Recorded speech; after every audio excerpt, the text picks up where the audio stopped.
He has been a teacher and a researcher in the Latin American Center at the School of History of Oxford University and also at the Free University in Berlin. In 2021, he was elected as one of the 5 experts that integrate the Commission for Access to Truth, Historic Clarifying, and the Promotion of Justice of Serious Violations of the fundamental rights in Mexico. This will be published in 2024. Since 2018, he's a member of the Researcher Center as a researcher, as a professor, with the relationship between Mexico, the United States, and organized crime, trafficking of weapons, and drug policy. The floor is yours, Dr. Carlos Perez. Thank you very much. I'm extremely honored to be here and to see Ana, also Professor Toro, and I'm so pleased to be here. And basically, let me thank you, Sergio, for being the trigger of this conference and for supporting us for so many years. Today, I will express to you an area that I find it to be actually the elephant in the room when we're talking about violence and drug policy. Basically, let me share with you the outcomes of what I have conducted in my research work with Julio Biden regarding the impact of firearms beyond homicides. Let me share with you next the main argument of this presentation.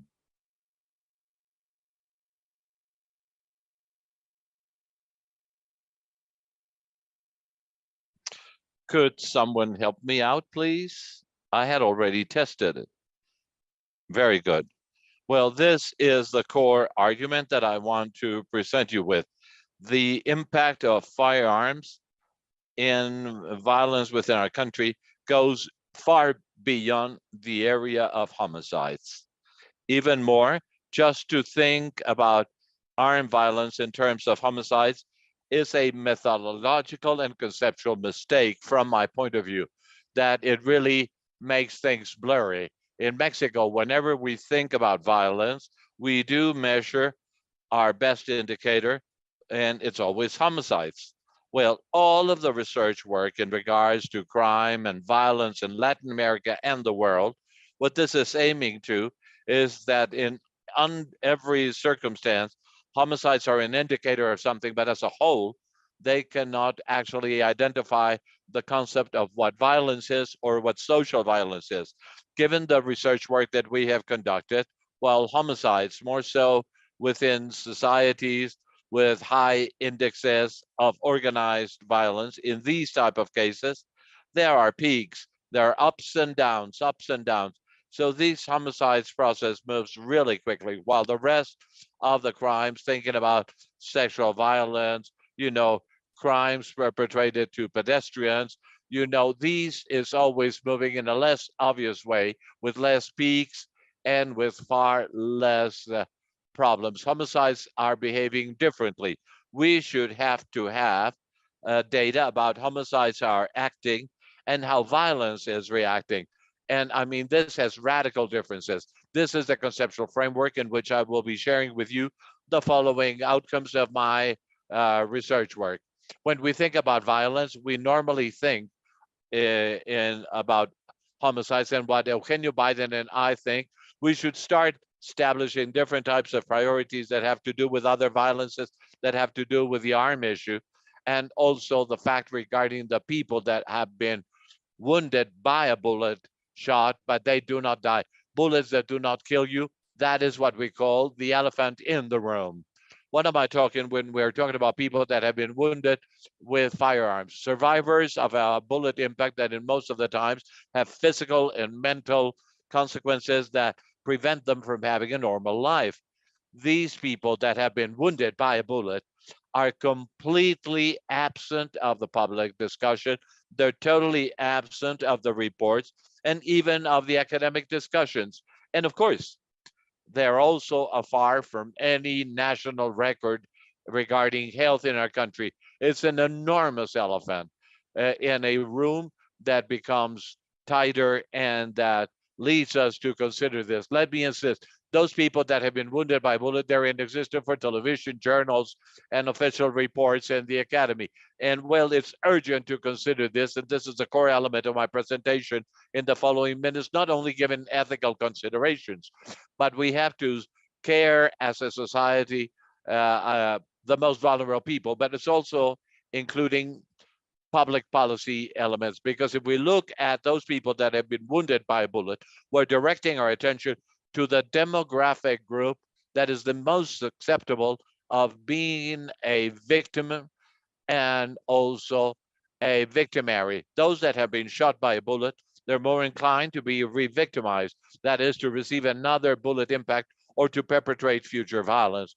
And of course, this hypothesis is not supported in data as a result of what has been done in Mexico or in Latin America. But we know of this given what has been done in public health in the United States, Canada, and Europe. It's highly foreseeable that this same hypothesis will be supported if we have enough research work for the Mexican case. So therefore, if we think that there are endless people that have been impacted by a bullet, but they haven't lost their lives, well, we obviously have to generate public policies focused precisely on those persons. This is how I'm sharing with you the paper that Eugenio and I created at Injury Prevention. It is non-fatal gunshot injuries during criminal acts in Mexico. And we did this through several models that we carried out as the Invite, which is a victimization national survey. I will not bore you as the methodology. You can ask Eugenio about it, but these are the main findings. But I think we can have an important contribution to the discussion that took place yesterday and today. Thanks to the models that we have created, we were able to establish 150,000 persons. The estimate of those that between 2013 and 2019 were injured by gunshots. This is as a result of the Invite survey out results. 155,000 persons that were subject of a gunshot and that they didn't lose their life. This impact is 3 times higher than what is recognized by the health institutions in our country. And they marked that we had 55,000 persons. That is just in itself a very relevant element. There are 3 times more persons in our country. This is our hypothesis, that were impacted by a gunshot injury and they haven't died. And we have more homicides, so that we would have 15 persons that were injured with a gunshot. The demographic group, we also obtained this data through Invite, are the very same that have been gunshot in our country in all of Latin America. This is urban men between 18 and 35 years of age. Here, allow me to make a short break that is relevant to in regards to the research work in violence in Latin America. Why is it that in all of the countries in Latin America, the demographic group that is subject and a victim is normally the same with very little variation? Look at the data in Brazil, Argentina, Paraguay, Chile, Central America, and Mexico. The victims and the victimaries in a very high percentage are the very same persons that are enabling, and they are at the same time victims of violence. I think that the question for our research work that needs to be responded in a systematic way is research like this: urban men between 18 and 35. Now, also for this conversation, we made an estimate of the financial cost of a person that was gunshot injured vis-a-vis someone who is injured with a knife, let's say. Well, the impact of a bullet will cost about 16,000 pesos, while a wound by a knife of the same caliber will cost about 1,500 pesos. So there is an enormous financial cost that in order to keep persons still wounded that will receive a bullet impact. I'm not so very interested in this particular argument. but to consider that there are 155,000 persons that have been gunshot injured. Now, obviously, it's obvious that wounds generate physical enormous damages. That's quite obvious. But perhaps in our understanding, we're not understanding the mental health and the health injury impacts. There is a meaningful proportion that they keep on enduring post-traumatic stress, unemployment, loneliness, alcoholism, or abuse of substances. And once again, we do not know this empirically given the Mexican case. We can infer this as a result of what has been researched in North America, but if we could put this in place in Mexico, we would have statistical information that will help us to create scientific information, but public policy. The victims and their families are never the same. If we would have demographic information or statistical information, we will learn more about this. What we have done in the paper in our last section that I wish to share with you is to make a call to the construction of public policies that are focused. There are some local attempts, but there are no attempts at the federal level. And in reality, when you translate what we're talking about today with part of the federal policy that says, well, let's look after those children that are inclined of this, but a more specialized way. We believe that we have to create working programs, psychological support, and support to those families that deal with gunshot injured persons. But even more important than having programs in place dedicated to injured people is that the social worker will remain in contact with the person that was gunshot. So we have to train social workers that will enable us to be connected with a person that received this bullet impact. The first thing that we have to do, and the call is to create a consolidated database with demographic indicators and the profiles of the survivors of gunshot injuries. And of course, the best places for this has to do with the public and private hospitals in the country. During our research, we realized this is in the account number of the private hospitals is where we can have the highest information regarding people that were gunshot injured. And of course, this is not ever available in public hospitals that will allow us to identify those 155,000 persons where these efforts could be focused. As an example, what we're proposing here, because let me insist, the violence and security conversation in Mexico has been disconnected from the public health conversation. I do not know if we have anyone here coming from the Ministry of Health, but that is one of the major problems. We have moved afar our research work with security and public safety issues. There's evidence, we know this given the hospitals in Canada and the United States, and also with the medical and social workers that identify the potential risk of each patient during their hospital stay. The goal here is to connect the gunshot injured persons with community services, tutorial and training labor programs, and medical and psychological follow-up for months or years after the person has been taken to a hospital. There is a pilot program in Mexico City that is the group the impact high impact program that comes and that has this type of programs in Mexico City. And though an assessment program has not been done of this particular program, and I think this could be important for you, Sergio, and the seminar to think about a high impact evaluation program that will have the goal to focus.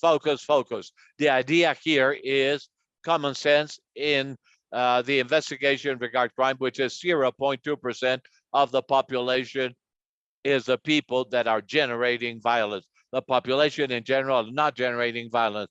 It's very specific, the people that are generating violence, and therefore we have to look for these type of programs in place. Let me conclude my presentation with two comments or addendums that I will not elaborate on them.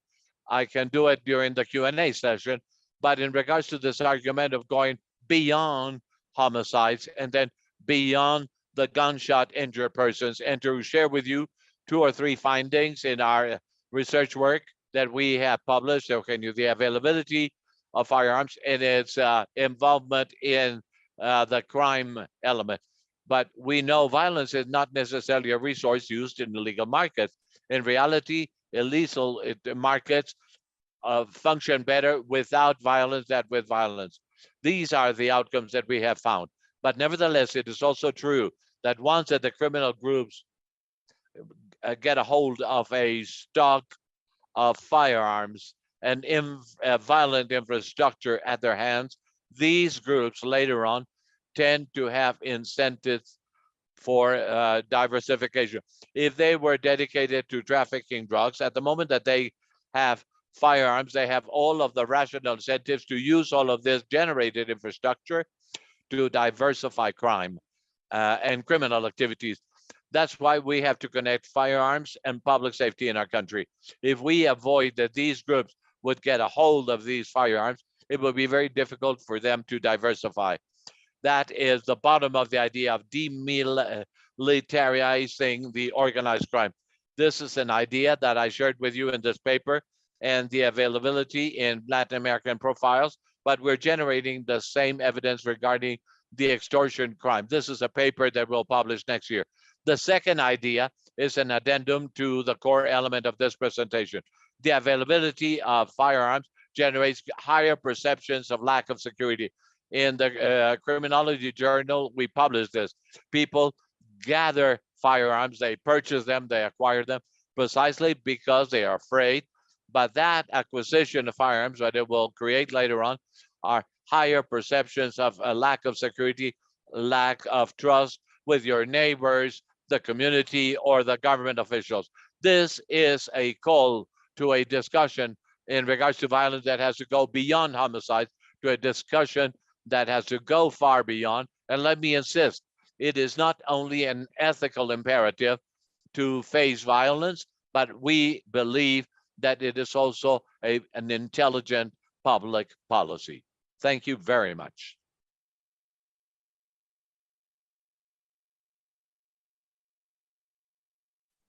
Thank you. Thank you, Dr. Carlos Perez Ricard. Our next speaker is Ana Pamela Romero Guerra. She has a PhD at law by the Legal Institute at UNAM. She has a degree at law and an expert in criminal law by the UNAM School. She has a degree in criminalistic and criminological. She's a member of the theme network of Forensic Network CONACYT, co-author of specialized books in criminal books and different scientific journals. In 2016 and 2017, she was a member of the multidisciplinary groups of follow-up and assessment of the gender alerts in Morelos and the state of Mexico. In 2014, she was recognized by the Regional Center of the United Nations for Peace, Disarmament, and the Development in Latin America and the Caribbean as one of the outstanding women that contribute with the efforts of disarming the region. In 2019, she was General Director of the Legal Advisory Board at the Executive Commission of Victims' Attention. From 2008 to 2010, she was a researcher at INACIPE. 2021 and 2022, she was the Director of the School of Law at the Tecnológicos de Monterrey, Estado de México campus. She has a degree of forensic science at the School of Medicine and a technical advisor in the legal and forensic area at the UADEC. She's currently the national director of the program of law at the Tecnológicos de Monterrey University. Ana Pamela Romero, the floor is yours. I appreciate those persons with whom I'm sharing this floor. And yes, if you could get closer to the microphone, please. That is better. Thank you. Thank you. Now I'm going to be embarrassed to take the floor. Well, thank you very much to all of you. Let me thank the persons with whom I am sharing this panel. Let me also thank the Foreign Ministry and Colmex for this invitation. We will share with you today how we can analyze from the intersectional point of view the firearms violence that they exacerbate and enable against women. Why is this intersectional or cross-cutting? Because the gender perspective is not enough to understand the phenomena that firearms cause. Data is there available.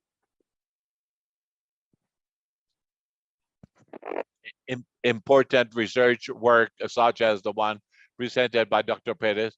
With this data, this is what we will see later on in another presentation, but in general terms, I could now quote to you studies that from the year 2005, Amnesty International was alerting about how the presence of firearms within the households was scaling violence within the households, but in particular, violence in the households of women where this firearms was located. International Amnesty shared evidence and demonstrated it. Now, when we're going about this, is we're above any reasonable doubt. Women are being murdered in a specific way, but the answer is always, where? Tell me, almost a scientific evidence is needed, as if we were in a trial trying to say something which is so obvious, so clear. We see it every day. And obviously, from the point of view of the academia, from the point of view of the phenomena study, we need studies. They are being done. We have examples of this here, and we have many more. The Biospology Center every year publishes detailed studies with sufficient evidence that tells us that firearms are scaling violence, and basically they have become terrible for women. Once again, it seems that we have to come to all fora with obvious evidence, with a line of scientific evidence, in order to discuss and to say that the presence of firearms is costing the life and the physical integrity to women in particular ways. And it is a phenomenon that has scaled in recent decades. And when we talk of femicides and the studies of what was happening to women in our country, in the Latin American region, in the Caribbean region, we were talking about other ways in which women were losing their lives. With data from Intersecta, we have seen that this has multiplied by 5, perhaps, in regards to firearms. Women are not just being murdered, and they have been infringed and violated given the use of firearms. Now, there is a campaign based on the oppression systems, basically. It is a campaign where they make an insection, where they place a very small idea that grows and multiplies in the discourses, in the public policies, and social media, and the way we understand social dynamics, which are these basic ideas that we have seen with this deceiving advertising. Firearms are a synonym of malehood. This is what the matriarchal oppression system tells us. Since men have the right of being violent, because that is their biological characteristic, firearms are an extension of this virility. And it is basically a human right of males, and to say it in an ironic way, men have the right to be violent because they are the protectors, and protectors call for firearms. That is the core element of this deceiving advertising. Look at all these comments that take place within social media when they report a simple theft. Most of the people, what they say there, that's why we should be armed. That's why I'm going to buy a gun. We should be giving firearms so criminals will see with whom they're going to be facing. This has been the most successful campaign that I have had a chance to analyze. Gun, fire, and firearms are the most important elements sold to improve the male element and to protect them from violence. And it's exactly the opposite.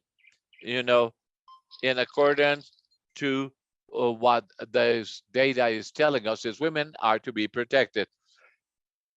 And malehood has the obligation of protecting women at all given moments. And they can do this far better if they possess a firearm. And I was telling you that since 2005, you have the presence of guns, Amnesty International attested this, was increasing at 41% the risk that the owners of the firearm could be murdered with their own fire gun. 41% additional danger of being murdered with your own fire gun. But in the case of women, this tripled itself within the households. So it's been 20 years that we've been talking about crimes with specific data, and we still insist, if you want to protect, you have to buy a firearm, and firearms, you can have them in your home to protect women. But as it was rightfully stated by Dr. Perez, let us not only speak about women that are dying given the use of a firearm. Firearms have such a tremendous power that just the presence of it in the household makes violence to be present. If you and I have a discussion now and I start fighting with you about it, we could discuss in basically equal terms. And if I am very upset and I bring out a firearm, dynamic changes completely. It is a present risk, and it's a way of infringing and violating things just by its presence. It creates an unequal power in any situation, and it can only be fought by the presence of having another firearm in the place.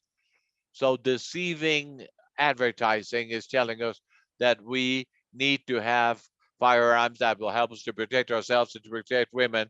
But I mean, basically, this is expressed by elements of power because of having a firearm.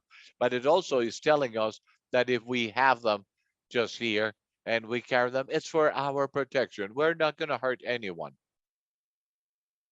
But just to share and show that I have a firearm, that simple fact generates an unequal relationship of power with whomever I'm talking to. And apart from this, if it is used for other types of violence against women, it is used as a mean of psychological violence within domestic violence. It is used as an enabler of sexual violence.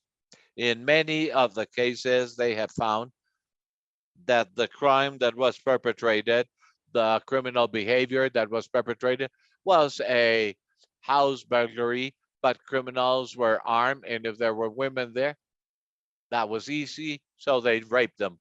Why? They can rape them because they have firearms. And if they are doing this in public transportation, let's say on the way from Mexico to Toluca, they are robbing everyone within public transportation. And given the fact that they have firearms, it's 2 against 50 persons. This is a bus going between 2 cities. And even though they were lesser, because of the fact that they are armed, they have the power, and they started raping one of the women that was riding the bus. Why? Because they can, and they feel they have the full right to do it because they're malehood. And this is how the matriarchal oppression system functions. And there is an extension that is, this gun is reaffirming the extension of their maleness. Why? An intersectional or cross-cutting analysis, because not all women are going through the same risk, even before firearms. And therefore, we need to speak about the fact that this deceiving advertising is based on classist, xenophobic, and agoraphobic discourses. That means when the shooting takes place and a white woman, middle class woman with a certain level of formal education, that becomes a terrible disgrace that we have to demand the government officials.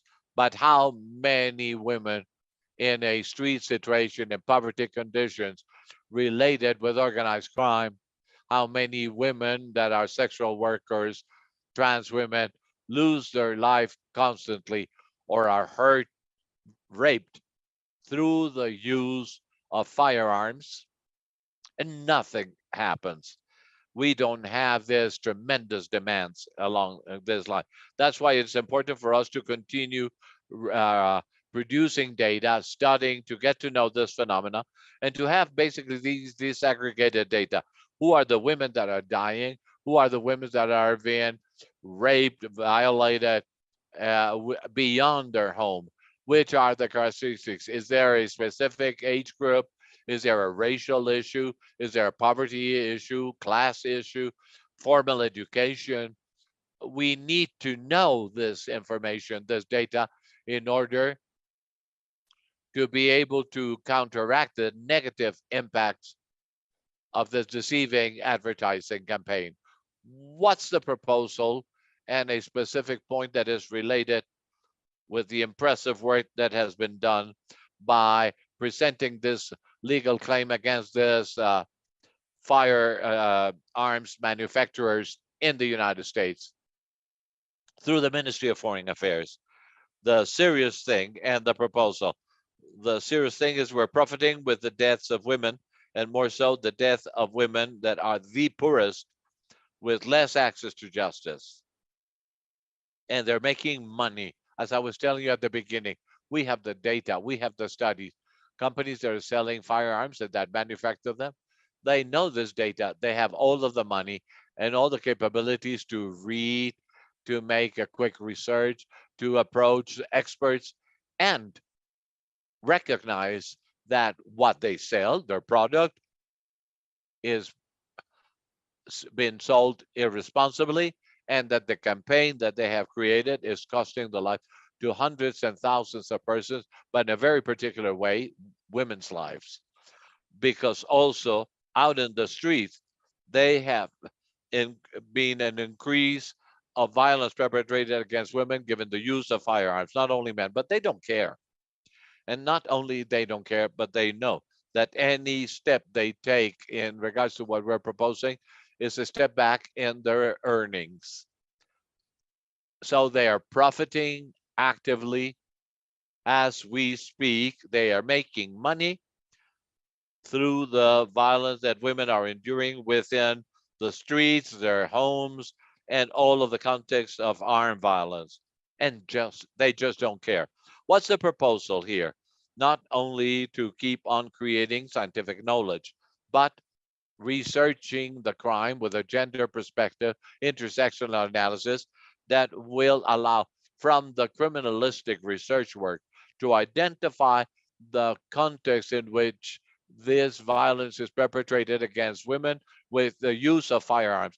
Because what we do not identify, and it's just a woman's homicide without any particular characteristics with an intersectional or cross-cutting analysis, it's left there in a rather hollow statistical information. It's really not fully supported. If we investigate crimes, which is not the same as producing scientific research work, but we do produce data. It is very important to get to know how the crimes are being perpetrated. The problem here is that we have this wrong perception that scientific investigation of crime is not compatible with the gender perspectives and cross-cutting analysis, and that they are not needed when it's the case of a woman involved. We may analyze from the very first moments as we get to the crime scene. From that very moment, the forensic experts can conduct an analysis with a gender cross-cutting analysis regarding the role played by the firearm. And I close my participation with this example. Quite often, femicides are not perpetrated with a firearm. It takes place within the home, but the firearm was not even shot. So the way in which we are trained in the field criminalistic is unless there is a gunshot injury, I don't have to pick up this gun as an evidence. I have to see with what this death could have been caused, and the typical material, physical evidence elements are related. And that is what I identify in the field criminalistic activity. It is not just a collection of objects as evidence. It is a methodical and strategic analysis, technical, of what is it I have to take that could be related with the event under investigation. And unless we have a gender perspective, we're not even identifying this. And maybe I will not identify elements that are obvious to be used as evidence. If I don't have professional training, I will overlook a series of vulnerable elements, racial elements, street situation, of very specific conditions. But if I do not know the impact that firearms have with the mere presence of them, given the fact that the firearm was not used nor shot, I will not take it as an evidence. And then we will not know if that homicide was enabled given just the presence of a firearm. Maybe I just showed the firearm to submit the victim. Perhaps this is the cumulus of a story as it happens in our country, in the region, given a series of violence against relatives that are with constant typical situations and that has concluded in the femicide of women, unless we look at the firearm. But everything that led us to this has had the presence of a firearm as part of the violence.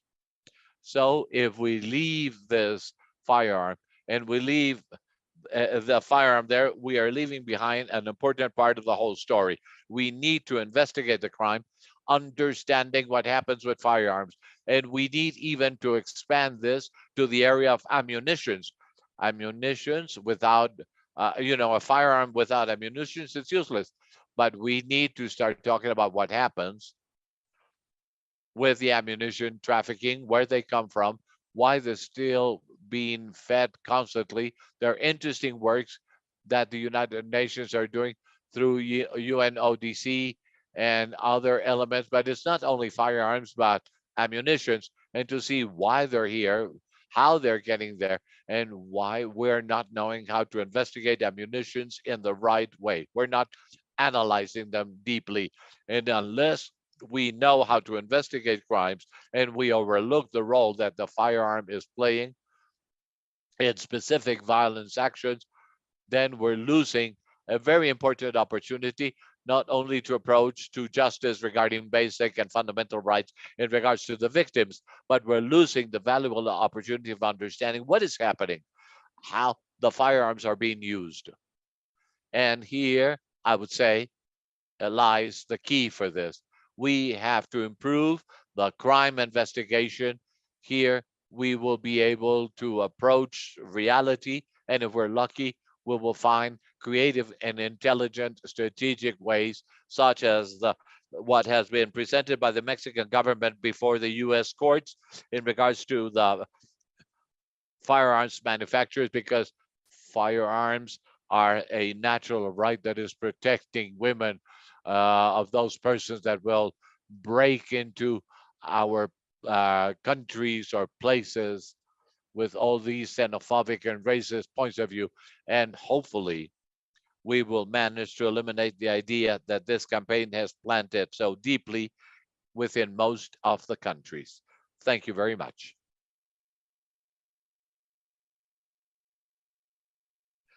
Thank you. Thank you very much. Uh, Our next speaker is Stefania Vela.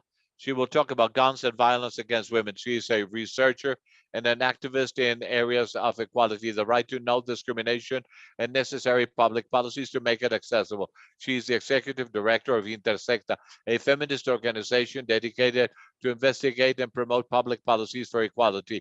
As part of her research work, she wrote the book, Discrimination Within Employment in Mexico, published by the Belisario Domingo and the National Council to Prevent Discrimination in 2018.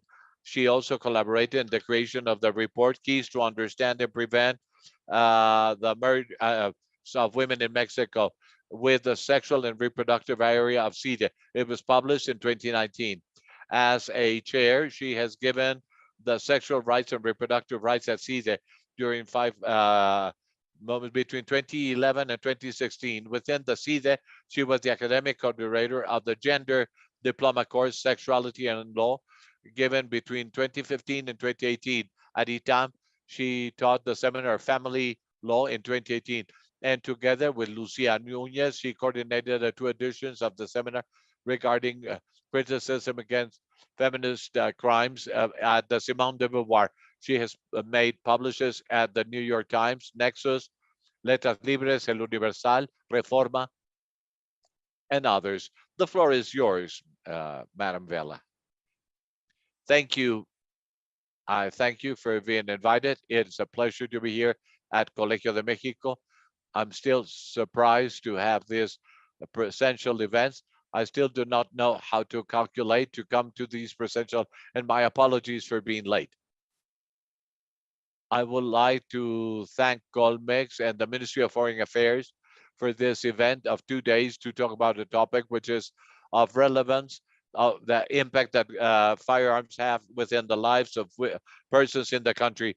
My intention in the following moments is to focus basically in the impact of firearms and violence perpetrated against women as a result of the work that in recent years we have had over at Intersecta. We are an organization of the civil society, but we try to use academic tools to understand the phenomena that impact the lives of persons that have been historically discriminated. It has been said, but I want to highlight a first problem that we have when we talk about armed violence. We still do not have statistical public data that are ideal, that will allow us to render account of this phenomena in the right way. Pamela mentions this, but if we want to ask about who are the persons that are most affected by violence, there's a lot of data that we do not have a hand of. Today, for example, something such as MVP or INEGI records of deaths do not allow us to identify the sexual orientation or the gender identity of persons. The little information available is collected through journalists and activists and civil society organizations and the academia. So there is a whole issue regarding the data that will allow us to have this intersectional analysis, which is crucial. Now, going back to what Carlos has mentioned, in regards to the MVP, which is the survey of the victimization, and I will talk about the information regarding homicides and different crimes. There is a problem. The quality of the information regarding a specific violence, homicides, thefts, and all the dynamics of domestic family, we're limited here. We're short because armed violence is not limited to homicides or murders, and the capacity we have to understand these control dynamics of what happens at home is not yet adequate. Data that I'm certain that have been mentioned in regards to the firearm, which are the firearms used, where they come from. Let me share the homicide data at INEGI. They should register something as basic as if they use short guns or large weapons, but in 99% of the cases, we don't even have that basic information what type of firearm has been used. I think there's a point of agreement here within everything that has to be done. One of the things we need to do is to improve the public statistical data that will allow us to render account of the phenomena. Just to share a collaborative work that we have done with Data Civica and Intersecta to realize the specific data regarding homicides with which it will be ideal to have in order to carry out this analysis regarding violence. Is a report elaborated as a result of working directly with persons that are investigating violence, activists, members of the academia, and some panels with activists. For example, we have panels how racism, to give you an example, could be translated in concrete indicator. Capacitism could be translated also in concrete indicators for whomever has an interest in going deeper into understanding this intersectional requirement. Well, this is an effort that could be useful to have this discussion. Now, before I go into this directly, I was asked to approach violence perpetrated against women, but let me recognize, but I want to highlight this. It has been said, but armed violence has the lack of proportion in regards to the impact of men. Of every 10 murders perpetrated with firearms, 9 of them has to do with men. And it was said that it has to do with young men. Now, also regarding of the crimes counted by MVP at INEGI, just the last one, 2022, 75 of every 100 victims are men. Even if we analyze this from the perspective of the direct victims of armed violence, gender perspective is important because it allows us to see that this is a phenomenon that is impacting men, basically. And this is a crucial research work, not only the perpetrators, but they themselves as victims. Pamela mentioned this idea regarding masculinity, where we assume that men have certain risk actions to which they have to be willing to react, because if not, you're not a man. That has repercussions in their own safety. Let me focus in the specific case of women.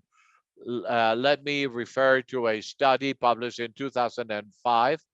Here, colleagues from CACEDE created an observatory of firearms and how this is interacting with the gender violence. We have this study that was published in 2015.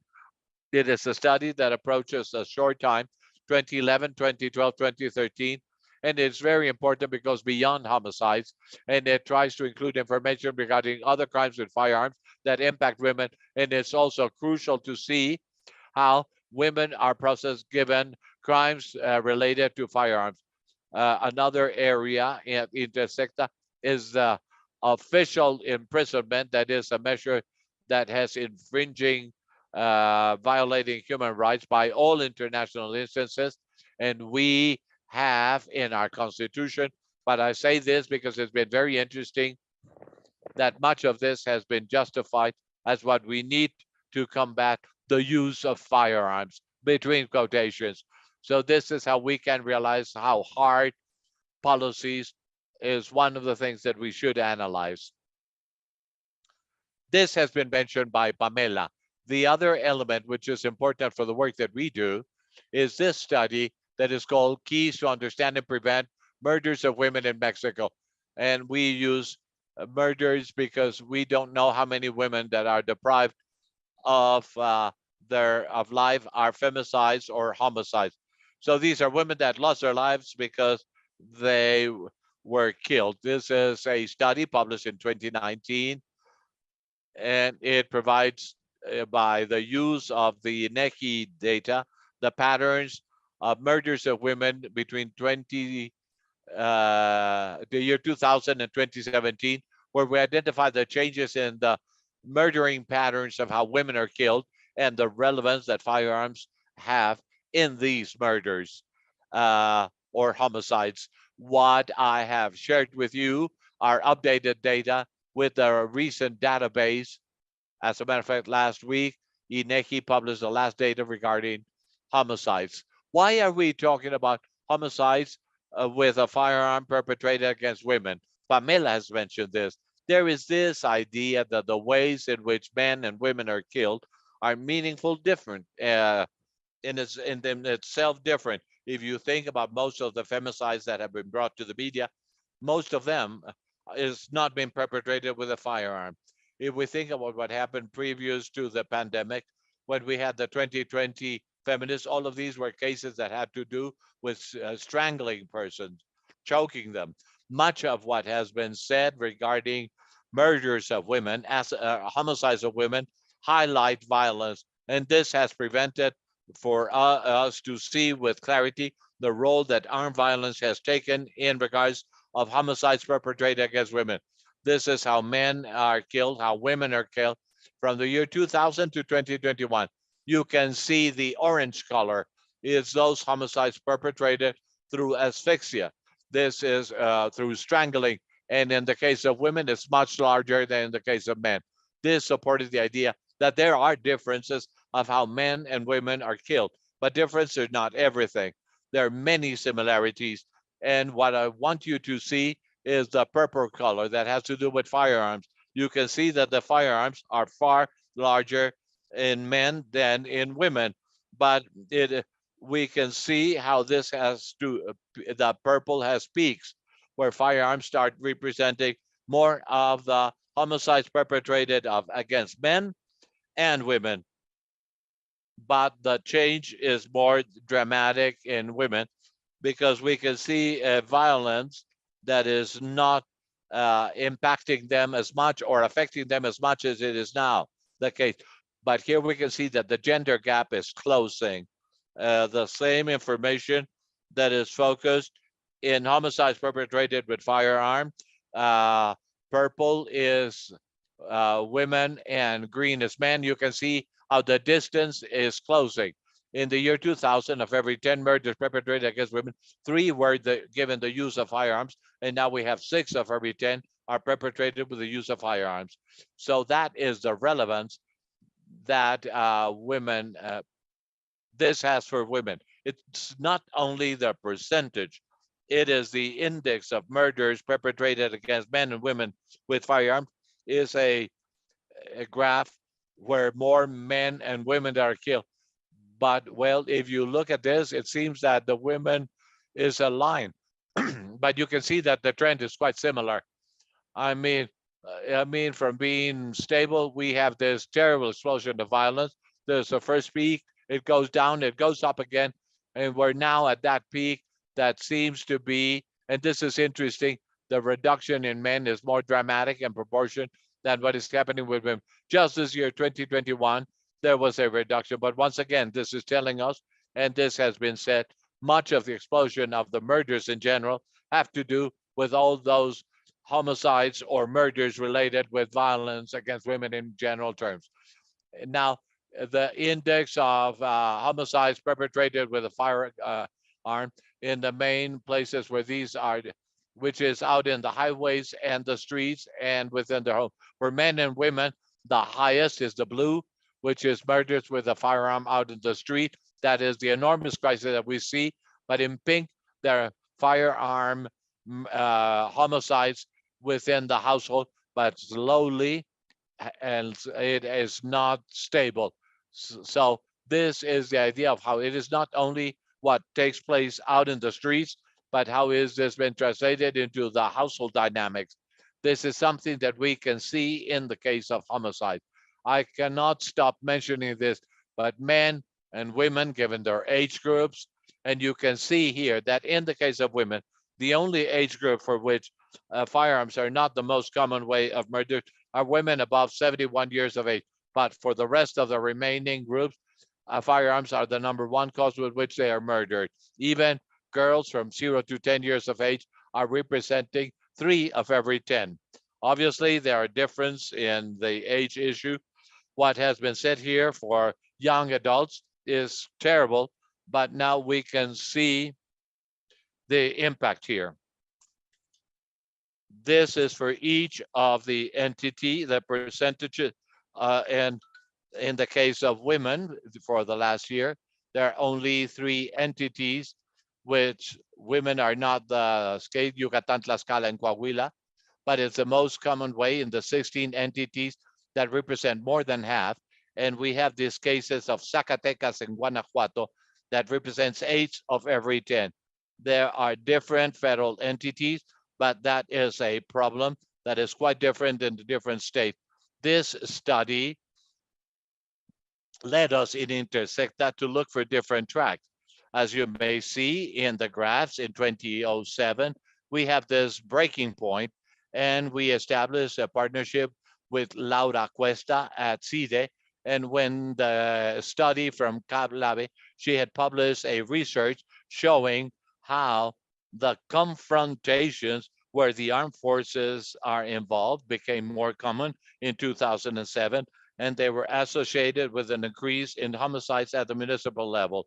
The study of them went from 2007, and it was not broken down. What we did with this, we replicated the same methodology, and to see if this has the same impact, the study covers 2007 and 2018, which is the last year where we had data available, and we broke down this for homicides of men and women. We made a breakdown in the street homicides, household homicides, with the use of a firearm and without the use of a firearm. And this is where we have these confrontations. From the statistical, we don't see a reduction in regards to the murders, but statistically speaking, there is an increase in the level of murders. So our conclusion is, if we want to understand this crisis in the homicides, and basically within the homicides with a firearm, we have to look, among other things, the impacts that this strategy has had in regards to violence. I will not stop here, but do not want to overlook mentioning that at Intersecta, we have been exploring the effects of militarization, and there are 3 points that I consider to be relevant for those that are interested in armed violence. Number one, if we explore the issue of the security officials, we have the concern regarding the armed violence perpetrated directly by the government officials. Let me give you an example. The EMPOL, the National Population Survey, asks persons about the process through which they were arrested. This is for people that have been deprived of their freedom. And the persons that have been deprived of their freedom that were arrested, 43% of them expressed that the government officials threatened them with the use of a firearm. 5.4% expressed that the government officials shot them with a firearm. And then another 0.4% represented that they were wounded through the use of a firearm. So we talk about the armed violence and the violence perpetrated by firearms by the same government officials. Number two, this has led us to armed control, which is one of the government officials involved in this. So this is an unavoidable conversation. If we're going to be controlling the firearms, that implies all of the power that the government officials are having. And I don't want to overlook mentioning this, but the armed militarized model regarding security actions. Our aim to solve problems seems to be arms, intimidation, and coercion. Another of the elements that we need to discuss, and precisely to cross all of this information with the study of malehood, as Pamela has said. Let me go faster. Different organizations and civical data, Justice for Women, the Center of Ecumenic Studies, and we tried to carry out a study regarding the impact of gender violence through the use of firearms, where apart from the statistical information, we interviewed 11 persons, women and members of the LGBTQ plus survivors, relatives of victims, activists, or defenders that work with armed violence and regarding gender related with the use of firearms. I think it has been mentioned here, but we have the testimonial of Claudia Gonzalez, that is a survival of sexual violence. She works with migrant women in a shelter or refuge condition. And one of the quotes of her testimonial when she was in the state of Nuevo León, and she talks about the issue here that has to do with arms. The femicide has increased considerably given machismo and firearms with armed men. It has had a tremendous increase because now when they were just fighting and hitting each other can be having a macho with a fire gun, but the risk is much different. So in a macho country, in a classist country, how the dynamics of violence change when you have the use of a firearm. Here also, this is Maria Fernandez's testimonial. Also, she works with victims and she reiterates this concern. I know a woman that says my partner is not the one that has firearm, but her cousin is a member of this line. So the perpetrator does not have the firearm. This is not the case of consuming crack, but they have a relationship with someone else that is using it. So they could be an arm, or the firearm cannot even be at home. It could belong to your cousin, but they place the firearm in the equation. The stress, the control, and fear becomes a part of what we have to consider. Once again, this idea, I am not leaving him because he has a firearm under the bed. He is working for the bad guys and he has large firearms. What Carlo was saying, we don't have femicides here. This is not even a gunshot that will end up being registered in the hospital data. But there is intimidation, there is coercion. What capacity do we have to see this? Which access paths do we have for these women? This implies a reconfiguration to the shelter centers. At the shelters are capable of dealing with armed violence. You know, the protection orders issued by the courts are considering armed violence. The capability of prosecutors that living domestic violence have within their scope armed violence. So if we go beyond homicides and femicides, what we see is all of these instances where we see here Natalia Lane, a trans activist, that talks to us about precisely how they are in accordance to letra of every 10 women that are murdered, 5 of them are murdered through the use of a firearm. And what they identify how shooting in the sexual area is a daily event. And how, once again, and I say this, it's not only that they're deprived of their lives, but the use of firearms in the sexual abuse. If the client comes with a firearm, how every in the dynamic changes. So, well, these are just some of the testimonials that I want to share with you. Now, let me share with you the MVP survey that allows us to identify the people that have suffered a gunshot, but it allows us to realize the crimes perpetrated with the use of a firearm and to recognize that of the total of crimes, of percentages of crime perpetrated with the use of a firearm, there's a higher percentage of men than women. But anyway, in men, the figure in the recent year, 18% of all the crimes in total terms, it is up to 4 million crimes perpetrated with the use of firearms. 4 million crimes if we group all of the crimes. And just to conclude, I know that it's difficult to read the graph here, but this has to do for each type of crime that is recorded by MVP for men and women, how many of them were perpetrated with the use of a firearm. And you can see that in blue is in men. They're normally above the red line bars. Many crimes, the ones that are the highest risk are men, but look on the at the lower corner on the left hand side and lower part in sexual aggression, firearms in red are more than in blue. In the upper square on the left hand side and the lower square on the right hand side. But for these gender dynamics, we add the use of firearms. So with all of the limited data that we have, these are some of the elements to be taken into account and consideration, but we need all of the details. But now, reiterating what has been said by Carlos, we don't want to be limited by homicides, but just precisely the way in which firearms are impacting here. So our lives, our daily lives, that is what we need to see. And let me conclude by saying this. MVP allows us to ask persons now.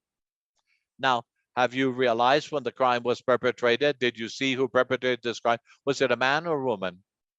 And MVP is showing us that of every 10 crimes perpetrated in Mexico, 9 are perpetrated by men. And of the crimes perpetrated by men, what is the percentage perpetrated with the use of firearms? And of those crimes perpetrated by men and women, what percentage were perpetrated with the use of a firearm? And those perpetrated only by women, which is the percentage? What you may see here is where we have men, the possibility of using a firearm, where women perpetrate crimes, there are more firearms here, but it's still lower. Let me just repeat this idea that the gender perspective is not only to realize the victims, the perpetrators, but this is the most important moment to see among everything that we're exploring. We have the fact of using firearms in the commission of crimes. Thank you very much.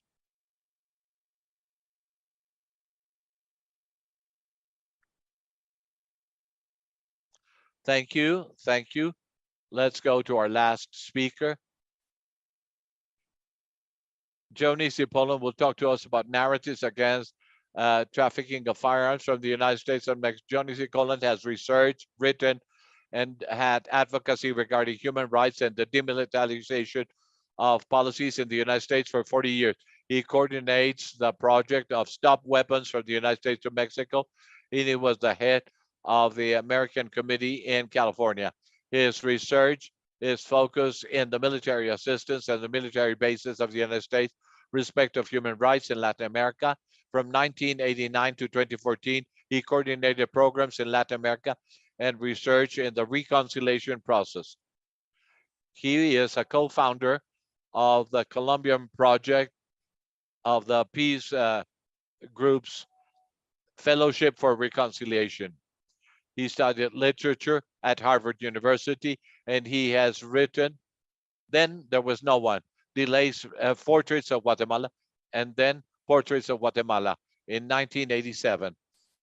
Emperors in the Jungle, the hidden story of the United States in Canada, Emperors in the Jungle. For Yale University Press in this university. It is in Colombia, Atrocities of Partners of the United States and Activism, published by El Rosario University. He was recognized in 2019 by the Association of People in Colombia. Thank you so much. Let me thank the Foreign Ministry, Colmex, and the University of California, San Diego for organizing this event. And it's a privilege to be in this panel. And I thank all of you who are virtually following this. Let me take a shift here to a perspective from the United States. Yesterday, Sergio Aguayo said that we need to study the United States from Mexico. And I think it is good to be the subject of this study.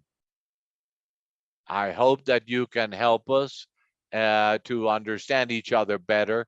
It is a very complicated and difficult country.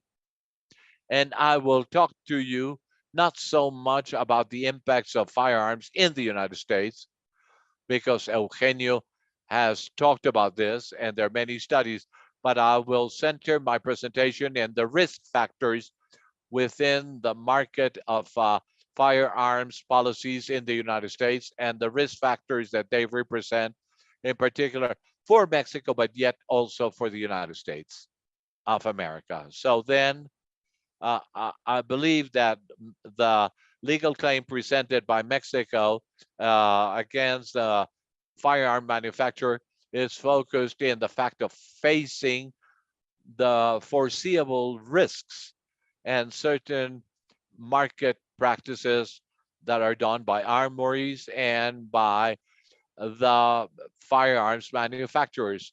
So I will talk about the size of the problem. Oh, I have the pointer here. Okay, good. So first of all, the market is enormous. This map represents the number of armories in each zip code in the United States. I don't know what is the last figure, but it's over 20,000, and there are over 7,000 in the border states in the world. The United States have, as in civil hands, about 45% of the firearms available in the whole world. It is overwhelming, or it could be overwhelming. And I think that in Mexico and sometimes also in the United States, you look at this to say, there's no way. It is too much. It's such a large market. But that is a foreseeable risk of the firearms trafficking processes. Another element that Alejandro Celorio mentioned yesterday is how close they are to the borderline. There are a couple of maps here showing the Rio Valley in Texas, where on the one side is telling us the number of armories right across the border in Mexico in very small towns, and also the type of firearms seized by the Mexican firearms on the Mexican side. And this is quite foreseeable. If you have a market that is so close to a demand, a market that has such a strong demand on the other side of a border,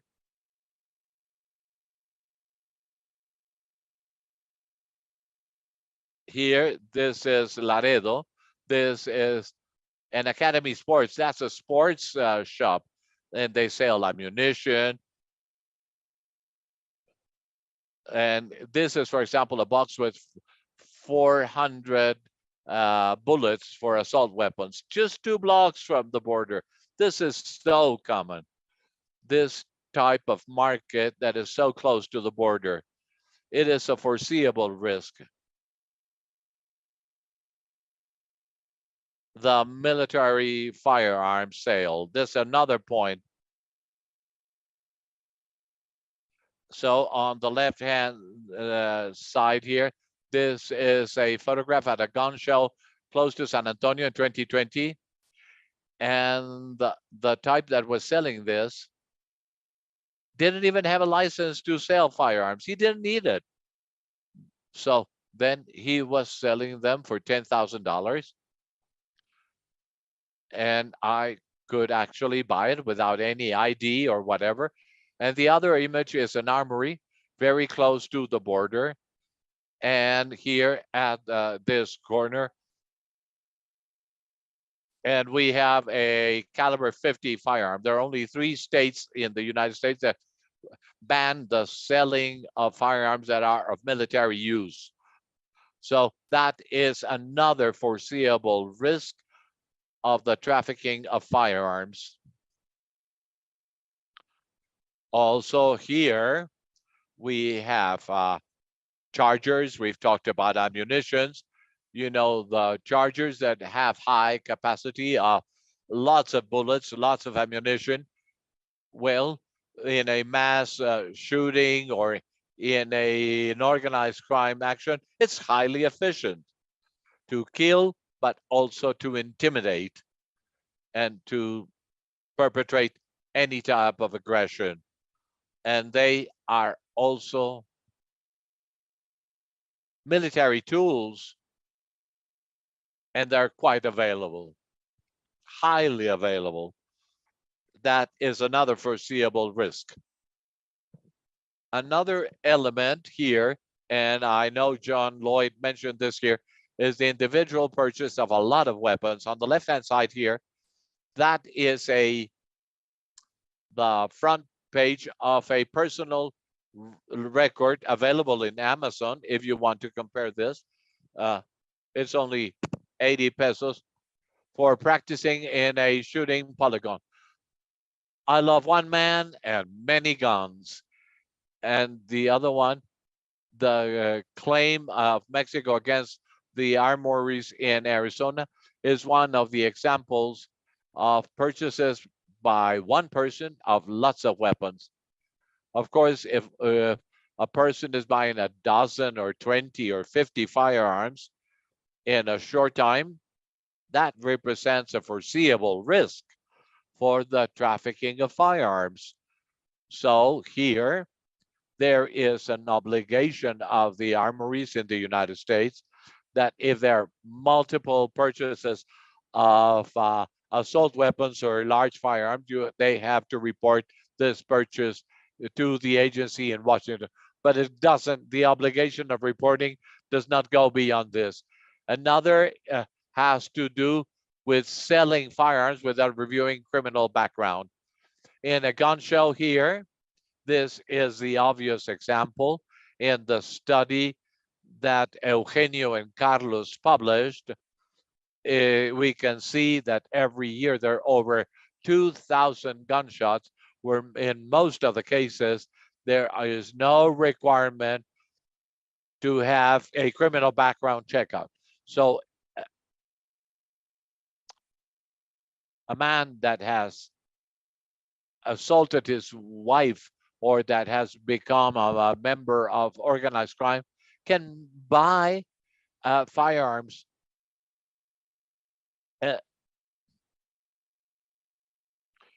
And I think this is important regarding the sense of the fact that guns are lasting artifacts.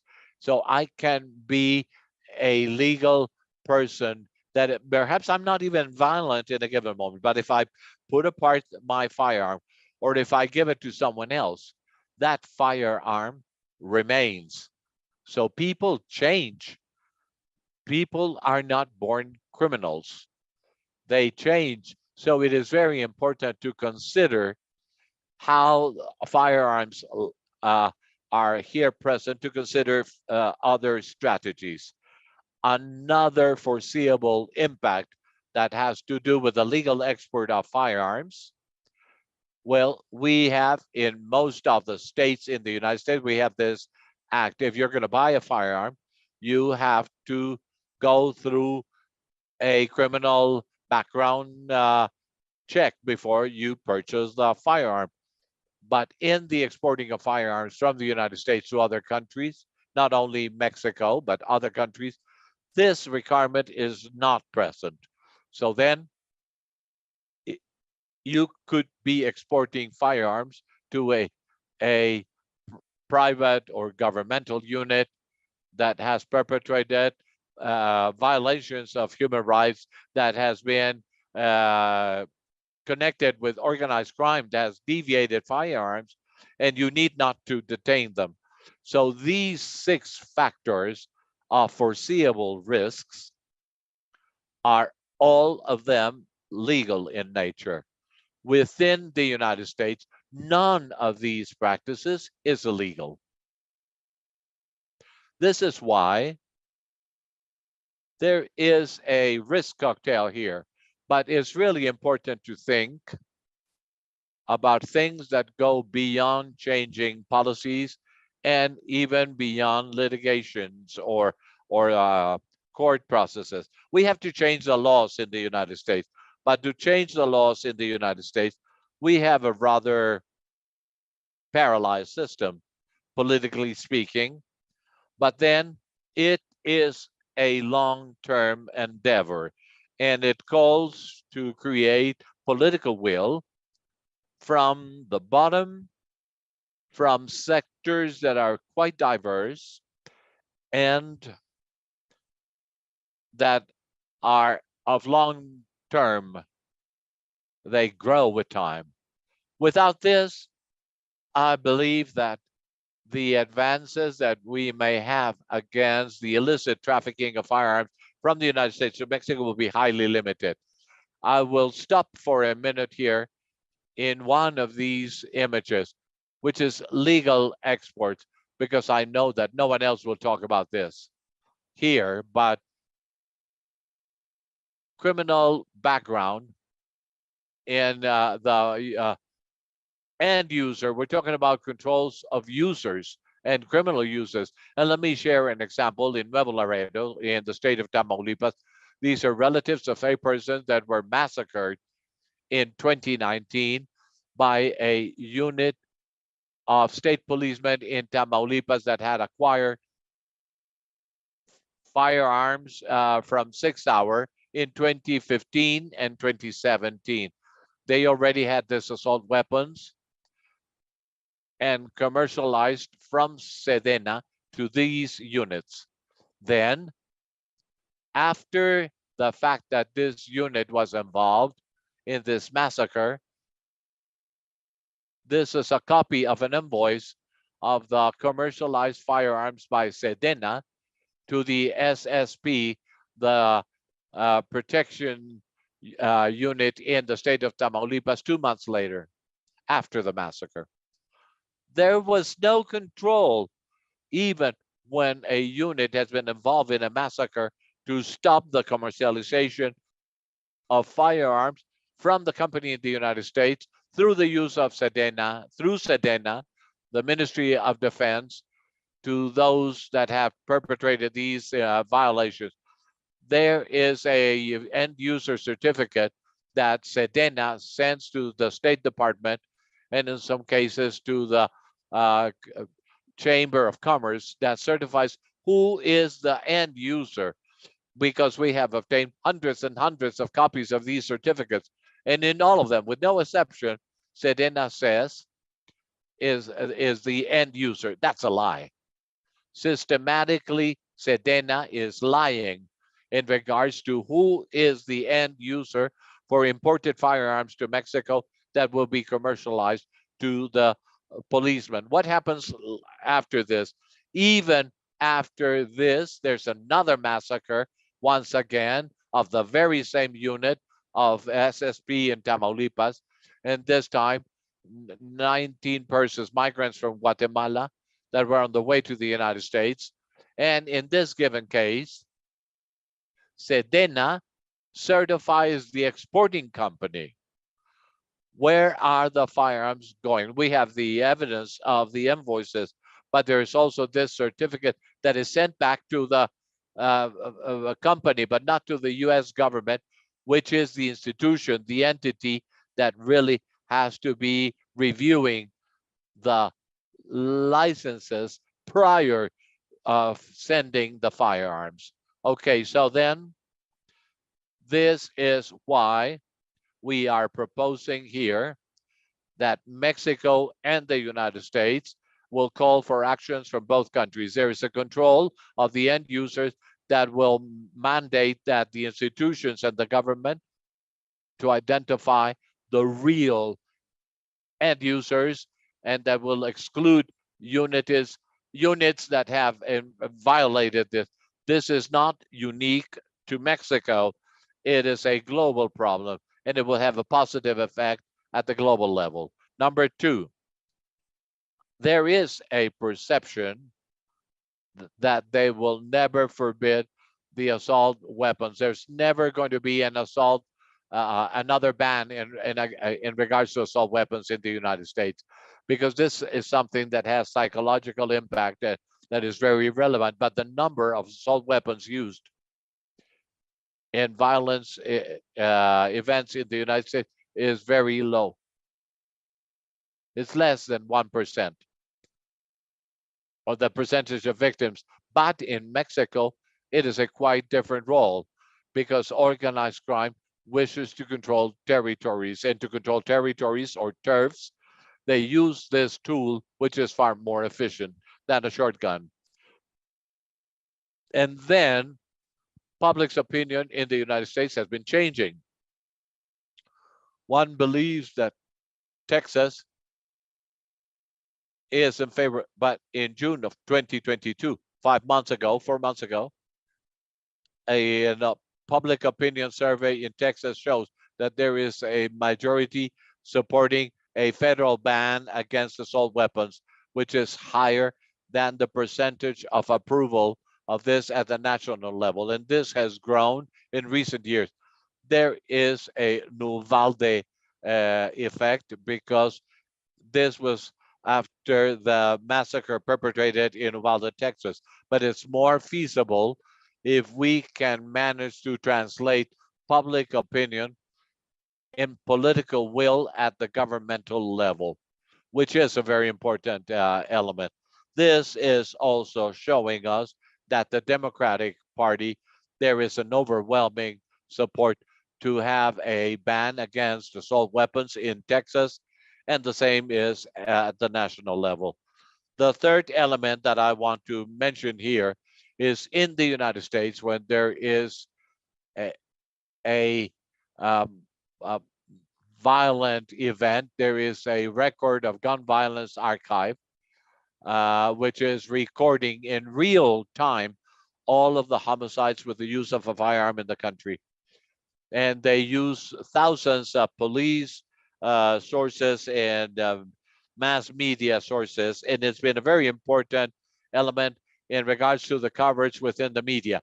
The media play a very relevant role in regards to formulating public policies. And if the media in Mexico and the United States start covering violence in Mexico in reference to the fire gun used, and the fact of the presence of a firearm in the criminal event, that could change the dynamic and the framework that we normal people think about it when we are considering violence in Mexico.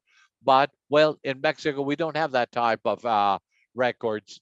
What we have is INEGI data that we have mentioned about what they have and what they don't have. It has been mentioned already. There's a daily report created by INEGI and the public prosecutors together with SENAPI, but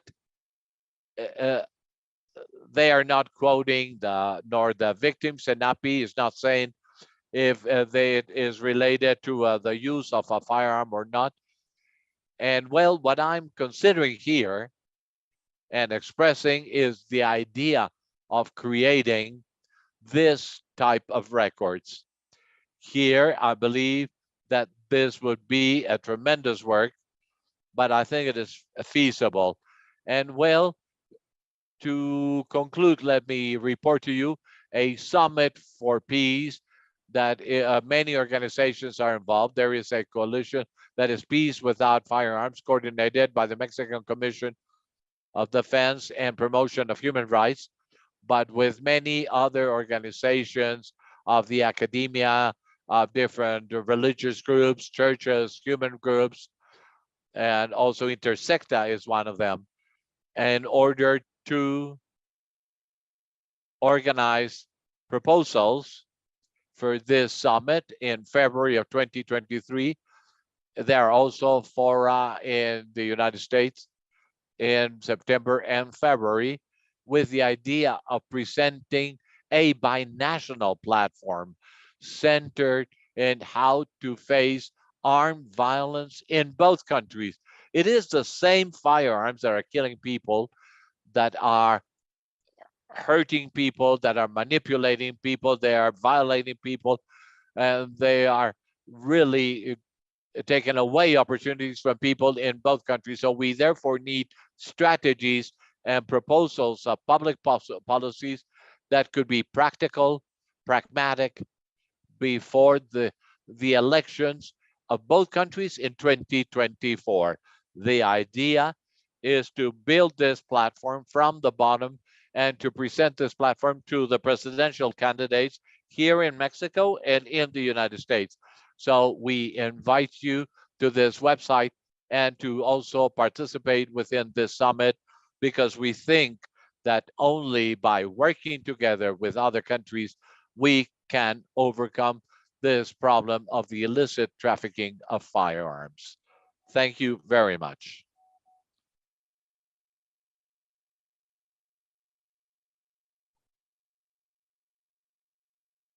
Thank you very much. Now we have our Q&A session. If you have any question, please raise your hand.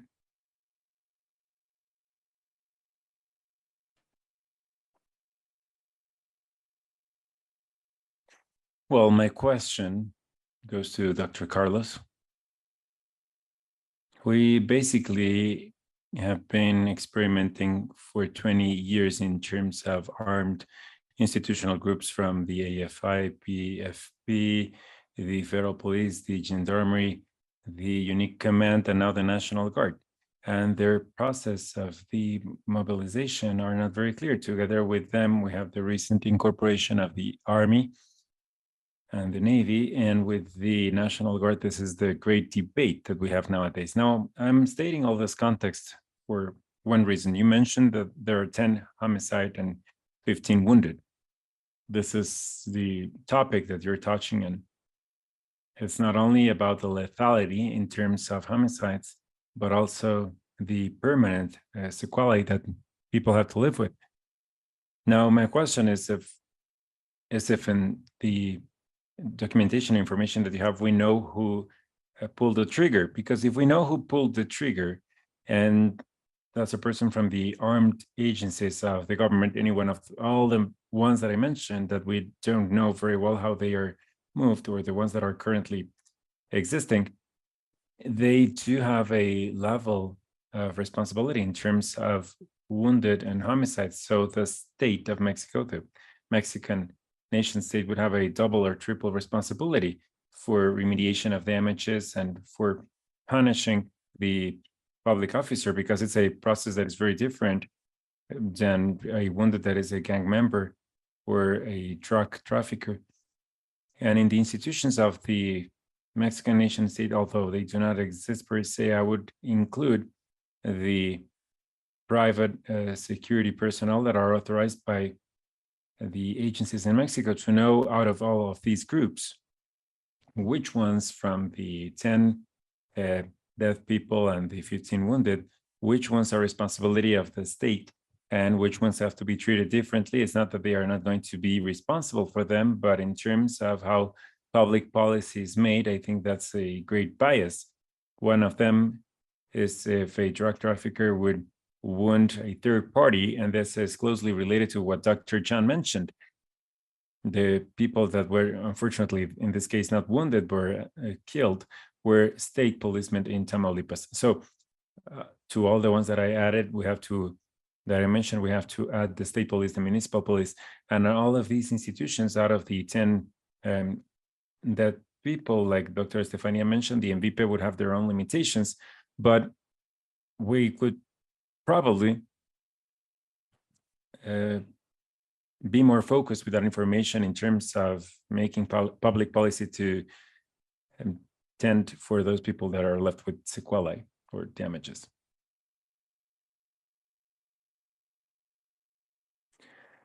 I think that you're touching on an essential topic that unfortunately I do not have an answer to because I do not know the data. I do know, however, some things that could be of interest. We do not have 20, 25 years in processes of demobilization. We have probably 60 or 70 years in these processes, and we do not know in many cases where they left, where those people left. Particularly right now in the mandate that we have in the Dirty War, in the Commission of Truth, in the topic of the General Direction of Security, where the agents of the General Direction of Security went. And the hypothesis that we have is that in the 80s, 85, 86, they went to the judicial police of the different states. There is a sort of democratization of torture practices, disappearance practices, and this link between corruption and policies that already existed. Instead of being a cancer in just one agency, it metastasizes and goes spreading around the country. But since then, we have had great processes of demobilization and policy and police reform, and we don't know where the agents go and the responsibility. But this is an agenda of research, and we have 25 topics, right, Eugenio? And we always consider to what topic we're moving to. We hope to have more people studying this, and it is essential in the book that we published.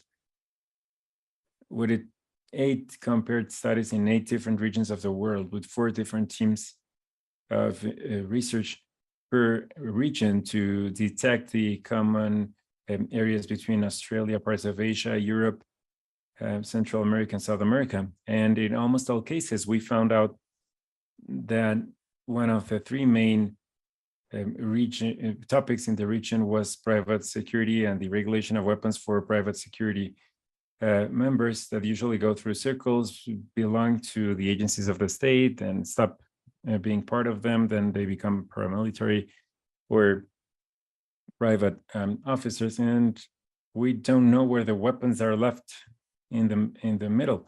And the regulation, we have anecdotal evidence for this in Mexico, but I personally do not know any investigation that could shed more light in the processes of demobilization and private security. I hope that the book that is being compiled for this could include this as lines of investigation for the future.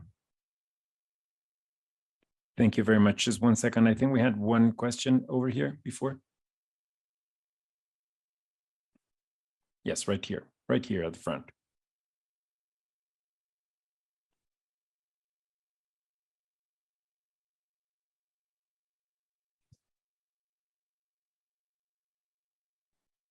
Well, from complete ignorance, I would like to ask 2 questions. I want to congratulate all the panel and yes, Carlos, all the massive demobilization of policemen have to be documented. There is information that we're not going to be shown, but they do exist. And I congratulate you. From ignorance, I would like to ask 2 questions. The first one is if we have the history of how the armories are growing along the border.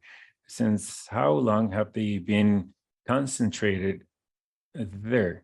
They weren't always there. So when did they started to appear with that concentration at the border? And the other one is femicides. I started to think, Ana Pamela, that maybe it's not that femicides started to increase so much, but the way women are killed and maybe registering the femicides.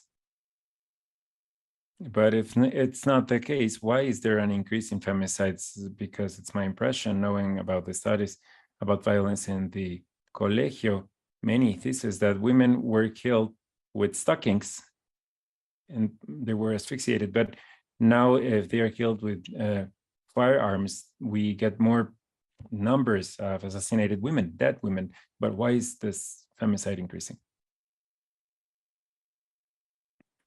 Regarding the armories at the border, I could mention three elements, and there could be more. First, there is a very long history of weapons in Texas, and also arms trafficking, illegal trafficking from Texas to Mexico since the 19th century. So this is not anything new, the presence of the armories and the traffic of weapons. Now, secondly, I think it was mentioned yesterday,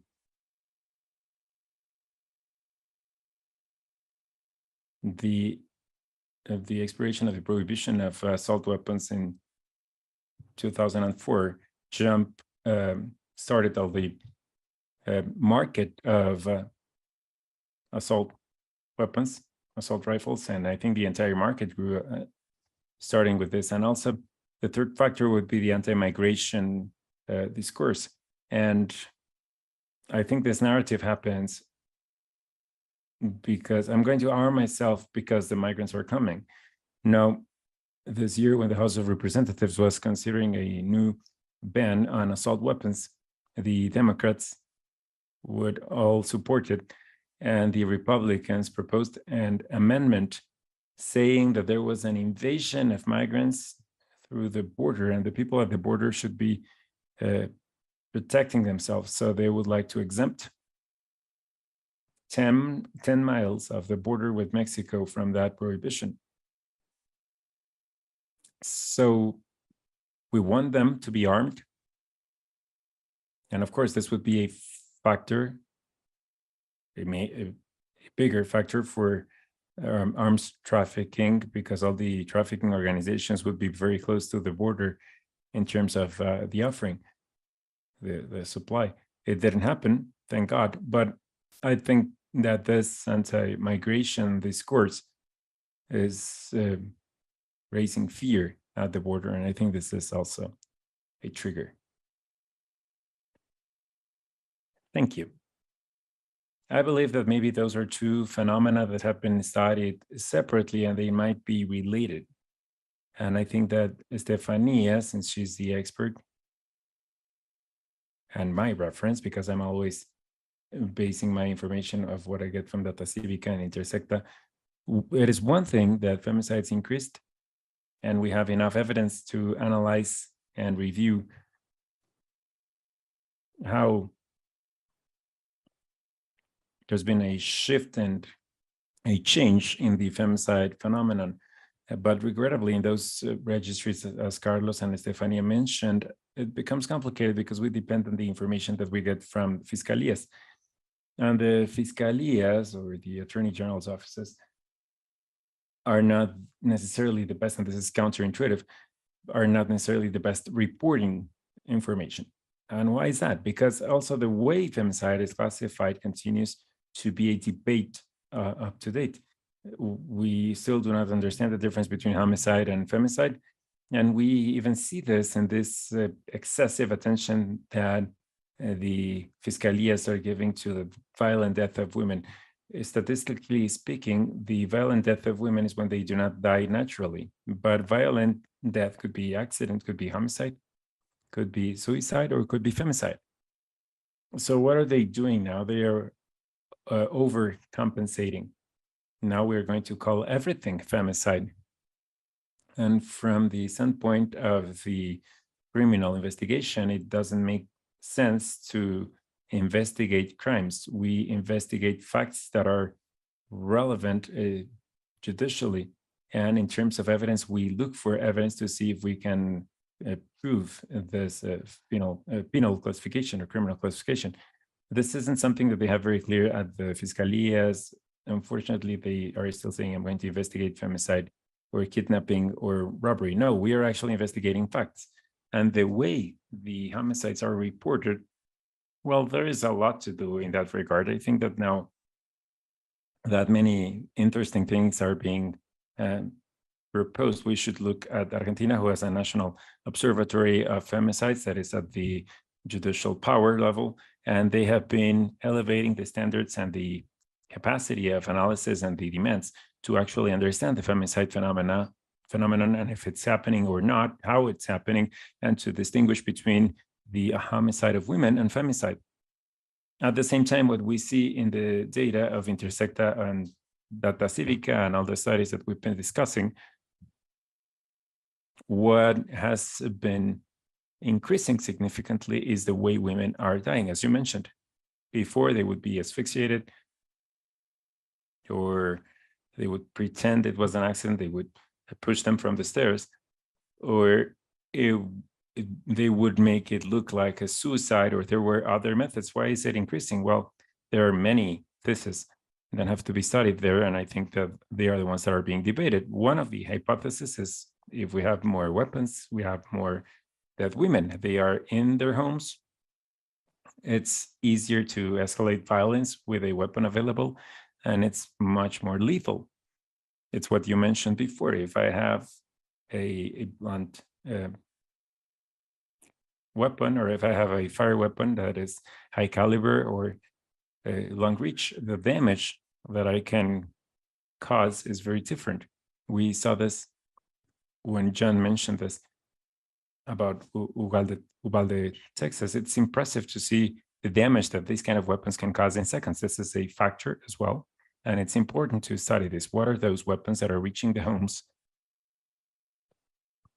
And the public phenomenon. Women are also dying more publicly by firearms. So I think there are a series of hypotheses that is worth analyzing in that regard. Once again, in most things that I mentioned at the fora, what we do have is anecdotal evidence, but remember that in our field, anecdotal evidence are lives lost. So I think it's worth wondering if we should continue considering anecdotal evidence as at least a starting point to ask ourselves all these questions and to draw attention of those who make public policy and those who are making decisions, because as John very well said, we need action. We need a change in the law. We need a change of understanding of what's happening. And I want to insist on this again. If we do not have the data from the investigation of crime, this is what's failing, how they are reported. If you ever look for information between fiscalías and you try to cross-reference that information, it's just sad. It's despairing, is frustrating, and that's what we have, and we depend on that information. So I'm not certain if both phenomena have been necessarily scaling hand to hand, but I think that with the anecdotal evidence of the lives of women, there is a clear relationship, and a very good hypothesis would be the presence of weapons that is lethal. Thank you. Well, thank you very much. We still have 15 minutes for this session. Go ahead. Well, this is a question for Estefania, and it's great seeing you, by the way. Is there any study or any measurement about the relationship of the victim with the perpetrator? Specifically, I think that we're interested in 4 categories, like husbands, ex-husbands,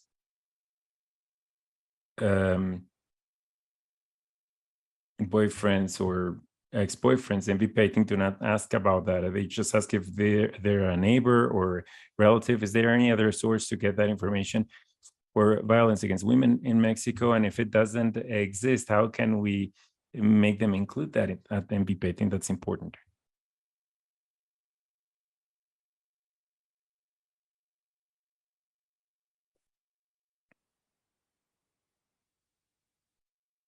Well, the homicide information, and this is something that we've been trying to point out constantly, at the INEGI, supposedly since 2003, should be registering if the homicide occurred or not in a domestic violence context. This is something that should already be gathered, but in 2021, in 99% of cases, this variable is not included.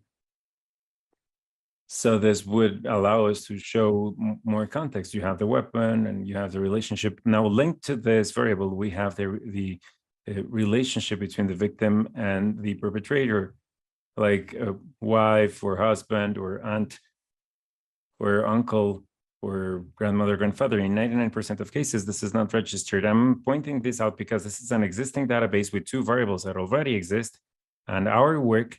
And this is a project with Data Civica that we have been trying to do for 3 years, but we do not have the resources, which is from the moment there is a homicide to the moment the database is published, what are the points where the information is lost? Because we have the information of firearms, short or long, and 99% of the cases, this is not registered. So this would be a point of advocacy, maybe even partnership between the academia and the NGOs, the variables that we do have already, how do we guarantee that they are gathered? And as a second example, the INDIRE, which is the most important survey to measure violence against women, has a wealth of information originally in 2013, thinking about violence in couples, because it's been traditionally pointed out that this is the space where disproportionately women experience violence. And we have couple violence, family, school, at work, out on the streets in certain institutional contexts. My dream is for INDIRE to be applied to men, because we do not have information about couple violence that men experience. So this is my dream. Unfortunately, INDIRE measures violence perpetrated with fire weapons and blunt weapons, and they are not disaggregating this. We already pointed out to the INEGI, because in the last INDIRE that they did in 2021, in 2020, there was a process of consultation to NGOs. And we were like, INEGI, please just separate this, and they didn't. But I think this is a very important advocacy point, because this gathering of both kinds of weapons are in our environment. So we will be able to see armed violence at school, at work, family, couple, and community. So I think this is another very important example of how an instrument that already exists with a small tweak or improvement could give us more information. Finally, I think that INVIPE, and as a feminist here, the National Survey for Victimizations and Public Perception, and we are still seeing this problem as public, so the indicators that we have to measure violence at home are minimal. So as you point out, if you saw the person that attacked you, that person is known, acquaintance, or not an acquaintance, or relative. They do have relative. If we improved a little bit this MBP, and I'm saying this because it's done every year, I think that also the wealth of information that we'll have access to would also be larger. So I think these two examples of things that already exist, and by tweaking them a little bit, we could get much more information, not only of this phenomenon out on the streets, but also in the daily relationships that all people have. Thank you very much. So we have several questions. The first one by the judicial consultant. So we're going to start with one in Zoom. And then Carlos to Estefania. Thank you very much. I want to congratulate this panel. It's very important. The presentations were very good, and it's very important to highlight the need for government and civil society to work together on the topic of violence and arms trafficking and the presence of arms in our territory. Congratulations on this presentation and these presentations. And to John, I have a question and also an invitation to think if the mechanisms for the monitoring, risk assessment, follow-up of weapons, and this is ballistic print and serial numbers to avoid that weapons will violate human rights and cause deaths and lesions, because we are assessing what's being done by governments, and when they are very meticulous, and if they do this right, and the governments that manufacture weapons and the ones that purchase weapons. But in the case of the US, the same that they do with the government of Mexico when they buy weapons, they could do at the points of sale at the border. The risk assessment could be done, and analysis could be run of what's happening with the guns that are sold directly wholesale or not. And I don't know if you have any comment regarding the best practices in terms of monitoring and follow-up of legal transfer of weapons that could be applied in the sale of the points of sales at the border, particularly with so much weapons. Thank you very much, Alejandro. I think that the risk assessments would have different stages. So in the export process, this is a very formal process, and we can perform the assessment both before and after sending the weapon. So before, the assessment would be more of the user, or maybe the use, the intended use, and the ballistic print and the serial numbers and all that is not so essential at that point. It is important to include that, but what's most important is who's the user and what's their background. Yeah, the same happens with the background check in the normal sales inside the US territory. They have to make sure if that person committed a violent crime in the past or a serious crime in the past or not. Now, regarding the possibility of strengthening the risk assessments or the requirements for risk assessments in the armories at the border, I think this is very interesting, and it requires laws. It requires laws.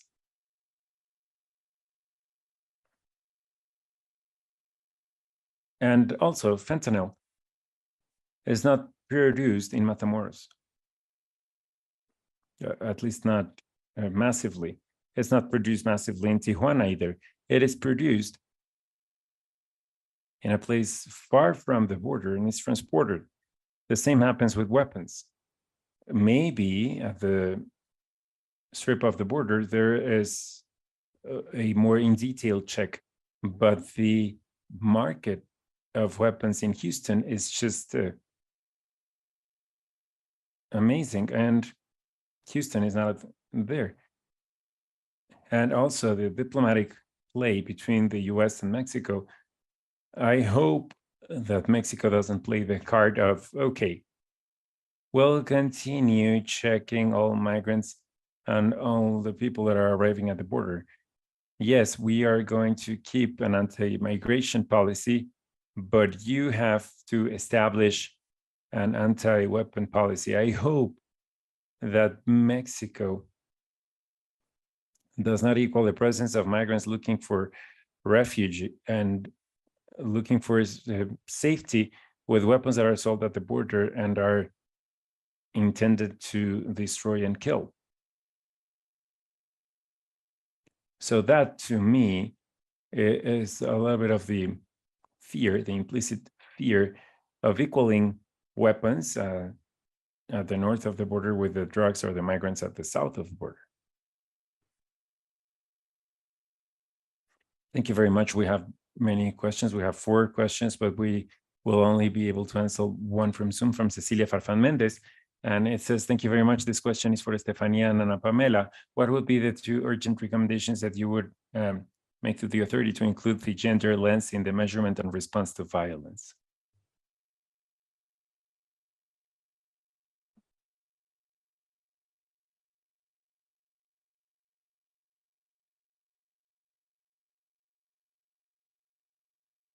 Well, I think that what's most difficult to me here is to select 2.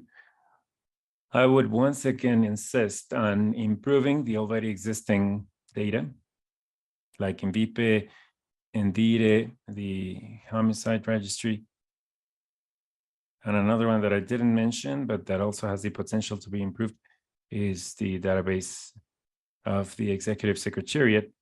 And the second one, just because it's a matter of urgency, all of the agencies that directly serve women to check the protocols that they have to attend armed violence. A database that we explored at Intersecta is the one of people who go to health institutions. And you can see people that go with wounds to the health institutions to make sure if the lesions happened in the domestic violence or not, and also armed violence. But we clearly see women who go to hospitals after having an encounter with a firearm. And what are their protocols? I would look at hospitals and fiscalías and justice centers and courts, the doors that women are knocking on, and also the shelters as one of the urgent actions that can be started. I know that Justice for Women already work with protection orders or restraining orders and restraining orders with the courts. And while they make sure what's happening, you have to always wonder if and ask if there are firearms at home. So thinking in relatively short-term measures, the already existing mechanisms that the women use and people use, that would be a starting point besides everything else that was mentioned. Well, just as Estefania, I wouldn't know which ones to select, but maybe insist on, well, the first contact point that we have with the facts is the criminal one. If the first responders are policemen, etc., due to their functions and the limits and the scope of the role that they have, their first responder authorities would basically preserve and guard the place and to take care of the people, right? They do not have the technical ability to analyze, and even less so to manage all the clues and physical evidence. The ones with that are criminalistic and experts and everyone who participates later. And the first case is the freshest look at the facts, and reconstructing the facts is impossible. We know this in criminalistics. We have a principle of fact reconstruction that is always philosophically and epistemologically impossible. We cannot reconstruct what happened, but we can approach through studying the physical evidence and the study of different forensic science to at least answer the questions of criminalistics: what happened, to whom, who did it, in what conditions, way, place, etc. And those questions would probably help us move towards the path of justice and prove that it's a crime, etc. Now, since from the first moment when the authorities reach the place of intervention, as we call it in Mexico, but crime scene or the place of facts or whatever we want to call it, and understand it, if we do not have the gender lens, we're going to leave a lot of clues that will help us understand that it was committed in a context of gender-based violence. It's going to make completely invisible. It will be rendered invisible, and we would probably not even consider gender-based violence in any way. But also, we are losing the ability to prove the crime per se if it was committed. And in the case of weapons, as the example that I gave you before, there are many of these cases where weapons only have the function of psychologically attacking, which is a lot. It is enabling and increasing violence just by existing. And since they were not triggered, there is a technical element and mindset from old age where they would not even consider picking up that weapon and taking it with them, because of if as a criminalistic expert, you are trained to take the evidence that at that point, due to your observation and analysis, strategically you decide that could be related to the fact that you're observing, and there is no gunshot wound. Why would you take the gun with you? So I would actually better look for what was indeed used to attack or to kill. And I don't have a way of answering this, but sometimes I'm late at night thinking, how many weapons have we maybe left at the crime scene that were directly and importantly related and vitally related, and they made it possible, facilitated, or increased violence, and they were determining for the crime that was committed against women, and quite simply were not even considered because of the lack of technical knowledge and the lack of gender-based perspective. Now,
We are very fortunate to be participating in these type of actions in this event organized by the Foreign Ministry. Let me share with you the different presentations for this morning. Let me introduce our speakers. They will be presenting individually. They will have about 15 minutes. And then we will leave some room for a Q&A, because I am certain that there will be lots of questions given the tremendous interest that the theme that this panel will touch. The first presentation will be given by Miguel Ángel Reyes Moncayo, and it is the amicus curia, Mexico's lawsuit and their arguments in Boston. Then we will have Leon Castellanos with a district court decision in the case of Mexico's lawsuit in the Smith and Wesson and some jurisdictional elements. And then we will have the second claim presented by Mexico, and this has to do with, this will be given by Steve Sharunden. Then we'll have Jimena Garcia Hidalgo with the story of the different lawsuits, visibility, opportunity, and narrative change. To begin with the first presentation, the amicus curia briefs, the support for Mexico's lawsuit in Boston and their arguments, by Miguel Ángel Reyes Moncayo. He has a degree of law by the National Autonomous University, and he has a master's in law in Houston University, and with a specialty in international law. He has been for 17 years at the Foreign Ministry, where he has worked in the area of treaties, private international law, public international law, and international lawsuit. He's been a member of the Mexican Foreign Ministry since 2012. He has been the consul in Houston in charge of border affairs and the protection for Mexicans. He is currently legal deputy advisor A, and his main activity is to advise the main areas of the Foreign Ministry in regards to public, private, and foreign international law. In the academic sphere, Mr. Reyes has been a professor of international public law, and he has given different presentations and workshops to students, professors, candidates to members of the Foreign Service, and government officials at the state and federal level regarding different legal areas. So with no further ado, let me give the floor to Miguel Ángel Reyes. Thank you, Liliana. Good afternoon. It's a pleasure to share with you this afternoon. After a day and a half of activities of this international conference, I thank those that are with us in presence and also virtually. In this presentation, I would like to relate to you one of the areas of the lawsuit that Mexico presented in Boston. You may recall that on the 4th of August, 2021, Mexico presented a lawsuit against manufacturers and gun dealers given their negligent and illicit activities. And the first reaction of these companies was to present a motion of dismissal. Obviously, the companies, in defending themselves, they want that Mexico's lawsuit will not move forward. And they argue, among other things, that Mexico did not have the right to present this lawsuit. It lacked standing in accordance to US laws. And they also mentioned that the law of protection to the commercial legal trade in English, TLACA, protects them, and given its acronym in English. And they also mentioned that Mexico's arguments in regards to the application of Mexican law, given the place where this damage is suffered, are not acceptable. And also the damages that Mexico suffered were limited. So in asking for this dismissal, Mexico presented a response to each of these arguments. So we go in what we call the legal interaction with 8 writings of the amicus curia. This is very important, and I will center my presentation here. The amicus curiae, as you may recall, are third parties. They are public persons, private sector individuals of any nature that may have an interest in a specific lawsuit or litigation without being one of the 2 parties in the controversy. And their intention is that the district court or the appeal court or the Supreme Court, given the case, can get to know a specific issue of this interest and that the decision will be directed to either direction. This is the way that Mexico presented a response on the 31st of January this year, with 8 writings from amicus curiae by different entities. Here we can see them here on the screen. If you realize there are 7 here, but the last organization of the civil society in the United States were 2 writings, a very brief one by the organizations that are collaborating with them, but also a second writing accompanied by an explanation that is much elaborate. Let me tell you about how the content of these writings of the amicus curiae, all of them are very valuable. I will share them with you as they are in the judicial filing. And let me start with the writing presented by victims, activists, and members of the academia. This is a writing of amicus curiae that caught my attention personally. Those of us that are dedicated to the litigation activities, we are used to see amicus curiae with a high legal technical content. But nevertheless, this document presented by victims, activists, and academics gives us a different focus.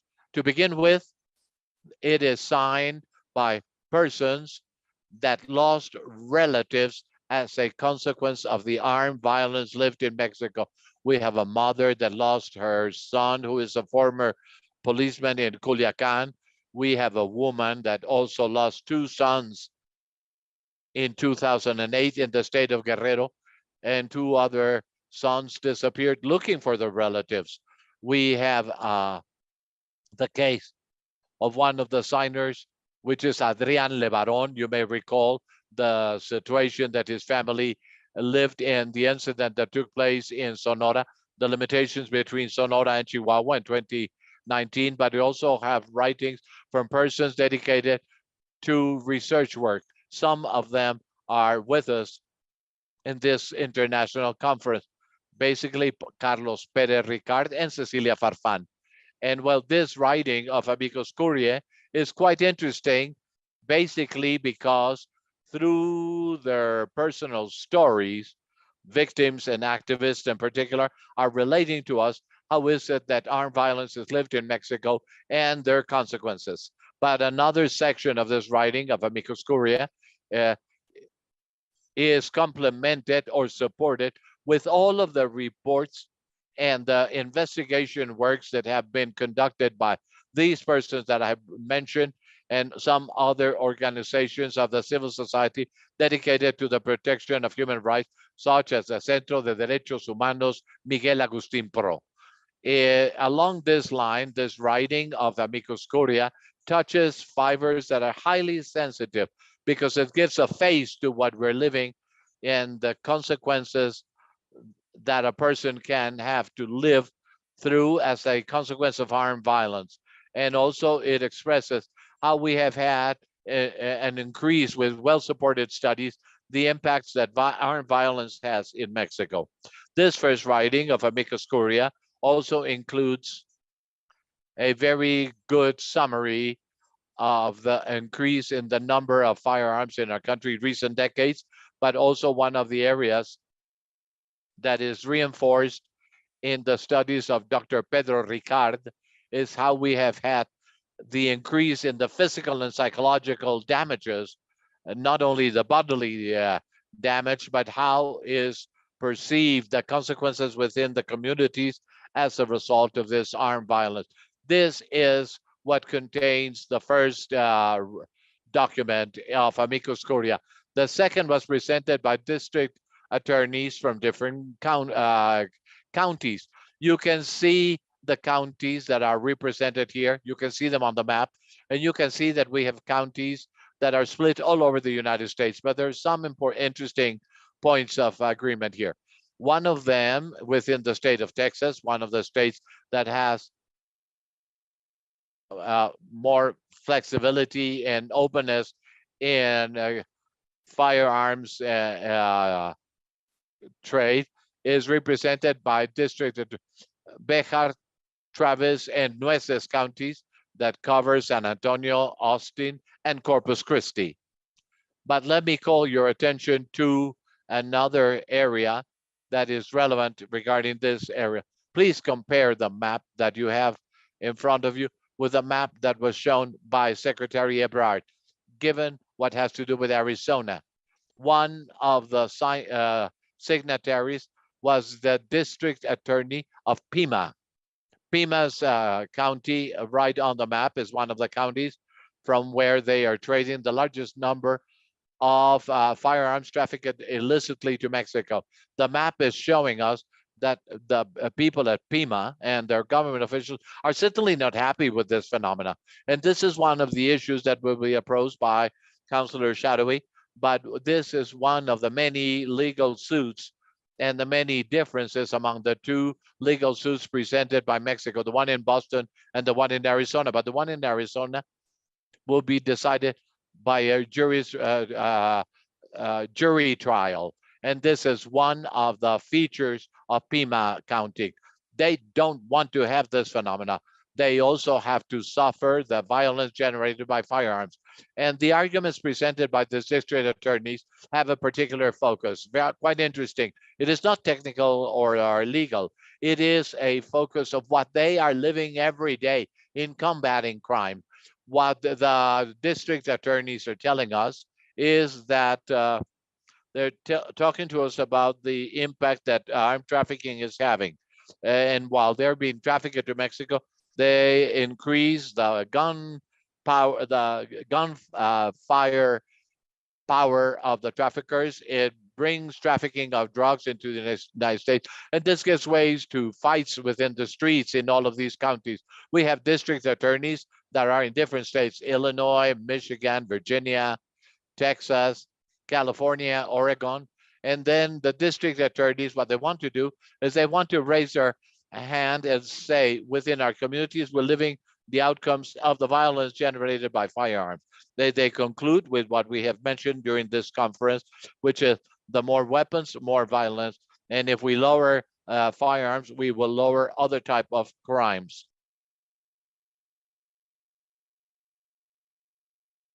Another one of this writing was presented by professors from 16 different academic institutions, where we have people who are devoted to research and teaching, like the University of California in Davis, Boston University School of Law, George Washington University, among many others. And this amicus curiae is also a very technical writing, technical document or judicial document, and it refers to the non-extraterritorial application of the PLACA law. One of the arguments of the demanded companies was that the argument of Mexico that this legislation would not be applicable because the damages will suffer in the Mexican territory. The professors of law in the US and specialists based on judicial precedents and an analysis of legislation consider that this is not right, and their arguments are very similar to the government of Mexico because they refer to the fact that under international law, if the effects of a behavior of the demanded companies, all the malpractice and negligence that Mexico is arguing, if they bring damages to Mexico, the applicable law is the Mexican law. And so we can overcome the legislation gives them immunity.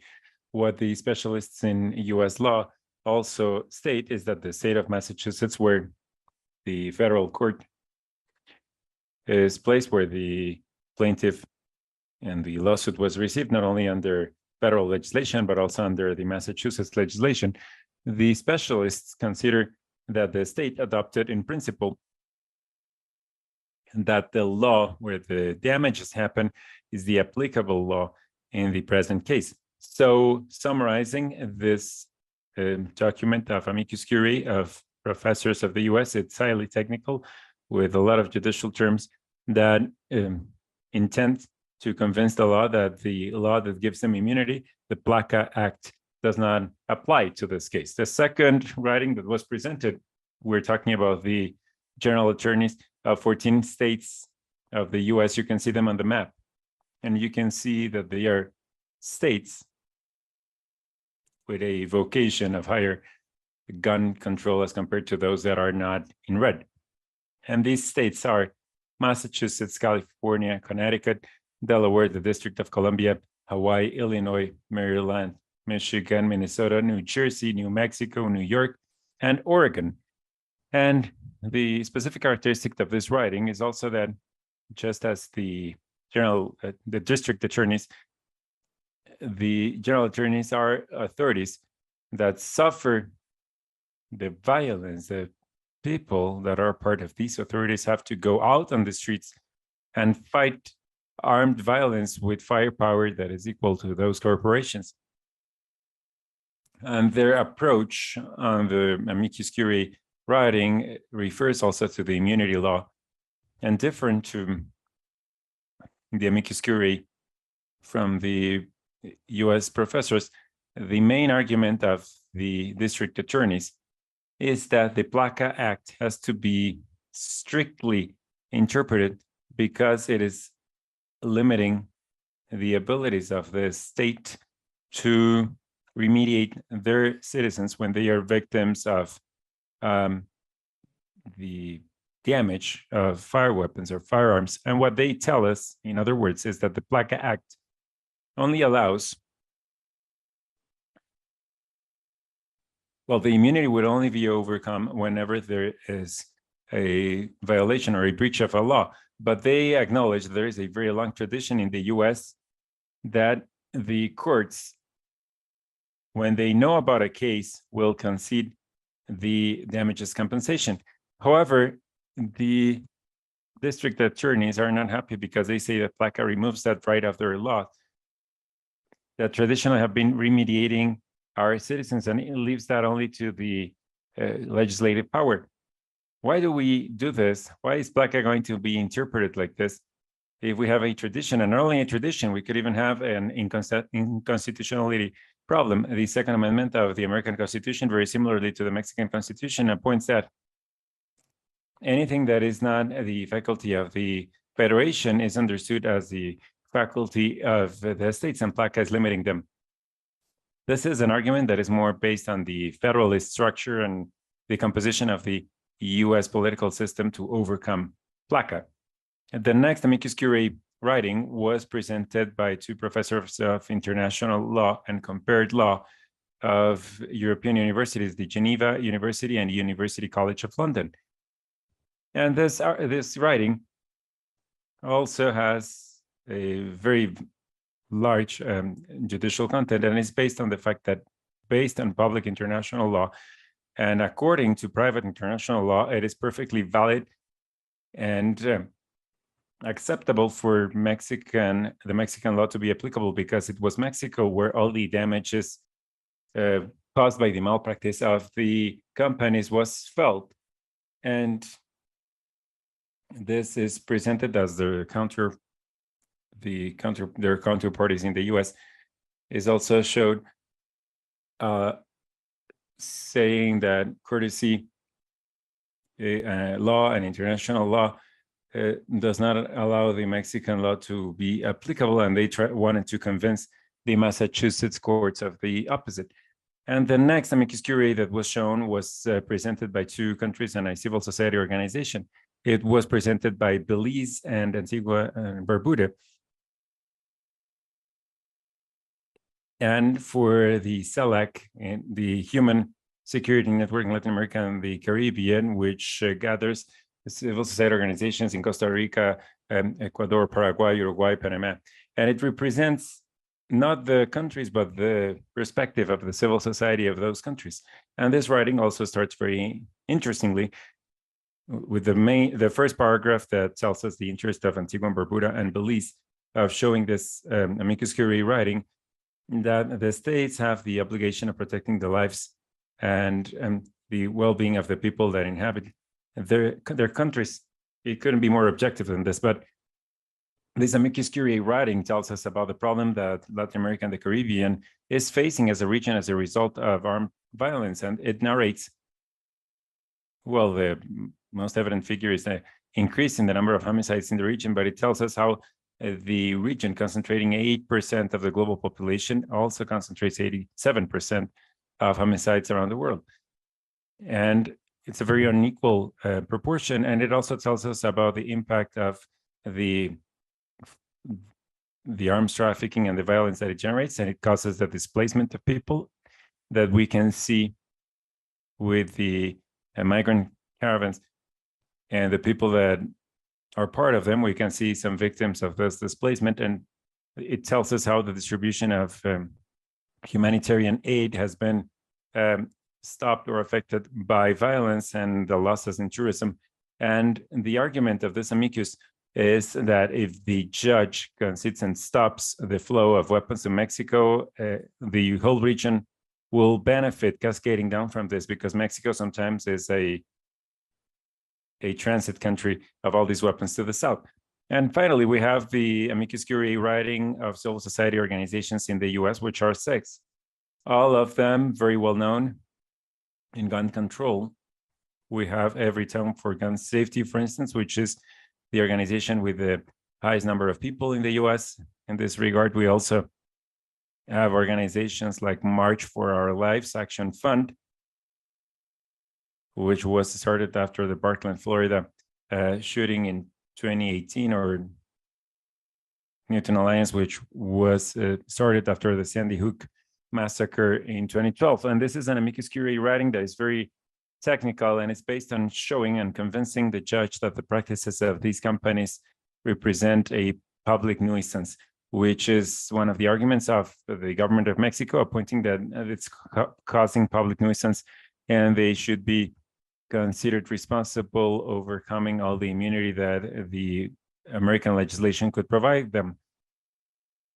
And I'm just going to finish by mentioning 2 conclusions from this group of amicus curiae writings. First of all, I want to insist on the fact that we have not only very solid documents from the legal and technical standpoint, but we also have writings of amicus curiae that are very well documented in research, and also in the testimonials of victims on the other hand.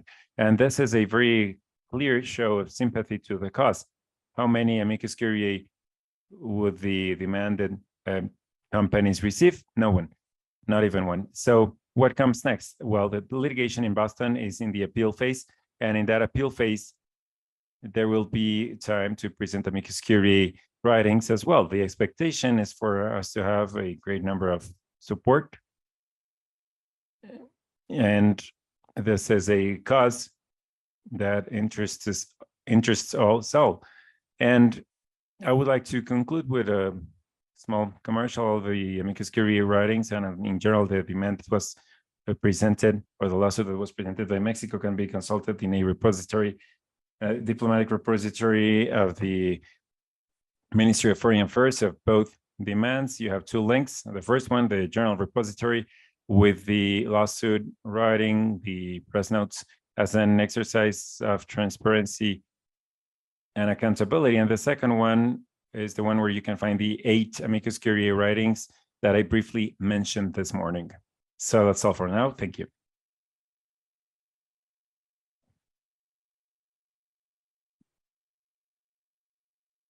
Thank you very much to Mr. Reyes. And I think one of the key messages of all these interesting outlooks that you offered us with the amicus curiae writings is that the signees have something to tell the courts. The great number of the subscribers in sovereign states, NGOs in Latin America and the US, and victims would have a different story to tell and a different perspective in terms of the litigation that was started by the Mexican state. Thank you very much. Now we'll go to the presentation of Dr. León Castellanos. I will briefly mention his bio. Mr. León Castellanos is a specialist in international law and a researcher in the Asser Institute for International and European Law at The Hague. And he's also a teacher in Amsterdam University and the coordinator of the Dutch Network on Human Rights, covering migration, transitional justice, and the protection of minorities. Besides having many scientific publications, his work has been published in Foreign Affairs Latin America, Nexus, and Sol de Mexico. In 2019, he received the David D. Prize for the American Society of International Law, acknowledging his research in terms of human rights. He has also been a visiting researcher in Cambridge and Harvard. He has a PhD in international law by the Higher Institute of Development and International Studies in Switzerland and the Mexican Council of International Affairs, COMEXI. He has been a law consultant in the UN in Geneva and for the High Commissioner for the Protection of Minorities for the Organization of Security and Cooperation in Europe. He was trained in Anáhuac Mayab University, where he received the title of lawyer in 2018. Thank you. 2008. Thank you, Liliana, for this generous presentation. I would like to start by thanking all of you for being here with us this afternoon, and particularly the Secretary of Violence and Peace, Sergio Guayo Quesada, and our chancellors and the law consultancy. Thank you, Mr. Alejandro Celorio. This afternoon, I would like to tell you more in detail what are the arguments that are presented by the judge in Boston to make aside the intentions of the Mexican government that, of course, will continue in the appeals of the next phase. In this presentation, I would like to simply start by saying, well, by checking if this remote is going to work. Perfect. I would like to frame this litigation in the context, in a global context. And why is that? Because this is being a spearhead in the way that the interests of individuals are being defended and protected. Usually, this uses human rights mechanisms to reach these ends.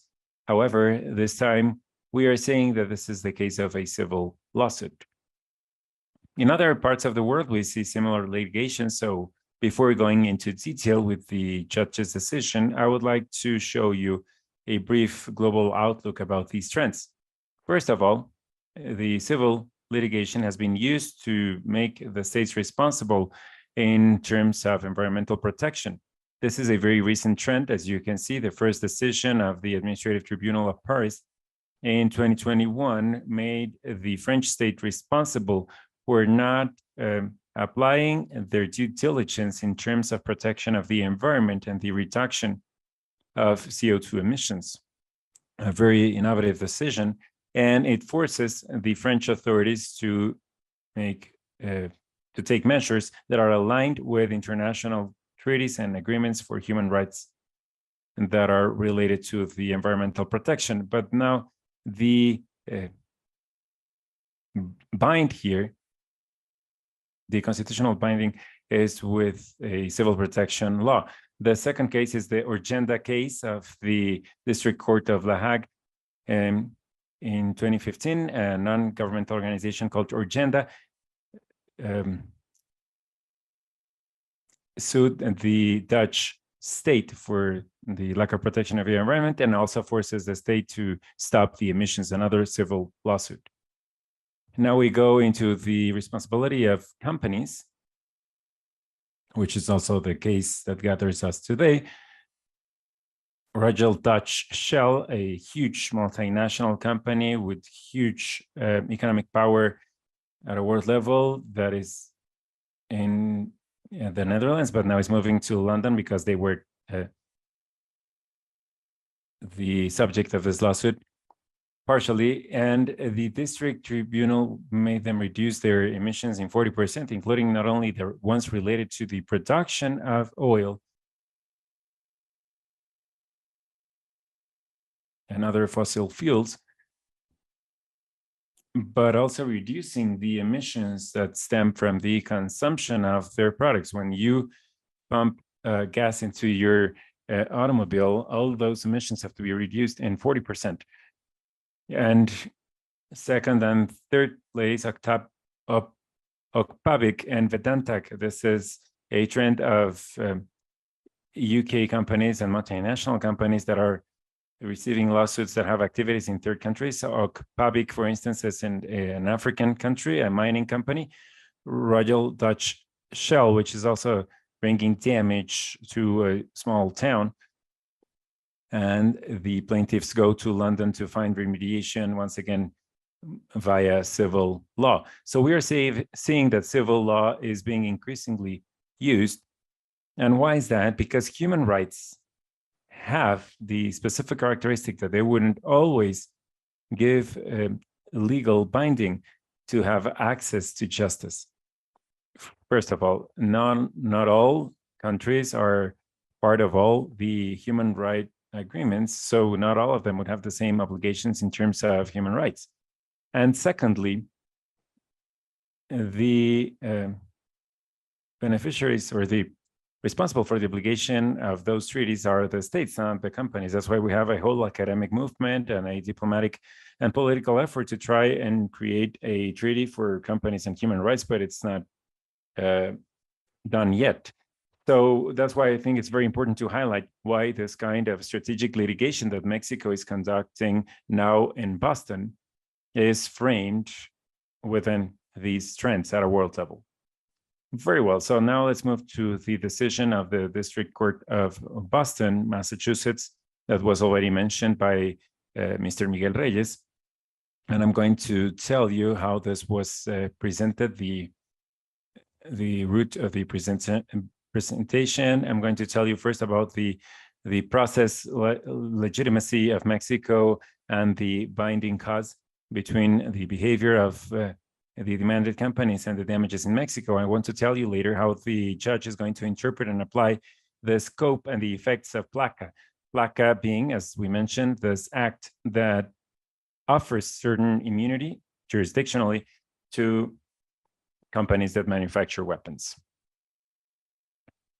Thirdly, I'm going to tell you about the application of the of the Mexican law in certain intentions of this lawsuit against the arms manufacturers and the interpretation of the scope of PLACA of the judge, and then the exemptions to the application of PLACA.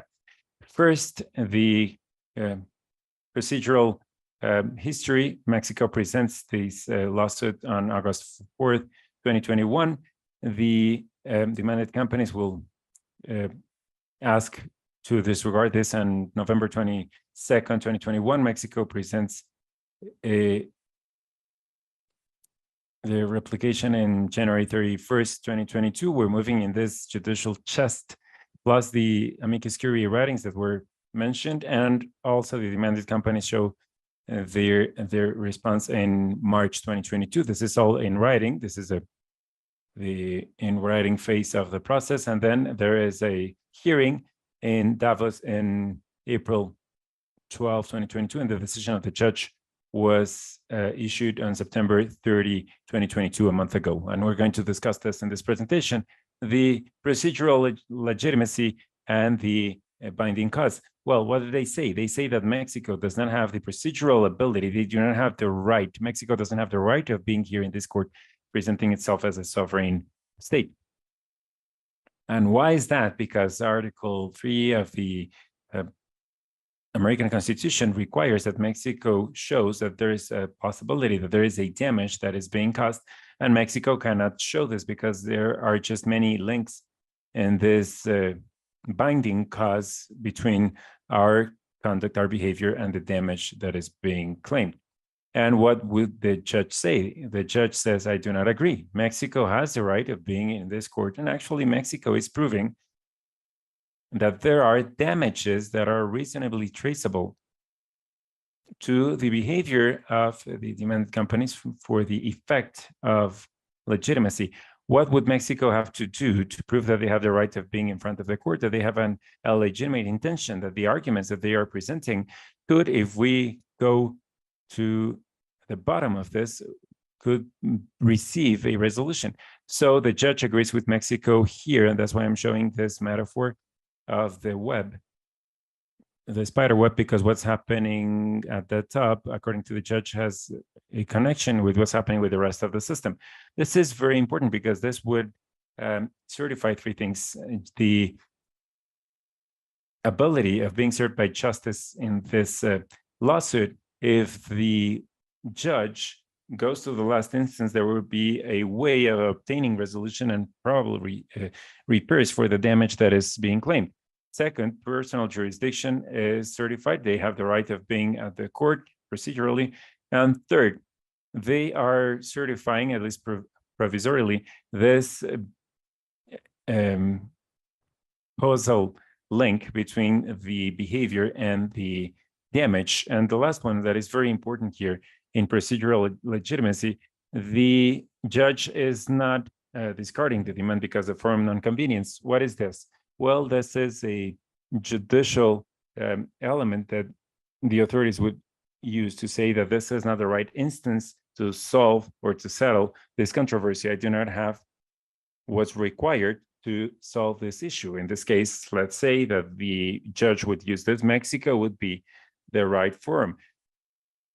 The courts of Mexico would be the most appropriate for this lawsuit to continue, but that's not what the judge says. The judge says that this would be a lawsuit that could continue in the US, but we have this issue of the PLACA law that I will discuss later that impedes me from going to the bottom of this issue. And most lawsuits that go to the US to make companies responsible are usually discarded because of this figure of forum nonconvenience. And we see that in this case, the judge is receiving it and is stating that the American law has the ability to solve or to settle this issue. This is going to be important in the next procedural phase, because this would certify that the case is well established in the American judicial system. Just a very brief comment on PLACA, which is, as Miguel mentioned, the law that will ban, according to the judge, the to settle this issue or to get to the bottom of this. It has not existed since always, and it was proposed by the lobbying of the weapon manufacturers in the American Congress, and it thrives, and they get this act that would prohibit civil law to demand them because of damages by their products to third parties. That is to say, if a criminal goes to a school and uses a gun for a shooting and then shoots himself or herself, the victims would have no recourse because the perpetrator is no longer alive. So if there is some kind of civil malpractice of the armories or the weapon manufacturing company, there is no way to bring that to court. So this has been a very polemic act since it was enacted and signed by President W. Bush, which is sitting on the picture getting ready to sign this legislation. So what are the issues with PLACA that we can quickly point out? Well, naturally, it would inhibit access to justice by the victims, of course, in the US. And this would most likely also breach human rights laws, the Civil and Political Rights Pact that was signed in the UN, and the US signed this. There aren't also compensation mechanisms. Let's pretend that there is no access to justice, but the government says, well, because there is PLACA, I'm going to create a special fund for the victim so that there is a support, either health support or post-traumatic support or material damages, etc. But those kind of mechanisms do not exist. They do exist, however, for other industries. For instance, the vaccination industry. Now, with the pandemic, companies that were making COVID vaccines in the US enjoyed a procedural immunity. They could not be sued. And the government made sure of this so that they could continue with their research work, because if they are getting swamped with lawsuits, they are distracted and cannot manufacture the vaccine quickly. What did the government say? There is no access to justice, but funds were created at a federal level so that people with secondary damages to the vaccines could have access to remediation. So we know about similar mechanisms for the automotive industry and for the drug industry or the pharma industry. But in this case, in the weapon industry, there is no mechanism, no damages can be claimed for the same reason, and there is a regulatory deficit. There is no federal agency of the US that would have access to the safety regarding how weapons are manufactured. So improvements that could be induced by litigation are also banned. If you are always receiving lawsuits, you're going to check and analyze yourself and see where you're failing, and that's not even a possibility there. And this goes precisely against the promises that were made when PLACA was adopted and enacted in the Congress of the US. This is a photo of the Chamber of Representatives at the Capitol, and the people that are drafting this law, that are presenting the bill in 2005, are saying, we are not just shutting the door of the courts to victims or denying access to justice to those who need it. And they promised that they would respect human rights and they would respect access to courts to those that needed it. We have John Cornyn and Larry Craig, another one of the main sponsors of PLACA, of course, Republican senators of conservative states. This is a very narrow exception, speaking of PLACA, to continue demanding those who breach the law that they are responsible for their acts against non-fulfilled promises, but there are initiatives that are looking to revert the effects of PLACA.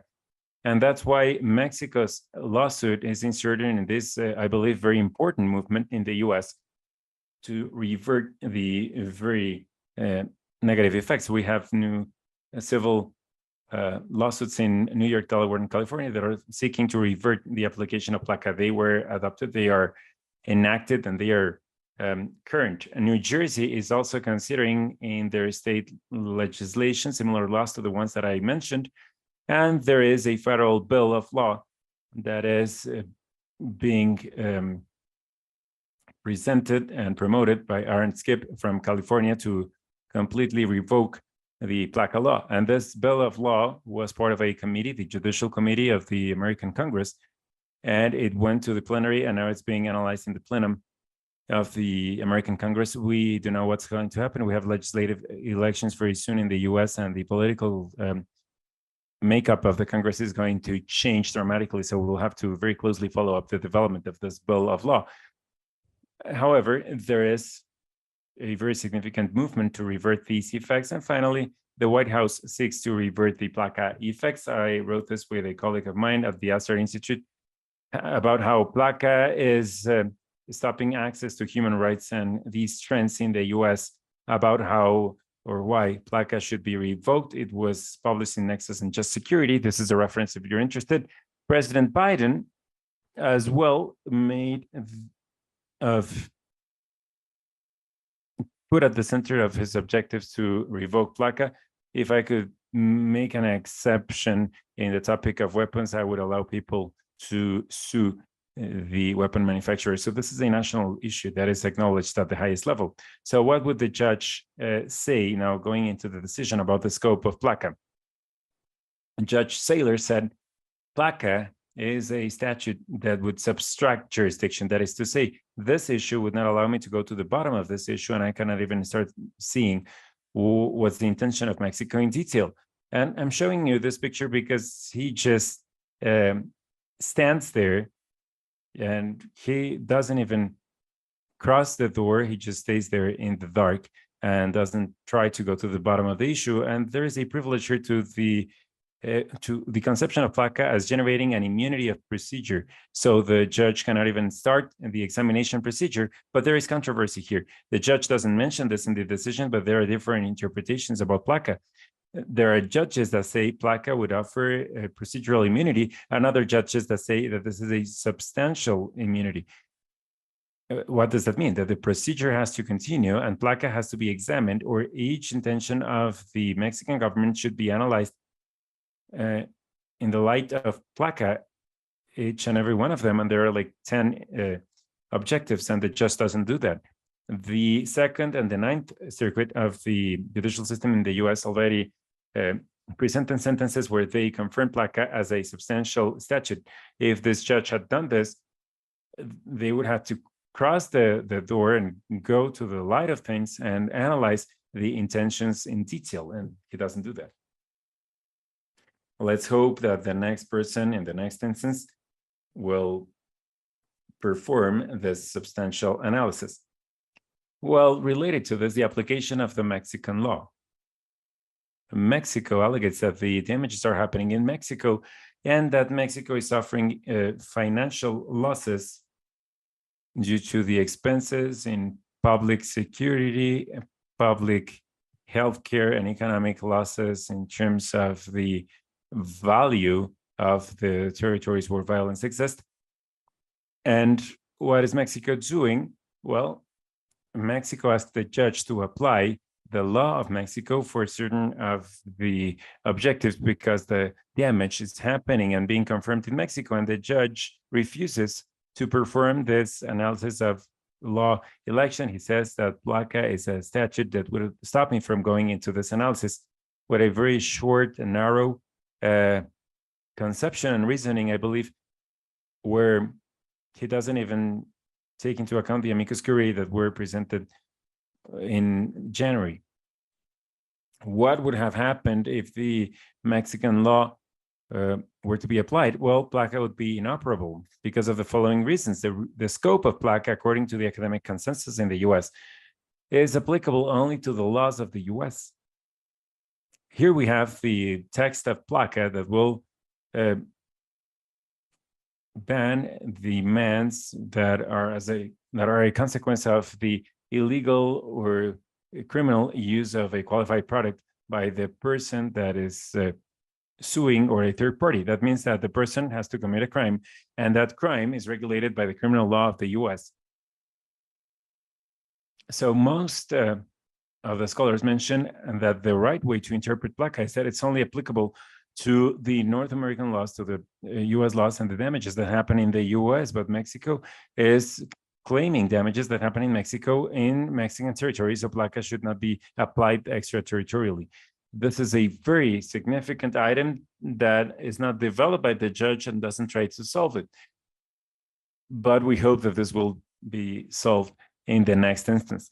Now, one more observation that is significant, and then I'll move to my conclusions. There are certain exceptions to the application of PLACA claimed by Mexico. One of the main ones is the exception that is called predicate exception, which is the only exception or one of the few exceptions that have been used in access to justice. And in this case, Mexico is summoning, among others, a law of Connecticut about malicious marketing, which is called the Unfair Trade Practices Act.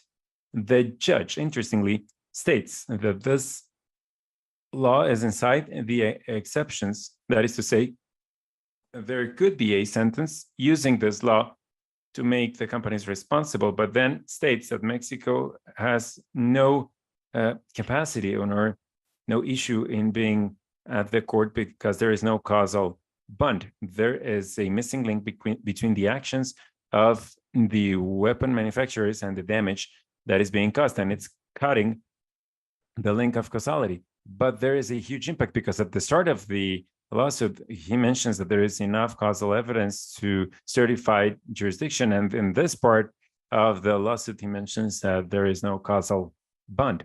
And I think that this has to be clarified and has to be resolved in the next session of the procedure.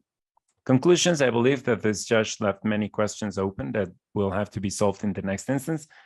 First of all, regarding the reach, the scope of PLACA, particularly extraterritorially, and the pretensions, the intentions based on the Mexican law.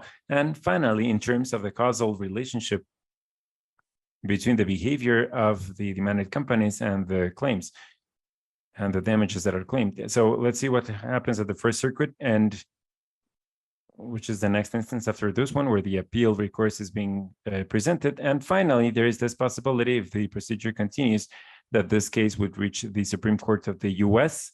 The Supreme Court has the ability of attracting facultatively. That is to say, it's not because one of the parties is going to ask for this that the Supreme Court is going to attract the case. However, because of the same reason that many questions are open, it could be that the Supreme Court wants to solve the scope of PLACA and the causal bond that is required in these cases, in this case and similar cases, and how we should make responsible the weapon manufacturing companies. I will conclude with this, and thank you very much for your attention.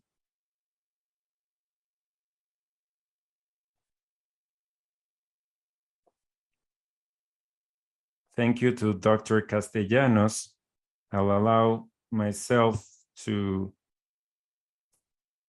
go back to this debate that will probably be mentioned in the next phase a likely debate. It wouldn't have to be about the substantial or the application of PLACA, but also the obligation that depends on that immunity. So we'll probably see a very interesting analysis here. We're moving to the third presentation by Steve Shadowin that is called the second lawsuit of Mexico, the case of the weapon sellers in Arizona. Voy a pasar en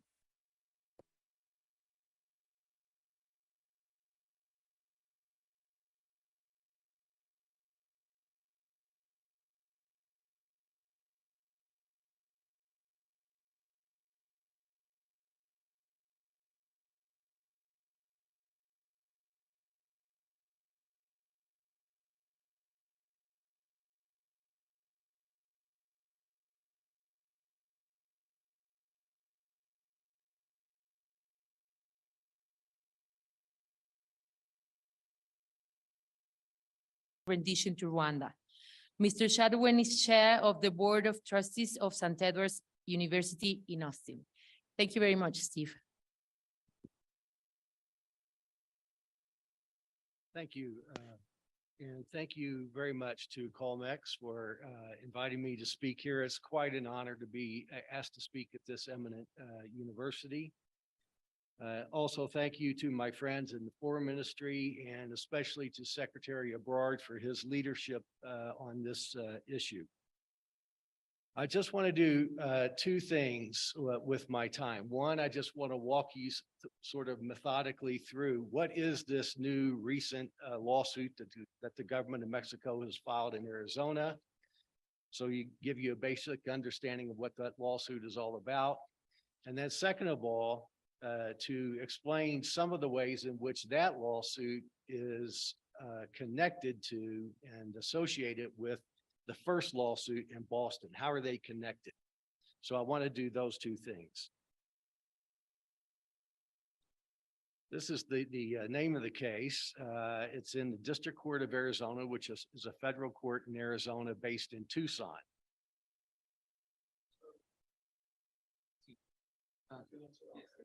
It's on. Okay, just a little delay, I guess. This actually is a quotation from the lawsuit, and it says in 2021, the U.S. GAO reported on ATF trace data and revealed a great number of firearms that were recovered in Arizona. And this is by far the largest number per capita of the three states along the border, twice as many as Texas, and 4 times as many as in California. And as a native Texan, I'm allowed to say this: if you're worse than Texas, you are really bad. So there's a real problem with respect to tracing of guns in Arizona.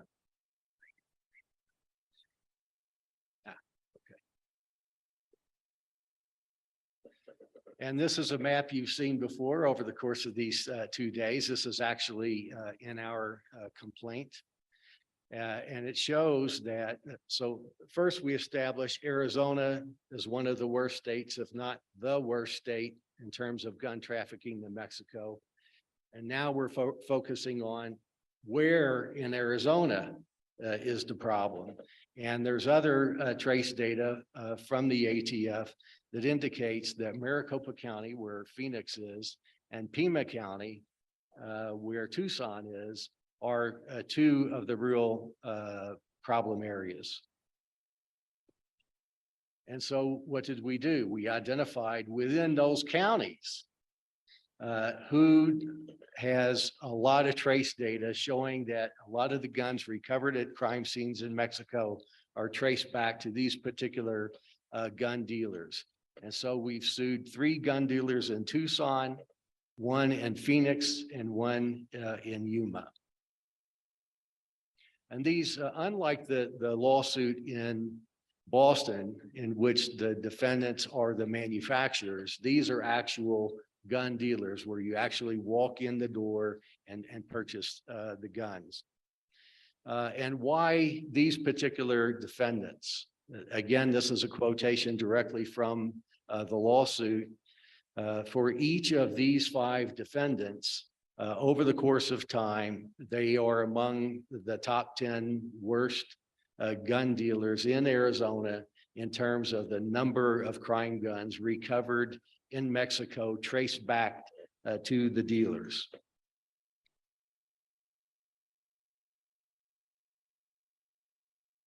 Okay. Okay. What does the lawsuit say that these gun dealers have done wrong? What's the unlawful conduct?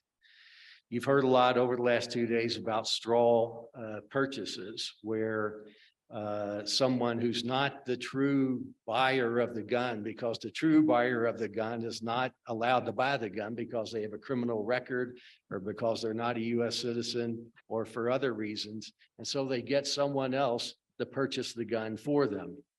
One of the things, by the way, we're trying to accomplish in our lawsuit, and we want to ask you all who are engaged in these issues to do, we're no longer calling these straw purchases.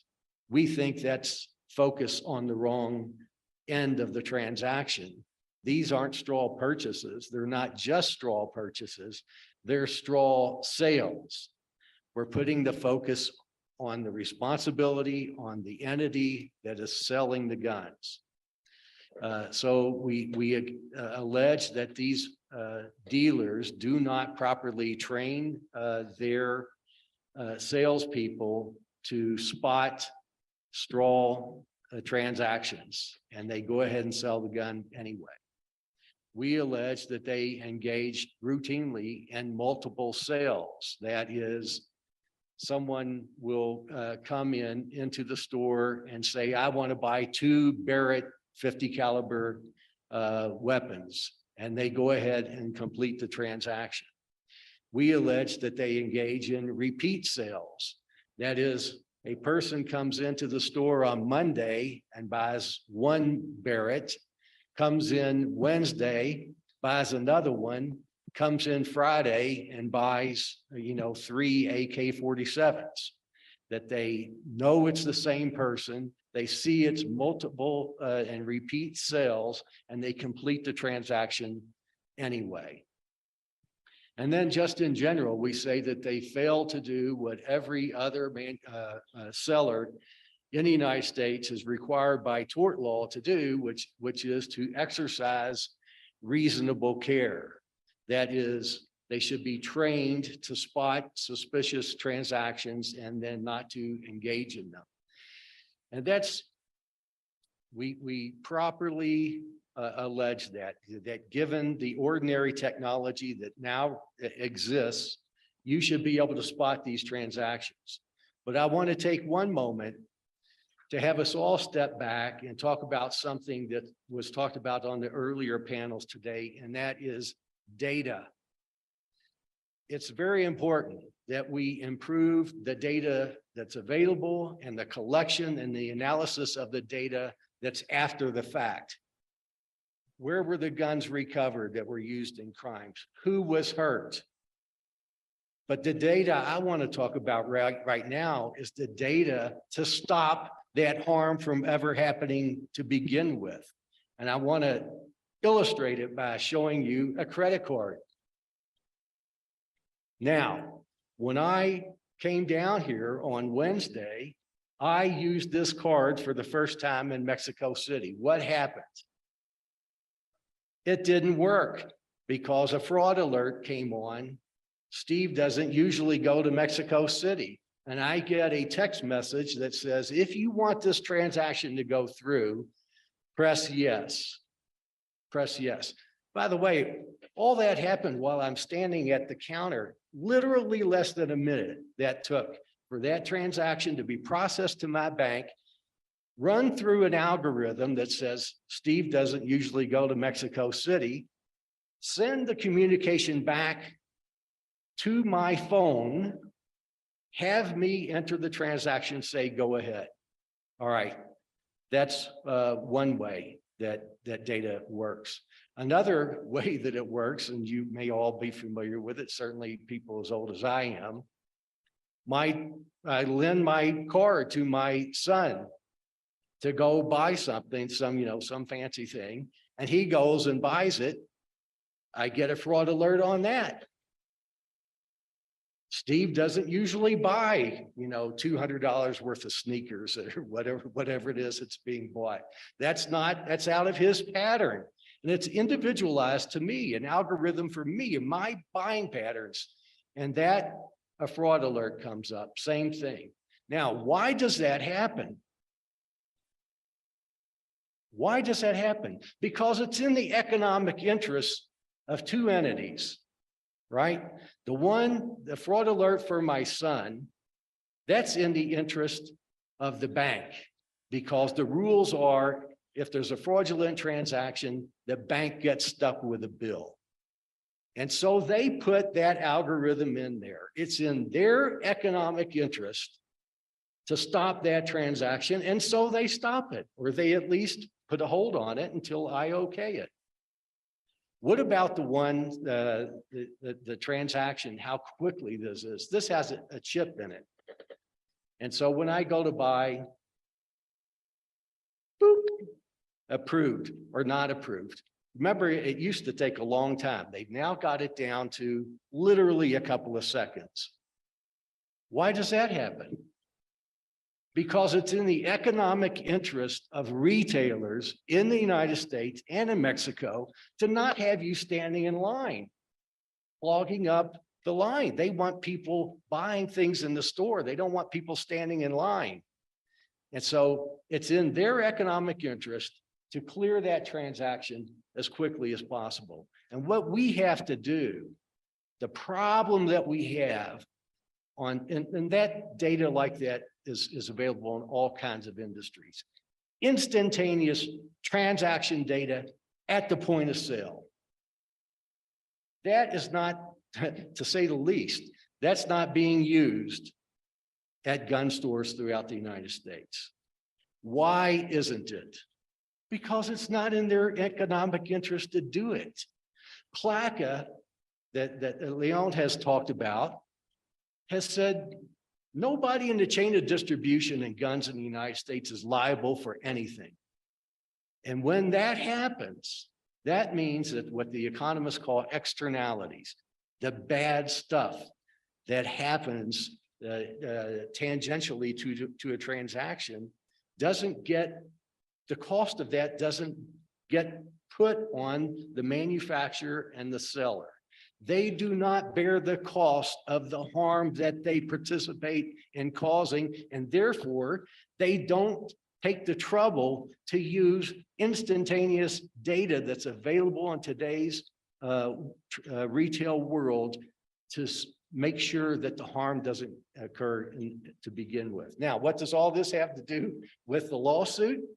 The purpose of the lawsuit in Boston and the one in Arizona is to make the manufacturers and the gun dealers in the chain of distribution internalize the costs of the harm that they cause.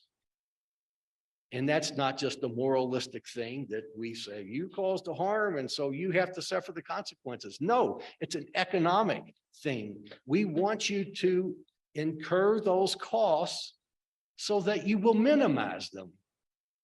Your economic interest will be to invest in real-time online data and other safety precautions that will prevent the harm from happening to begin with.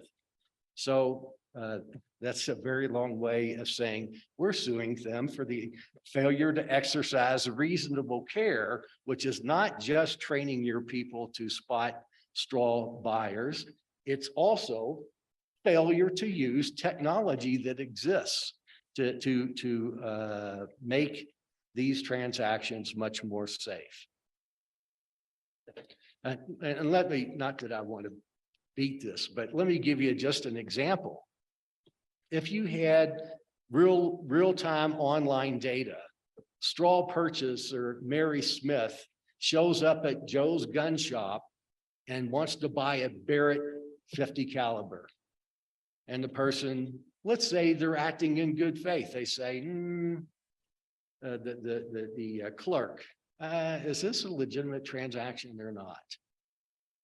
Well, why should they be put in a position of making that call?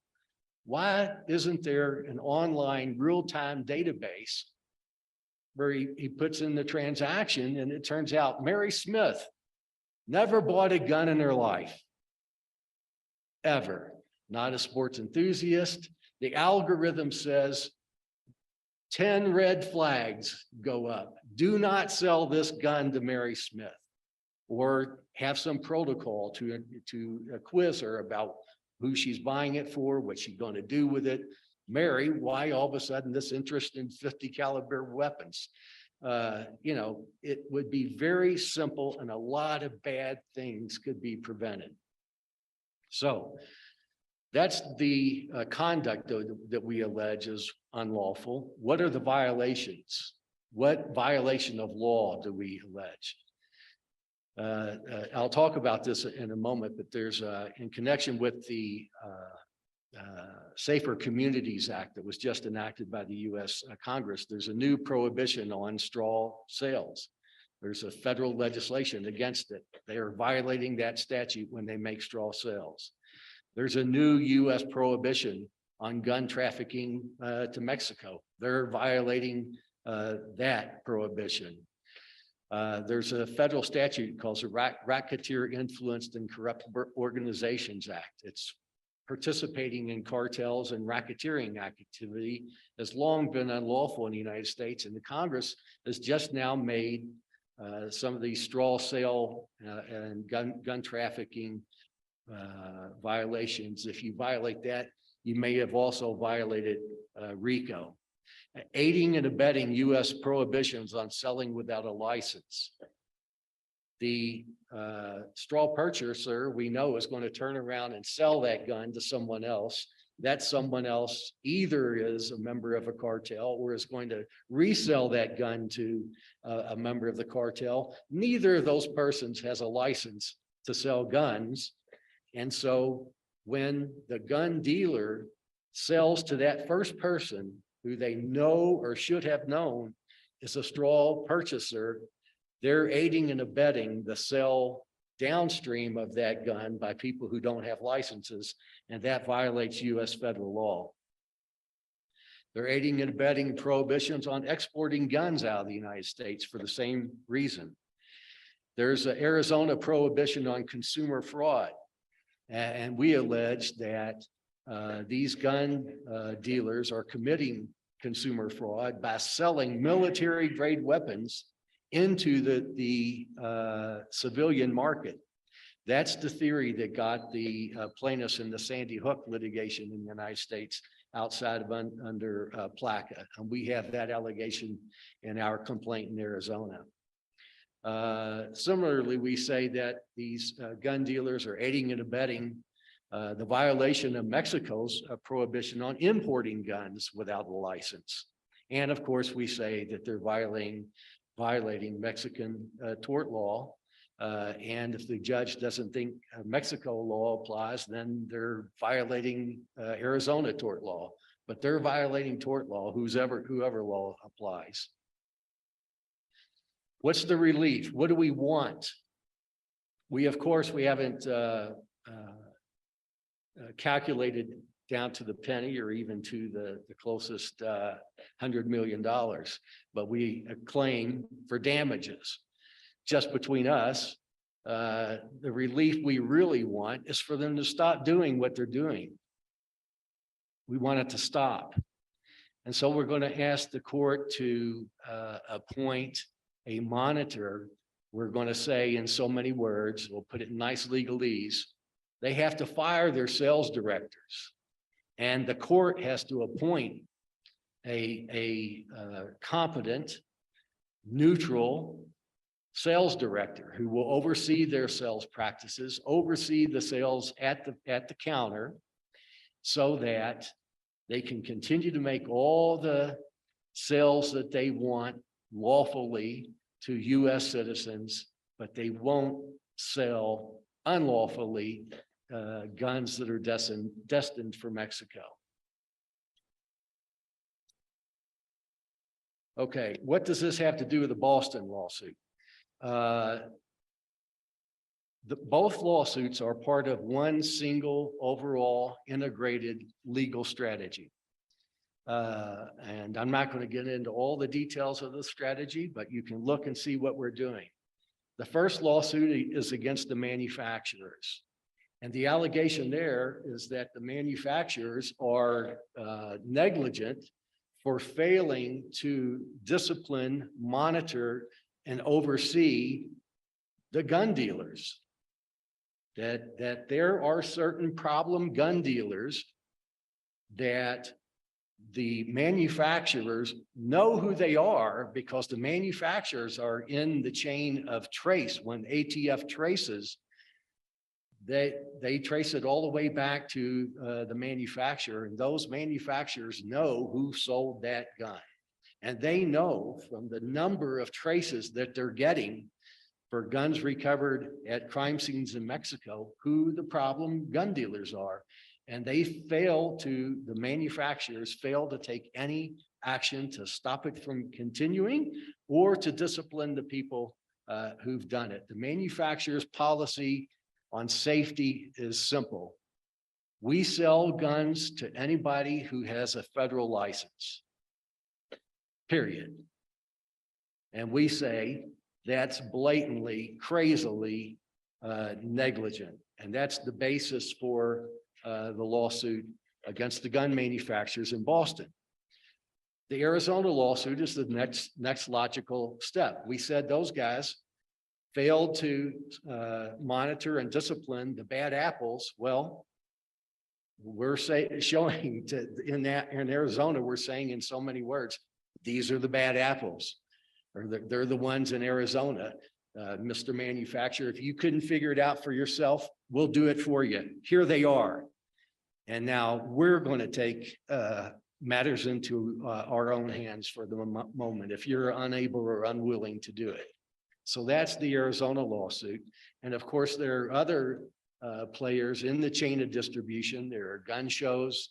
There are instances where people engage in straw sales in states away from the border, and then the guns are transshipped down to the border. So there are other opportunities to fill out the full legal strategy.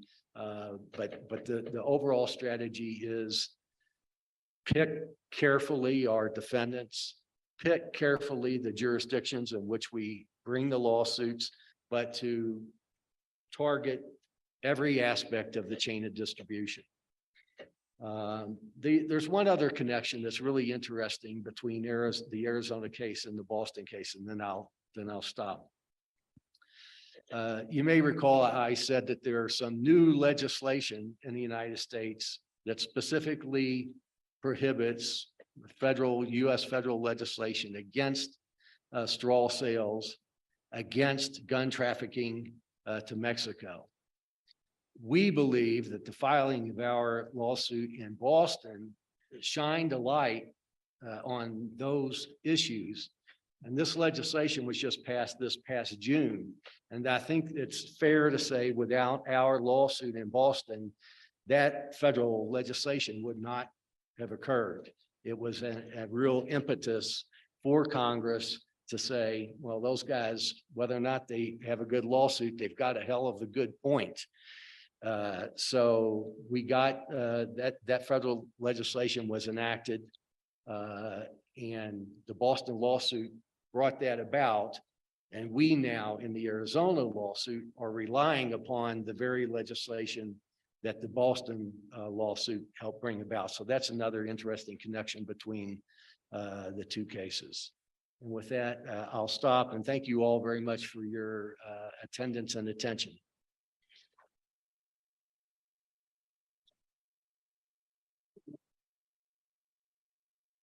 Thank you very much to Mr. Shadwin for this very thorough overview of what is happening in Arizona, what is happening with irresponsible gun sellers.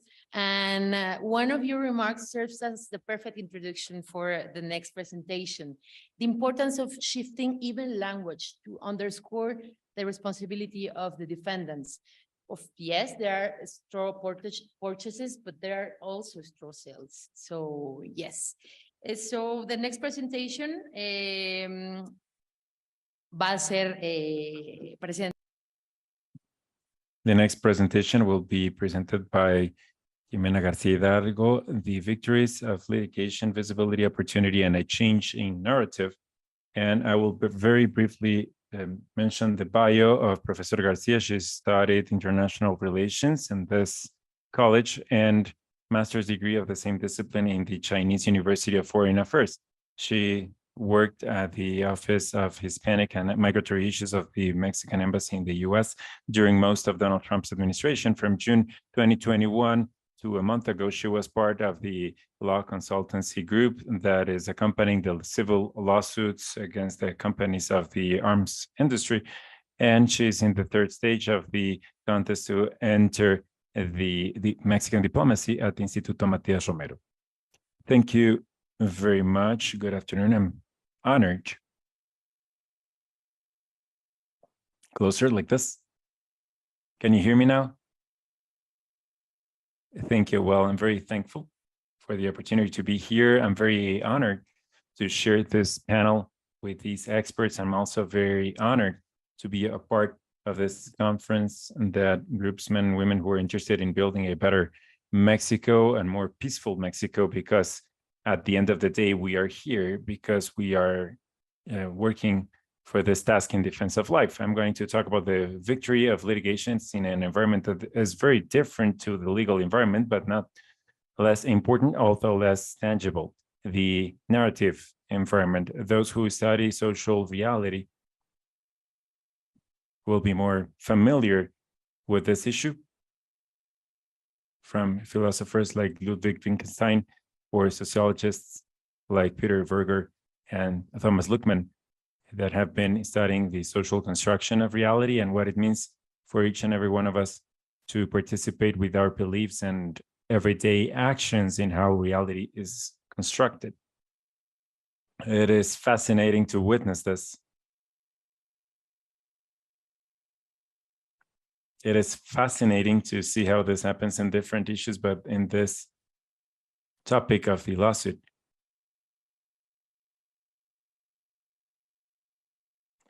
I have experienced this personally because the lawsuit has also been a battle in the environment or the realm of mindsets and the conscience of people. When the Ministry of Foreign Affairs presented the lawsuit in March 2021, the first one, the Boston lawsuit, we received all kinds of reactions, a lot of enthusiasm, a lot of support, a lot of interest, but also a lot of skepticism, which is normal. And it is our work from our office to give legitimacy to the actions of the government. But beyond the skepticism, a lot of fields wouldn't listen to us and wouldn't hear our arguments, wouldn't understand the evidence, wouldn't see it.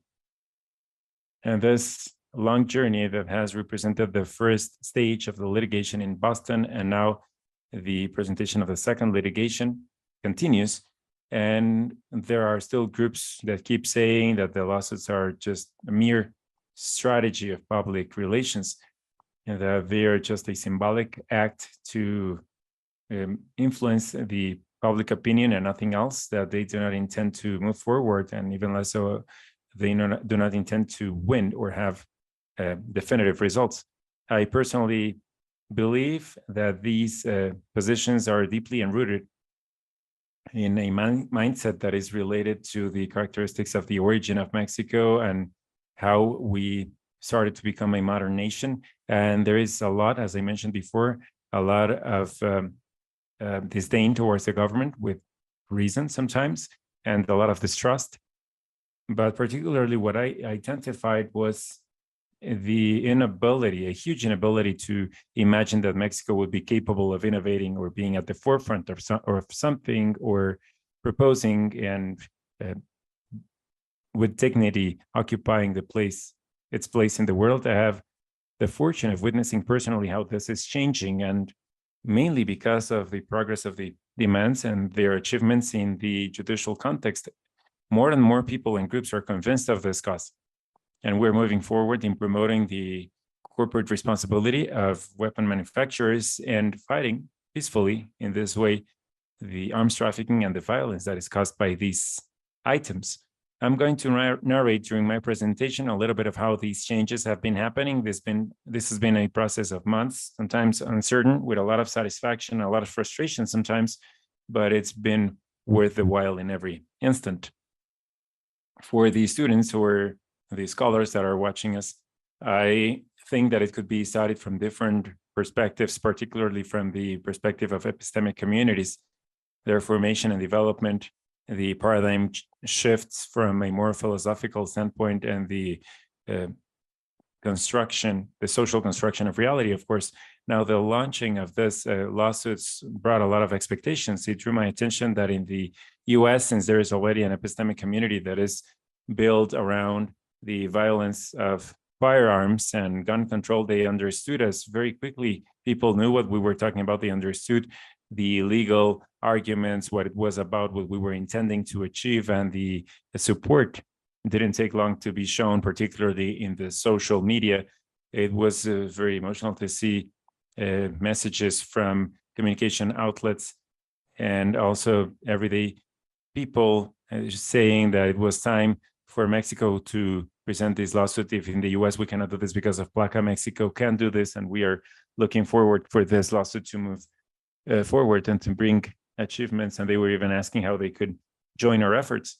In Mexico, the support was somewhat different. I think it was first manifested in the scholar environment. Professor Aguayo, in his seminar on violence and peace, were deeply interested in this from the start, and we're very grateful for this. And we have had institutions joining us more and more. The School of Law of UNAM was also a key instance, and the professors understood very well what the purpose was. And this gap we sometimes have between public and private institutions didn't happen in our case. Tecnológicos de Monterrey also showed its early support. We have had the support of philosophers who have been studying the topic of the lawsuit and corporate responsibility from different stances, from human nature, for instance, and what a company represents, as well as what being a company represents in a social world with the consequences and responsibilities that it entails.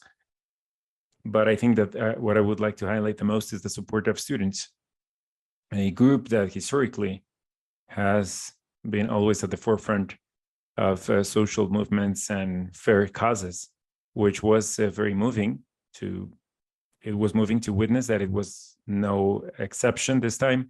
The Observatory of the Bilateral Relationship of the Social and Political Science School of UNAM also started following up this demand from the start, this lawsuit, and they haven't stopped publishing information regarding this to inform their peers about what this was all about. And a group of students also started based mainly in Mexico City and Guanajuato, that, as you know, is a country that was deeply affected and has been deeply affected by firearm violence, and they have been disseminating information about the lawsuits in the social media. But not only that, very courageously, they have been gathering the testimonials of people that have been affected by violence and people who know where to obtain or get weapons. And they would tell us, I have a neighbor who sells weapons, I could interview them.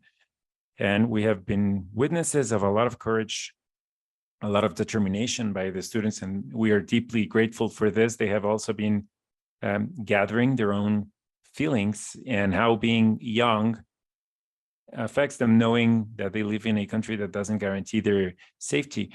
In the case of the students of León, what promoted our cause deeply was a case of a student, their colleague, that died in a shootout in the highway. They have been at the forefront of these happenings, and they've been joining our movement. But these actions have not only drawn the attention of the Mexican public. In the case of the students, it was very moving to see that they have been making bonds with the movement of students in the US, which is also very strong demographically and symbolically. A lot of the leaders of this movement are survivors of shootings, very lethal shootings. And what's interesting here is that this is one more aspect that is bringing together Mexico and the US. The students who are fighting for their lives, for the right to live, for the right to live in communities that are safe and not having to be concerned by shootings or shootouts, and only be concerned for their students. After a year since the shootings in Buffalo and Uvalde, the students of March for Life also organized demonstrations both online and in person to demand that the government would take decisive steps against the violence caused by firearms. The Mexican students joined from the trenches they could reach, mainly social media, and that's where they gained more presence in the US audiences. As the litigation has been moving forward, the media outlets have also played a very important role.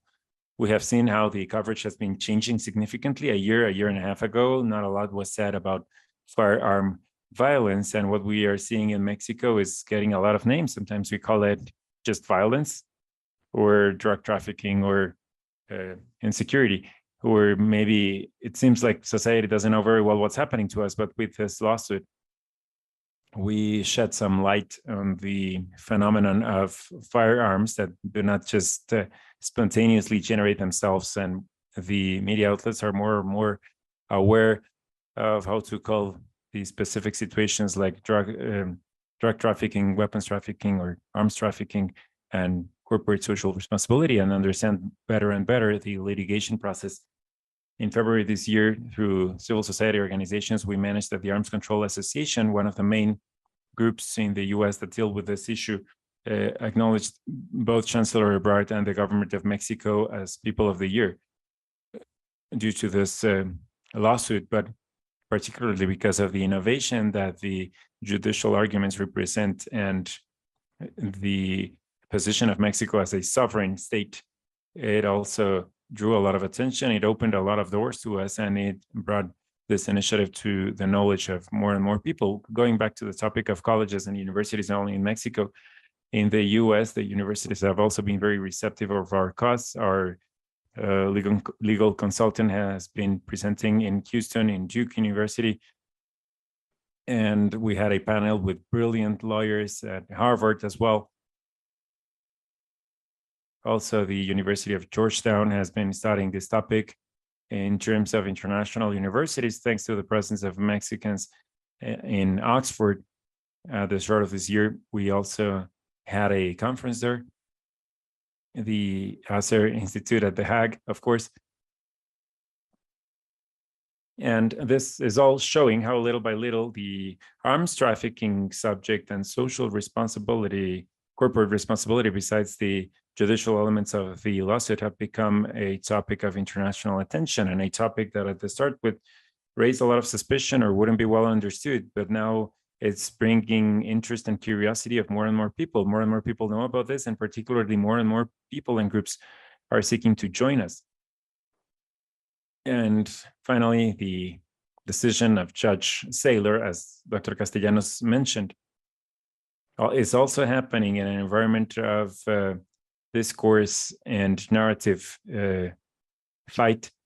And the judge would discard the claim initially because of PLACA, because of the exemption of companies in the US, but he didn't discard the evidence or the arguments. It's quite the opposite. In the document that he drafted, you could read between the lines that the cause of Mexico is fair, and it was worth following it up. Regarding the amicus curiae that the legal consultant also mentioned, we see friends in the region who are also suffering from arms trafficking and want to join this cause. In terms of the amicus that was presented by Mexico, it became an element to bring together collectives of victims, scholars, and civil organizations that in many other realms could be divided. But I also want to highlight the victims, collectives who are suffering in their own flesh violence with firearms. We got together with them once, and we had a video call where we explained both the characteristics and the purpose of the demand. They didn't know this lawsuit yet. I imagine they were very busy looking for their relatives and wouldn't just watch the news.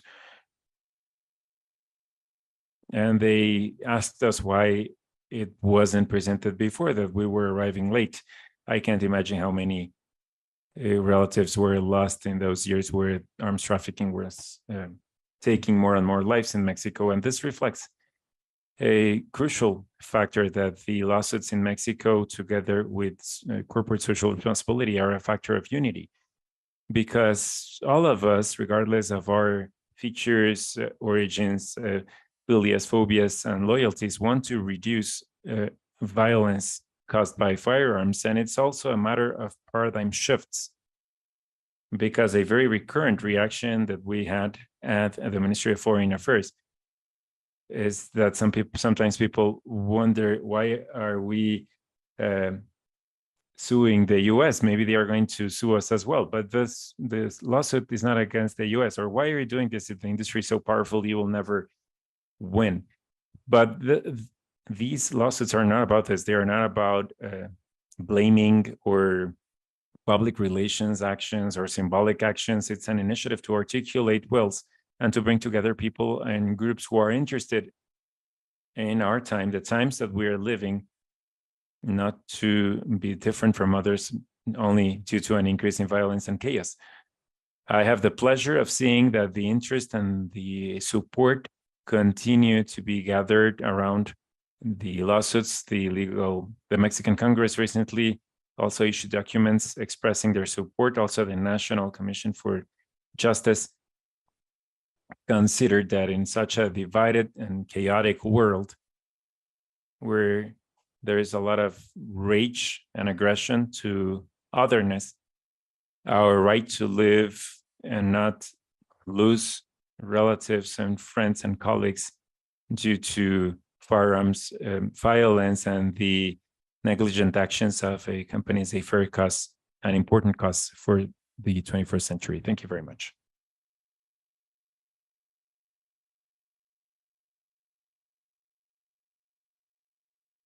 Thank you very much to Ms. Garcia Hidalgo. I think that we can particularly highlight the unity factor and how many of us feel identified or represented by this never before seen actions. And I think that there is an old adage that says, if we want different results, we have to make things differently. And so this litigation is showing us that doing things differently has been very, very positive. So thank you very much to the panel. We still have a very short time for just a few questions. We just have 10 minutes. So I hope you can be very concise and very brief in your questions. I saw Eugenio Weigen raising his hand there. Everyone can also respond to this. So you mentioned that no amicus briefs on behalf of the defendants, but I'm wondering, what have you seen, Stephen, and maybe Miguel as well, and even Jimena, the response from the NRA type groups? I know the NRA has been sort of quiet, but other groups like the NSSF have been more vocal. What have you seen there, and what impact, if any, could they actually have on this issue?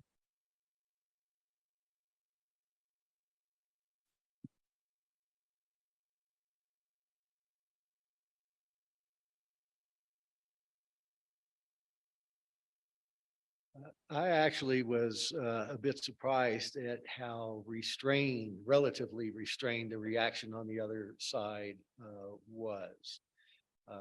NSSF obviously issued some press releases and statements and so forth, but they didn't have any amicus briefs filed. And I think that was actually part of a legal strategy not to have amicus briefs filed. They wanted to try to create the impression with the judge that there's nothing to see here. This is not a big deal lawsuit. And of course, our legal strategy on the other side was to do the opposite, to show how many people are affected by the conduct that we're challenging, how many people, U.S. states, U.S. district attorneys, the civil society organizations, how across the entire spectrum and literally across the world, people are interested in the case, and they want to do the opposite. I think it's likely that in the Court of Appeals, they will have some amicus briefs, because I think that strategy won't work for them. The Court of Appeals will understand exactly how important this case is.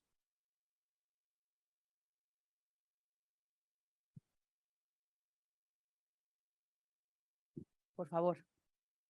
Gracias. Please go ahead.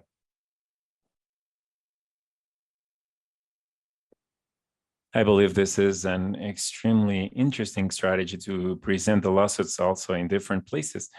And now I wonder if in the Court of Appeals, if it's approved or accepted, if this could bring a precedent for other international jurisdictions. In the case of the US, my perception is that when the damage is caused by subjects in the US, like the Union Carbide case was discarded many years ago, it just doesn't move forward.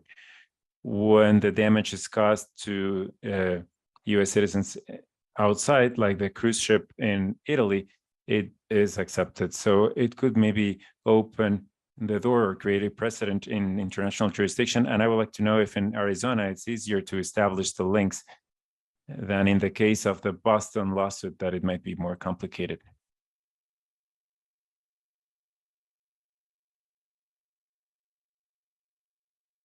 Yes, thank you very much.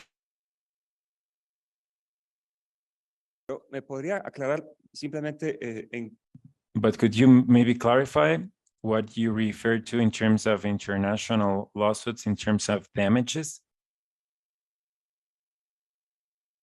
I refer to subjects outside of the US, like in the case of weapons in Mexico, or in the 80s, the Union Carbide case, that the appeal of which was just rejected because of the damages in Copal. Yes, the lawsuit was presented in the US, but damages that were caused in India, and last year it was rejected at the Court of Appeals. But when the damage is caused to US citizens abroad, like the cruise ship in Italy, it is accepted. So it's like a double standard. It is accepted and considered in the US. Yes, of course, in the federal courts of the US. Well, thank you very much for this clarification. I think this is a very good question, but it all depends. Well, in this case, we are speaking about jurisdiction. That's why the presentation was focused on this idea of jurisdiction, and we're talking about personal jurisdiction. So in the case of the US citizens that are affected in the Italian cruise ship, for instance, there is an accident and they lose their personal items or their damages, they go to the US and they claim this. And in virtue of their citizenship and their nationality, the American courts will exert their jurisdiction on this case. I do not know the details of those cases, but we are speaking of a connection through nationality. This is a nationality bond. Now we are talking here about the link in terms of where the damage takes place. So it's a little bit different because Mexico is claiming damages in its own behalf. It's not representing, at least in the Boston lawsuit, the Mexican citizens. That is being done in Arizona. That's where they mention that Mexico is acting paris patria, which is the technical term to say that Mexico is acting on behalf of Mexican men and women who were damaged or wounded. In the case of the Boston lawsuit, Mexico is acting in its sovereignty as a nation state and is certifying that the damage happened in his national territory, financial losses, etc. And so Mexican law should be applicable, and is authorizing the judge to using this judicial system, ours, and providing arguments to point out that this wouldn't be against the international practices in other jurisdictions. So I think that's the nuance that you are mentioning, or the distinction of why US citizens, when they are affected abroad, go to the US courts and they are certified that jurisdictional bond. It's because of nationality mainly, but we would have to see that on a case-by-case basis on the type of damage. Thank you. Well, there is a hand that was raised over here. Oh, sorry, Steve, go ahead. So I'll just point out that the Bhopal litigation, the Union Carbide, the reason that case was sent back to India was under the doctrine of forum non-convenience. And as Leon rightly pointed out, the defendants here did not move to dismiss on that ground. So everybody has agreed that the United States is a proper forum. And I think that one of the reasons the defendants did not, how our case is different from those other cases is that in Boston, the principal relief we seek, in addition to money damages, again, is to ask the judge to change the rules of the road going forward. Stop doing this, implement the following 10 safety measures in your distribution channel. And we can't get that relief from a Mexican court. We could have brought this lawsuit in Mexico if all we wanted was money, right? But there's no way a judge in Mexico could issue an order to Smith & Wesson in Massachusetts saying, you must change your practices in the following way. To get that relief, which is what we really want, we have to get a U.S. judge to issue that order. So we had to bring the case in the United States, and that meant the defendants would not be able to successfully try to dismiss the case on the grounds of forum non-convenience. So that's I don't know, I take it you're a lawyer, but that's the legal answer to what happened there. Thank you. Por acá, por favor.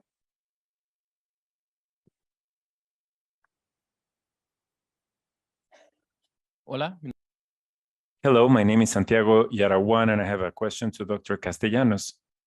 Specifically in your presentation, I was deeply interested in the initiatives against PLACA and now about the civil lawsuits.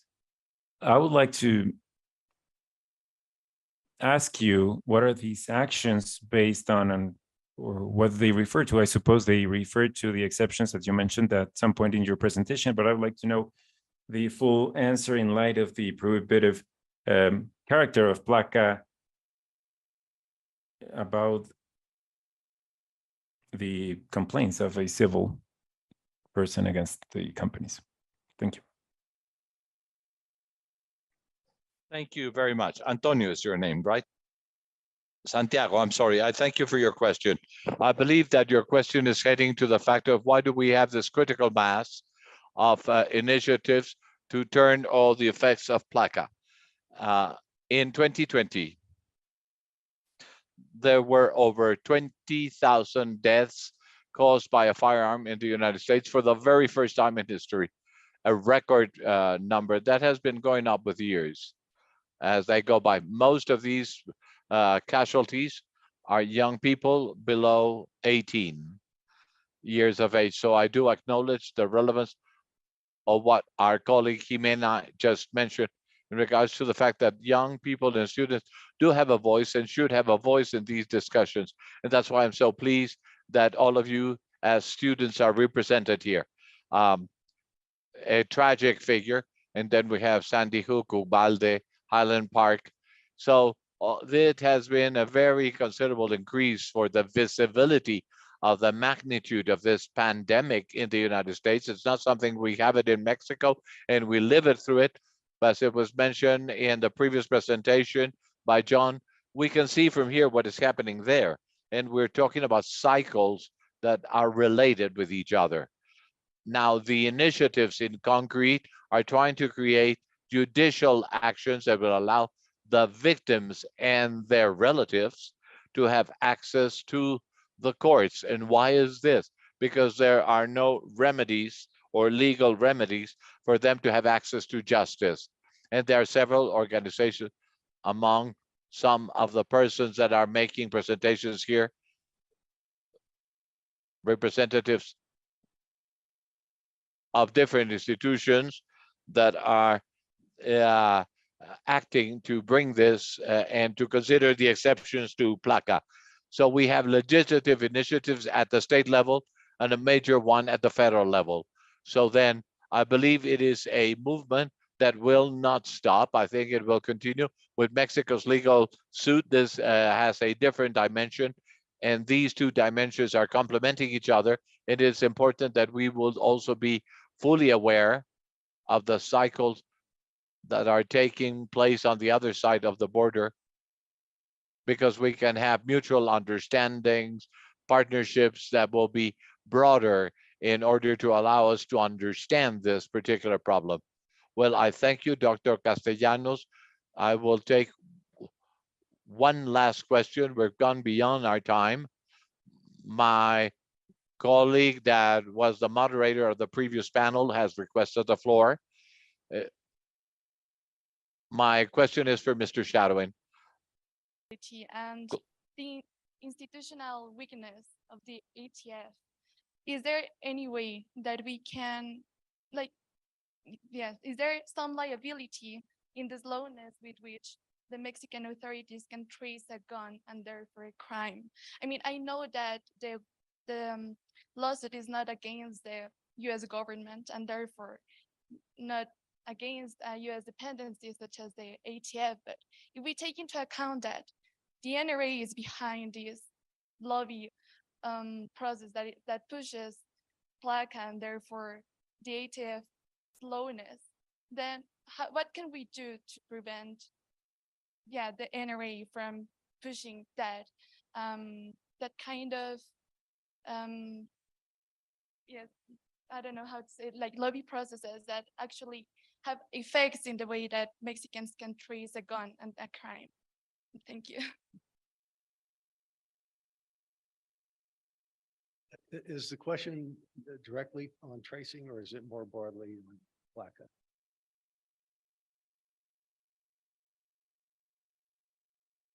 You didn't catch it. I'm so sorry. Yes, my question was about, is there some liability that we can process against, for example, the NRA that is pushing the slowness of the ATF and that therefore prevent us from tracing a gun and a crime here in Mexico? Because I know that the ATF is a public dependency and the lawsuit is not against the US government and therefore not against the ATF, but we have to acknowledge that a lot of our problems are caused by the slowness of the ATF. So is there something we can do to make these enterprises accountable? I get it. Thank you for that question. Let me answer it this way by saying, first of all, what our lawsuit is not. You're right. Our lawsuit is not against the United States. Our lawsuit is not against the state of Arizona. It's against private commercial entities. Your question has to do with, well, what about the lobbying organizations that are behind PLACA in so many words? Without prejudging the issue, I haven't given it a lot of thought, but I would think it's probably very difficult under US law to get liability against a political lobbying organization because of the First Amendment. It's right in the First Amendment that they have a right to petition their government for redress. And boy, have they petitioned, and boy, have they gotten redress. But that's their right under the First Amendment. Let me take your issue one step further. Okay, you want to hold the lobbyists liable, but how about the entity ultimately that gets lobbied? What about suing the United States? We haven't done that. I know of no discussion about doing that, but one can readily imagine. I just described for you that the relief that we want, we can only get in a US court, right? And it's relief from the killing of 20,000 people a year in Mexico. That's a big deal. It's a big problem not to be able to get relief from that kind of harm. So at the end of the day, what happens if the US courts all across the board, we give it all our best effort, we put forth arguments that are accepted in the international legal community, and the US courts say, well, that's too bad.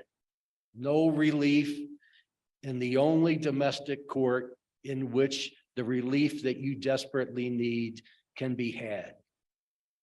there are principles of international law having to do with access to justice.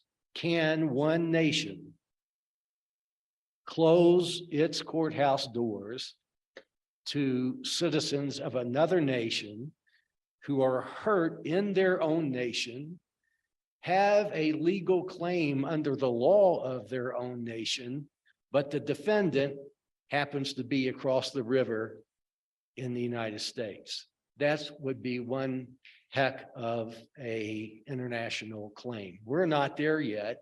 As I said, I'm intimately involved in the legal strategies of this administration, and I know of no such talk about ultimately bringing that kind of claim. I'm speaking on my own behalf.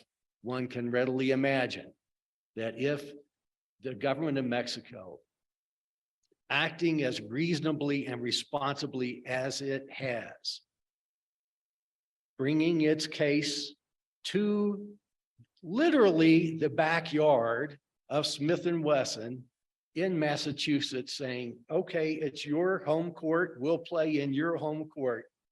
That's the kind of confidence we have in our claim. If all that reasonable action at the end of the day, and the US courts say, our courthouse doors are shut to you, then I imagine there'll be a discussion as to what to do next.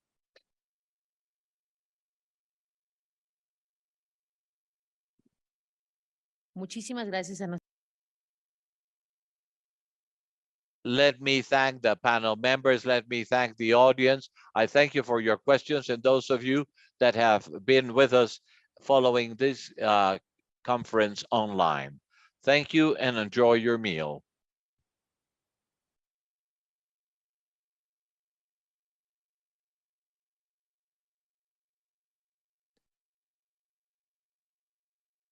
Can we cancel this broadcast on YouTube? We invite the panel members, moderators, ambassadors, members of the diplomatic corps and federal agencies to a private event that will take place right down here as we come out of this room. Thank you very much and good afternoon.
lejos de mí.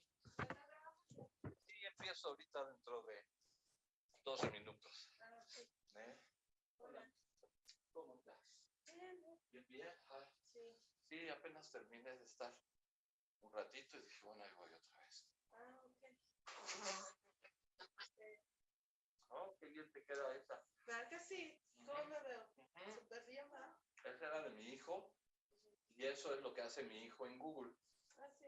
Ajá, hace las tarjetas de regalo. Aquí dice gift cards, tarjetas de regalo de Google, y acá atrás dice unfulfillable, unfulfillable, Google Play, eso así. ¿Veas? Entonces lo dejo, voy allá abajo. Ay, sí, ¿a dónde vas? ¿A la jaula? Ok. A la jaula a ver a mis hijos. A ver a tus hijos, a ver cómo están. Sí. Les puse un poco de comida en la mañana y todo, para que no les vayas a tirar toda la comida, sino sobre todo lo del plato de abajo es así ya. Yo creo que ya está lista para la cubeta, pero lo demás, pues ahí, velo viendo. Y pues vámonos a seguir hablando del tráfico ilícito. Yo ya me voy antes de que me duerma. Tráfico ilícito de armas. Qué No horror. entiendo lo que dice. Pues es el colmo, ya deberías de hablar inglés después de esto. Después de tanto oírme. Ya, Voy a hablar después más que usted. Eso sería bueno, ¿no? Voy a bajar la cama. Eso no me importa. Yo ya estoy buscando quién me reemplace y me mantenga.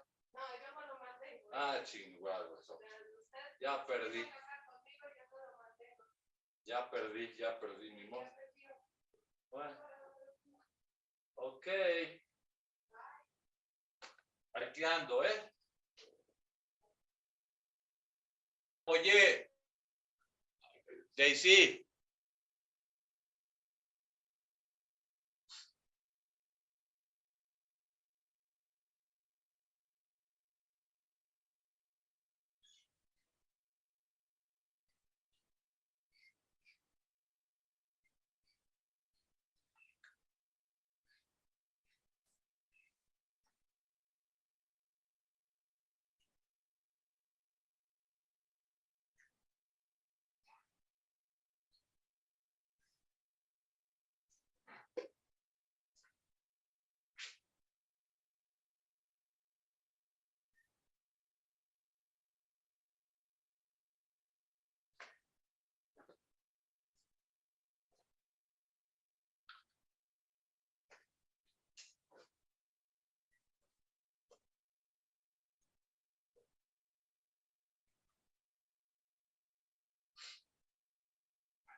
Good afternoon, sir. This is one of your interpreters for this afternoon event.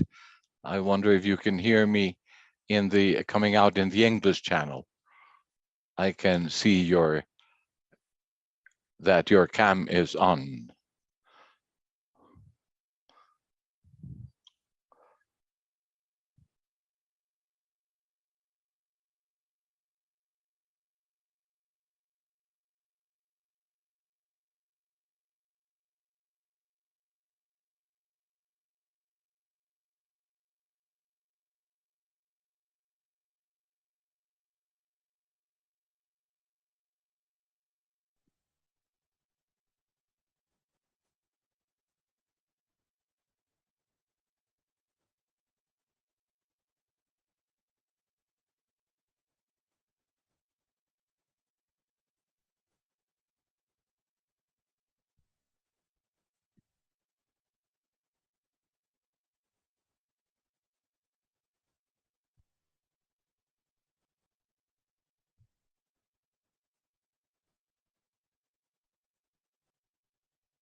Afternoon. Let me welcome the fifth table of this event called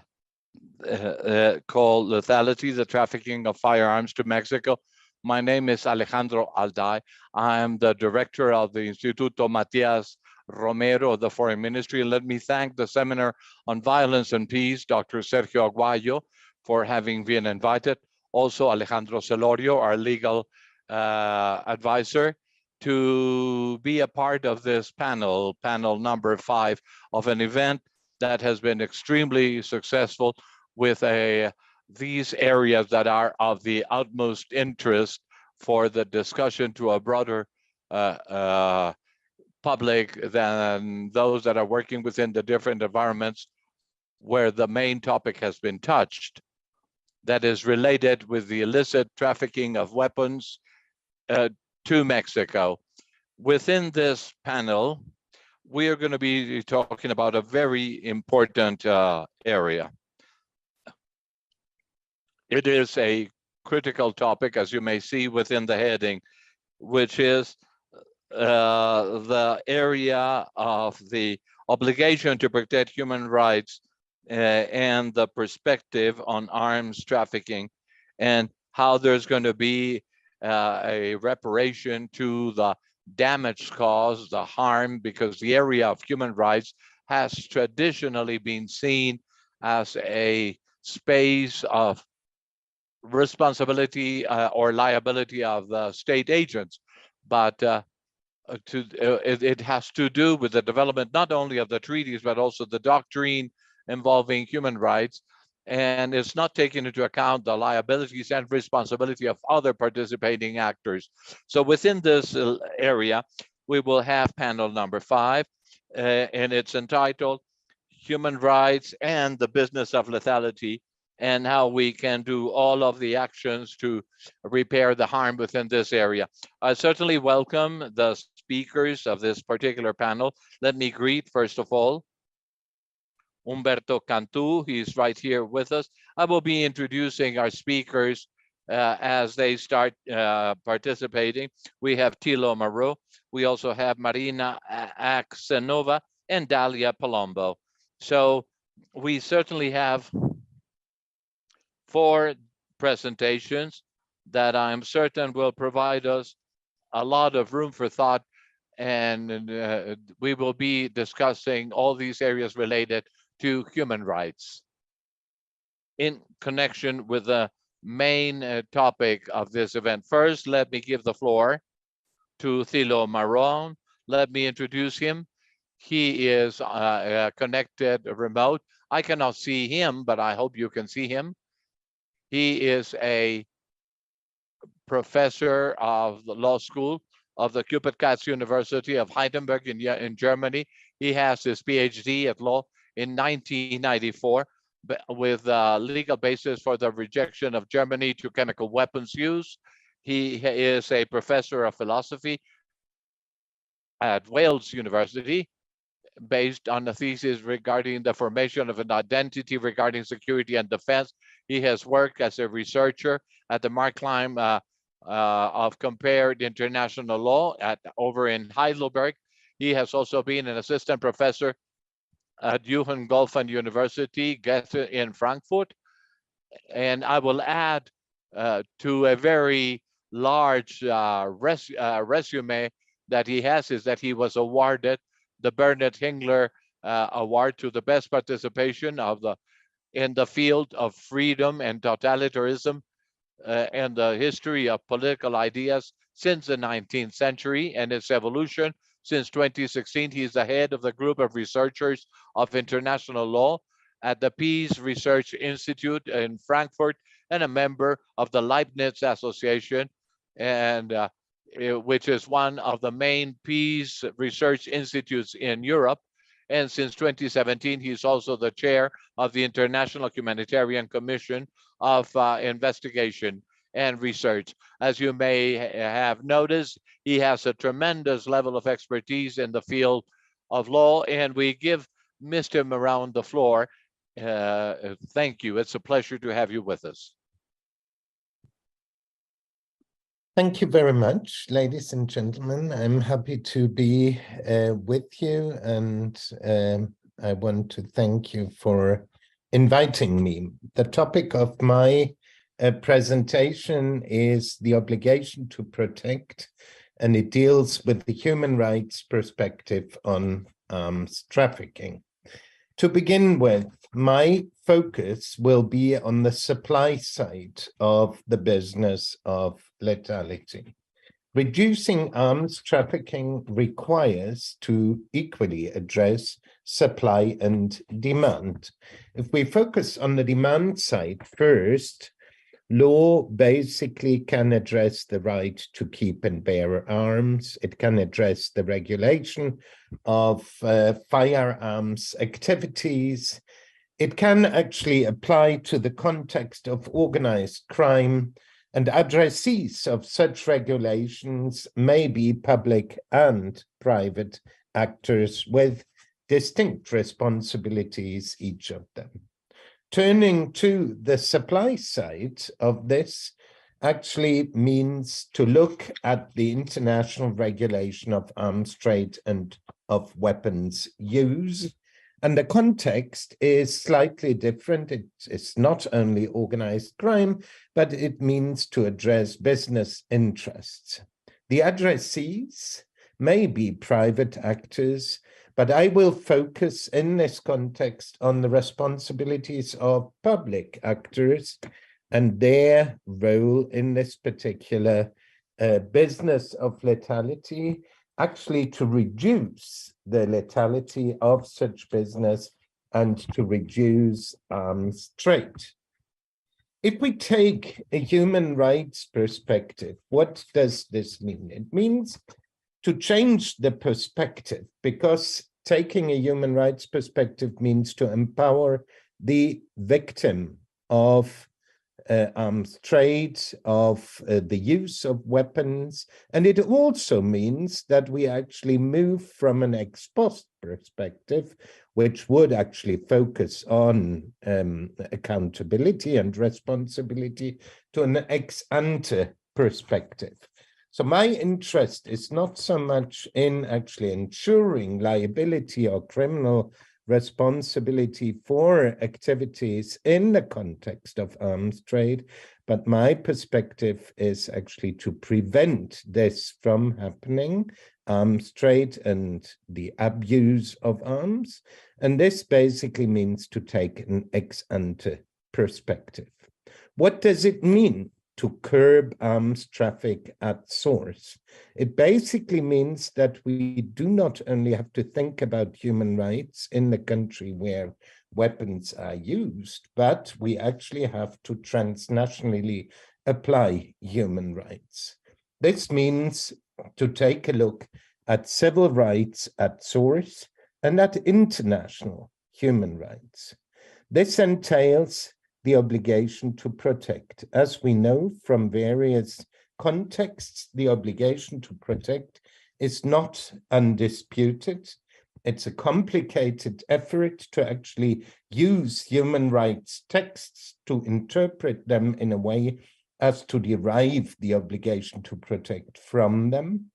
It also entails the problem of extraterritorial application of human rights, because if we actually look at the supply side, and if we want to use human rights or civil rights in the country where the supplier is located to prevent the traffic of arms, this means that the victim must actually make use of extraterritorial application of human rights law.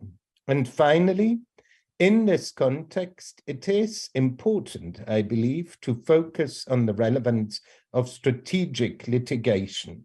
So it's important not only to think about possible application of human rights cases or of civil rights to particular issues, but it is important to also consider the enforcement of such human rights. And this basically means to go to court, but it is not so easy to go to court if you are not the victim as such. And I will illustrate this in the following. I also would like to stress that it is not sufficient to take a top-down approach. Taking a bottom-up approach means that our focus should be on licensing. And on private law, that would be one of the possibilities where we would actually deal with contract and tort. But if we talk about licensing, we typically end up in administrative law. Taking a bottom-up approach means that we actually include in the interpretation and application of administrative law, civil rights, and human rights. Many countries actually have laws and regulations which lay down licensing requirements at the national level. This requires to comply with the rule of law, but we also know that licensing decisions are not taken by courts, they are taken by the administrative authorities. The executive branch is in charge. And in most countries, pertinent rules and legislation provide for a degree of discretion. I will come back to this element because this is an obstacle very often to bringing cases before courts. Discretion can apply to policy issues, but very often at the international level, it applies also to foreign politics, and that's important to bear in mind. Foreign relations, international relations of governments are often an argument to actually allow for broader discretion on the side of the licensing authorities. We should bear in mind that most countries, most legal systems on the supply side, and I stress again that I'm focusing on the supply side, actually know and that meant a hierarchy of norms, and this hierarchy of norms actually starts, and that's why I'm talking about a bottom-up approach, starts with the administrative level. This is then actually under the control, so to say, of the constitutional level, and we may have an international level that needs to be taken into account. Here, however, many countries have very different approaches to the extent to which they actually allow international human rights to be applied in the context of administrative decision-making.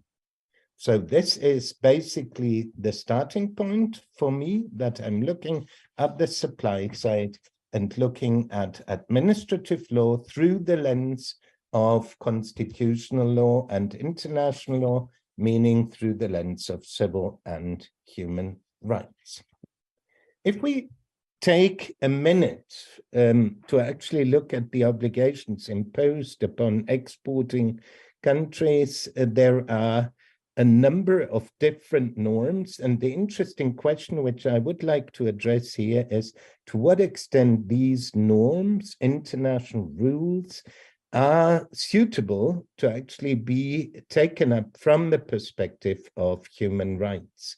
How can you actually combine, for example, international treaty law, the Arms Trade Treaty, I will come back to that, in light of human rights law? How can you interpret IHL, international human rights, and make use of that in the context of human rights law?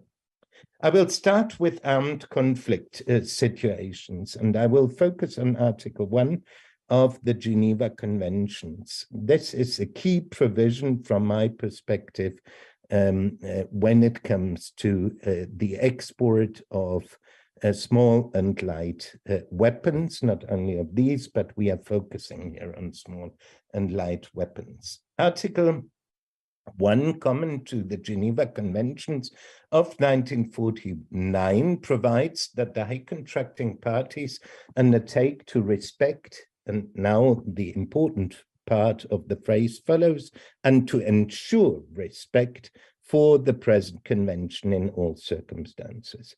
Talking about an obligation to protect can actually easily be linked to this wording of Common Article 1, because this actually doesn't talk about respect only, but also about an obligation to ensure respect, basically to protect people from violations of IHL by actors. Now, typically, most commentators focus on international armed conflicts in this particular context, but it's important to actually stress that Common Article 3 of the 4 Geneva Conventions, which is part of these conventions, actually applies to non-international armed conflicts. And these standards have to be borne in mind when interpreting Article 1. So to ensure respect is not limited to international armed conflicts, but also to non-international armed conflict. And if we are talking about the arms trafficking in the context of civil wars, as they may be framed, then it's important to actually stress that a government may be in an obligation not to permit the exportation of certain arms if there is a high risk that these weapons may be used in contravention to the standards of IHL. The commentary, the more recent commentary of 2016 on the first Geneva Convention actually stresses that Article 1 is relevant for arms transfers. We may also underline that this is part of customary international law, so this helps us even beyond the treaty text, but we all know that the Geneva Conventions have been universally ratified. What follows from the Geneva Conventions are both negative and positive obligations. I've mentioned the negative obligation not to license or permit arms exports in the case of possible violations of IHL. But there are also positive obligations, and it is quite interesting that the 2016 commentary to the first Geneva Conventions takes up these positive obligations.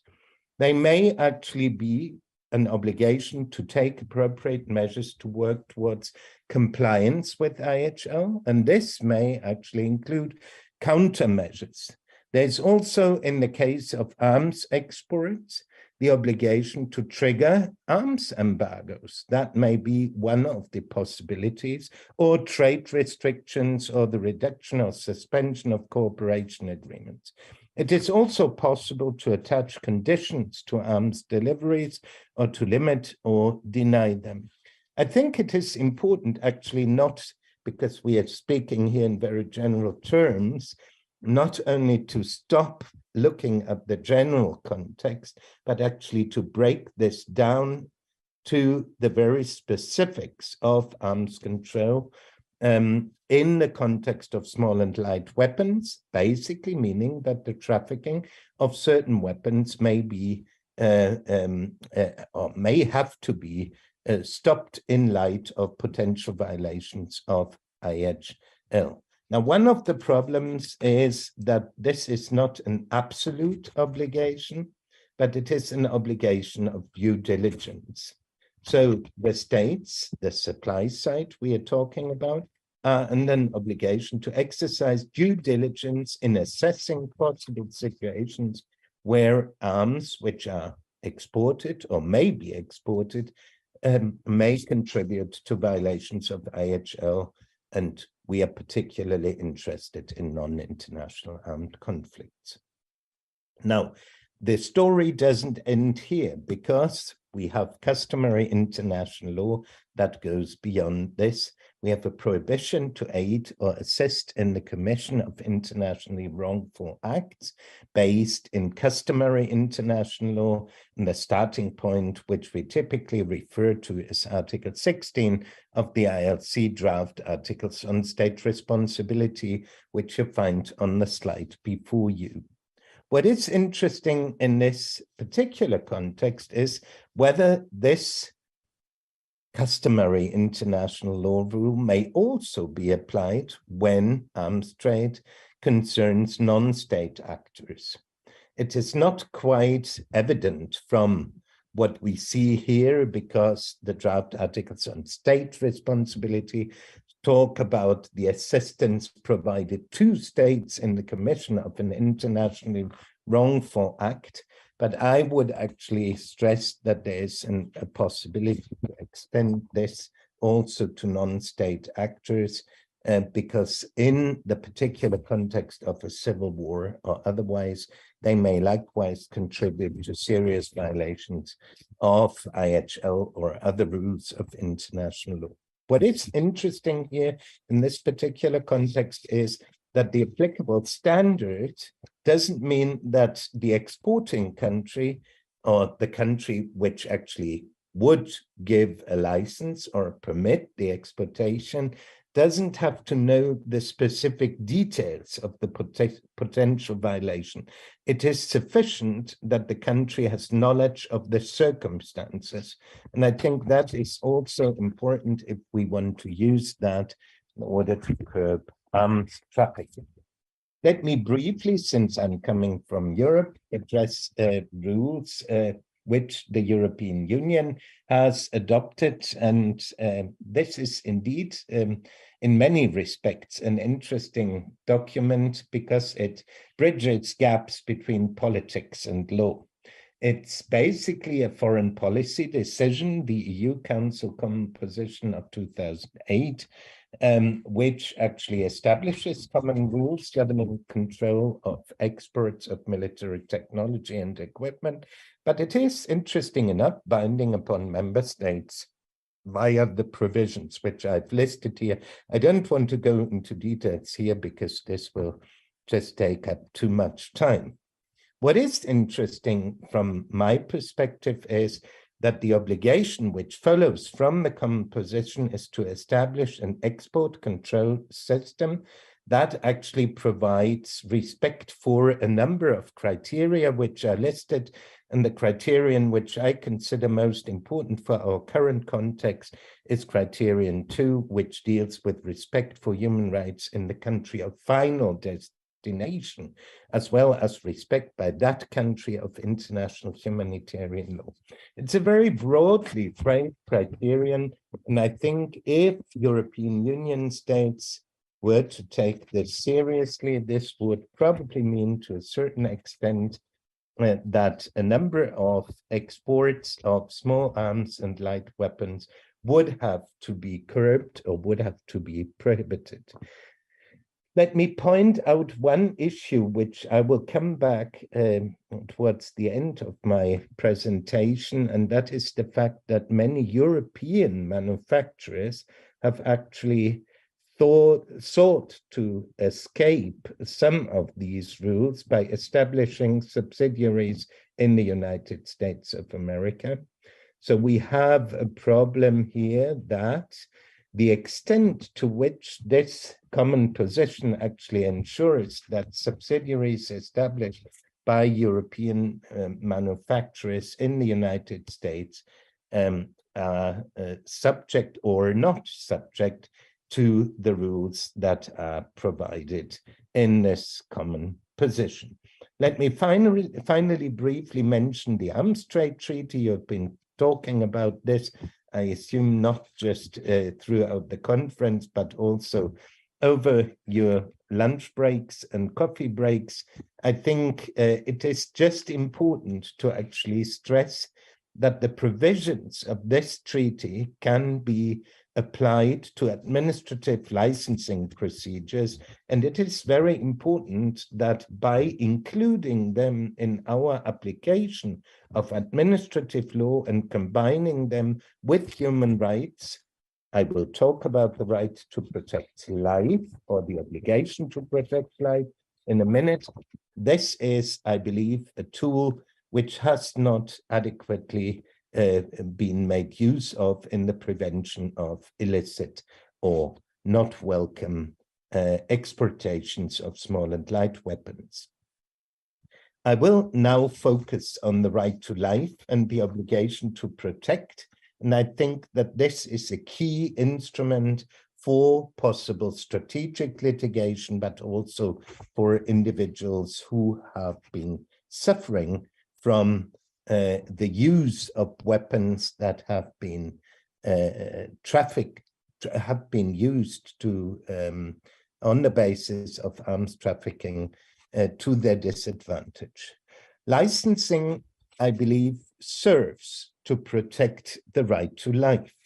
Yeah. Licensing procedures in the countries of origin, talking again about the supply side, serves to protect the right to life in the recipient countries. And this is an important bridge which we actually should bear in mind. The obligations, as outlined above, I mentioned a number of them, from the Geneva Conventions to the Arms Trade Treaty. They should be understood from a human rights perspective and from a civil rights perspective as actually being instrumental to achieve the object and purpose of these very civil and human rights. And I've listed here for your convenience 3 levels, so to say, of human rights that play a key role here. If you look at Article 6 of the International Covenant on Civil and Political Rights, it talks about the right to life, and what is very much appreciated by myself and by very by many commentators is the second phrase, which actually says this right shall be protected by law, which actually goes beyond a mere negative right. It allows the interpretation of this provision to include positive elements, the right to protect or to achieve protection and the obligation to protect. The same applies to Article 2 of the European Convention on Human Rights, which talks about everyone's right to life shall be protected by law.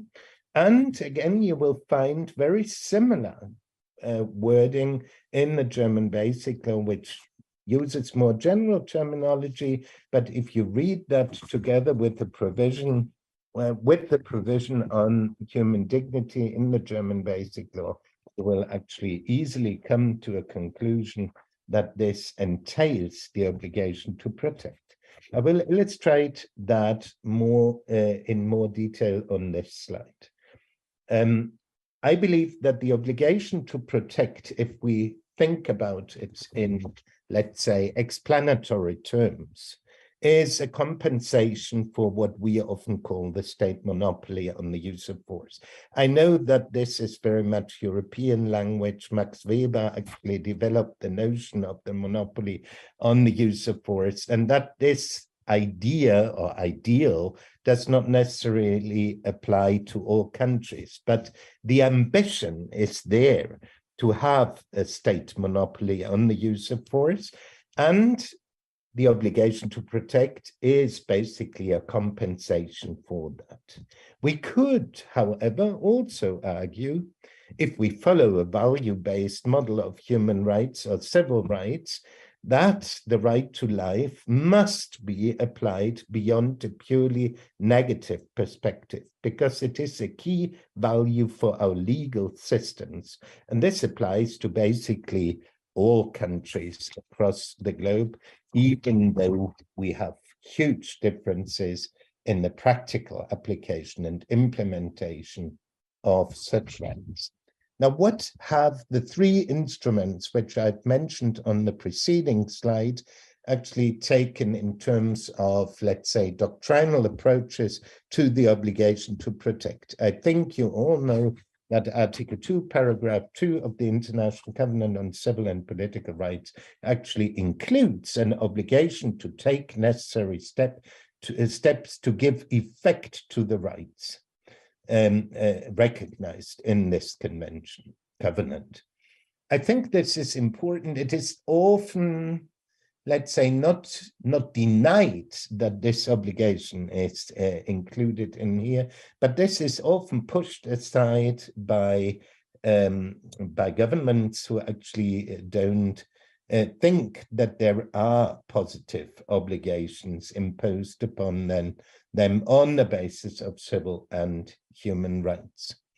Article 1 of the European Convention on Human Rights actually includes a very general phrase whereby governments are under an obligation to secure to everyone within their jurisdiction the rights and freedoms defined in Section 1. And if we look at jurisdiction, and if you take some of the case law of the European Court on Human Rights, you will actually see that this may entail a very broad notion, so that this also allows for extraterritorial application, apart from the obligation to protect. And what I mentioned before already, the principle of human dignity in the German Basic Law does not only include the obligation to respect human dignity, but also the obligation to protect human dignity. And if we consider, that each human right, each civil right actually has a core which entails dignity, an element of dignity, then the obligation to protect actually can be easily applied to all the rest of the civil rights, among others entailed in the Basic Law of Germany. If we look at practice, and I will rush through the three following slides, because they only illustrate what I've just explained in doctrinal terms, The Human Rights Committee has in its general comment number 31 actually expressly illustrated the obligation to protect. And I think it's important to actually remind ourselves of the fact that the general comment actually says that if states fail actually to take appropriate measures, then by failing to do so, they violate human rights, and in particular, in our case, the right to life or bodily integrity. The German Constitutional Court has a long list of cases, starting with this rather weird abortion judgment, which goes back many decades. But what is important is that the Constitutional Court since then has always and continuously insisted that the duty of the state, and I quote from this ruling, to protect every human life directly results from Article 2, paragraph 2. And I think this is important, that there is at least the obligation to protect. A very difficult question is whether you can actually also use this to bring a case again before the court. And I've recently had an exchange with a member of the court who actually stressed that the court so far has never granted a positive a constitutional complaint which actually argued that there has been a violation of a positive obligation, the right to protect. And this is, I would say, debatable. The court has always, in many ways, I would say, circulated around these issues and not made a clear statement, which I would have always loved to see from the court. The European Court on Human Rights actually has been more progressive in that sense, because it has on various occasions actually made use of the fact that there is a positive obligation imposed upon governments. Let me now just briefly mention a few challenges which I see. Even if we all agree on a positive obligation to protect, I believe that there is a number of challenges which we have to address. First challenge actually is that we often deal with private actors, and this means we have conflicting rights. So we do not only have the right to protect or the obligation to protect, but we may have other rights which have to be balanced against this. Second problem, in the case of governmental actors, we have, as I mentioned in the beginning, a number of discretionary powers, which we should not forget. Third element, which also is a problem, that very often, procedurally speaking, there is a victim requirement. So strategic litigation has its problem to actually achieve this. And finally, and you all know this, the difficulty of extraterritorial application of human rights. Let me conclude. How can we make this work? I believe there are 4 elements which I would like to mention to perhaps improve the application of human rights in the sense of an obligation to protect. First, transnational litigation should be a focus of activities, and NGOs actually could extend their activities in transnational litigation. We have NGO activities listing a number of issues, but my proposal would be we should actually establish a database of pertinent national legislation which makes it easier for NGOs to transnationally apply human rights. Second, we have to make use of the nitty-gritty details of administrative law in order to enjoy access to court. So this is very important, I believe. Third element, reconsidering the victim requirement. So taking a broader and, let's say, a perspective which actually takes seriously who actually is a victim and not using the victim requirement to reduce access to court is very important.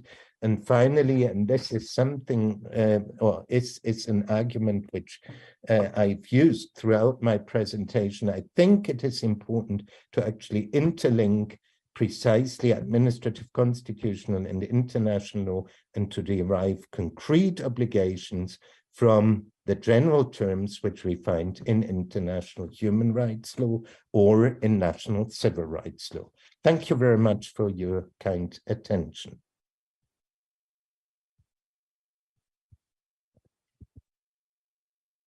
Well, thank you very much, Professor Mano. I'm sure that interested to exchange in the part of the Q&A some questions and concerns after your holistic presentation on the applicable law for the obligation to protect and the linkage with the right to life. It has been very interesting. Thank you very much. And we will pass now con nuestro segundo invitado. And now we go to our second guest to talk about the reparation from companies in the topic of human rights. We have Humberto Cantú Rivera in person here in Colegio de Mexico. He is the title professor of the Law School of University of Monterrey and director of human rights and companies at UNEM. He studied in Paris in France, and also a member of the National Research System of CONACYT. He is a member of the Latin American Academy for Human Rights and Companies and vice president of the Global Business and Human Rights Scholars Association. And it's 2015, Humberto has been collaborating as an expert consultant of Mexico's delegation for the Intergovernmental Working Group with the mandate of developing an international treaty with companies and human rights. Humberto has a lot of experience in international conferences in America, of course, also in Europe and Asia.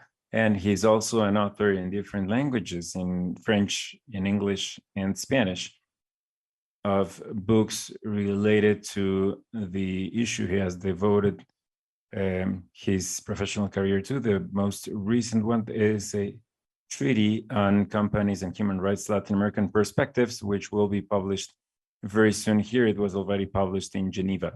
So we'll give you the floor for 15 to 20 minutes. Thank you very much, Alejandro Alday. Thank you for the kind introduction in this event. I want to thank the legal consultancy of the Ministry of Foreign Affairs and Colegio de Mexico for receiving me at your home. It's wonderful to be in this space talking to you, maybe from a perspective that would be more abstract about some of the more concrete topics that have been debated in the last few days, where I would like to present basically three elements. First of all, what's the international framework we're referring to? We have been, of course, talking about a litigation where the Mexican state is considering what are the bonds between the private international law and international human rights law.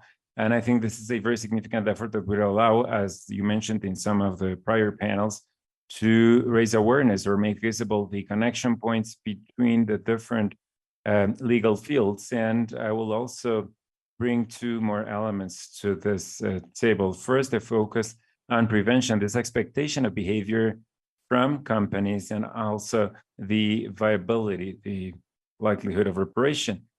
In this current context, this is a topic that is still very debatable, but where certainly there are elements of international law and also domestic law that will allow us to think that there is this possibility in different instances.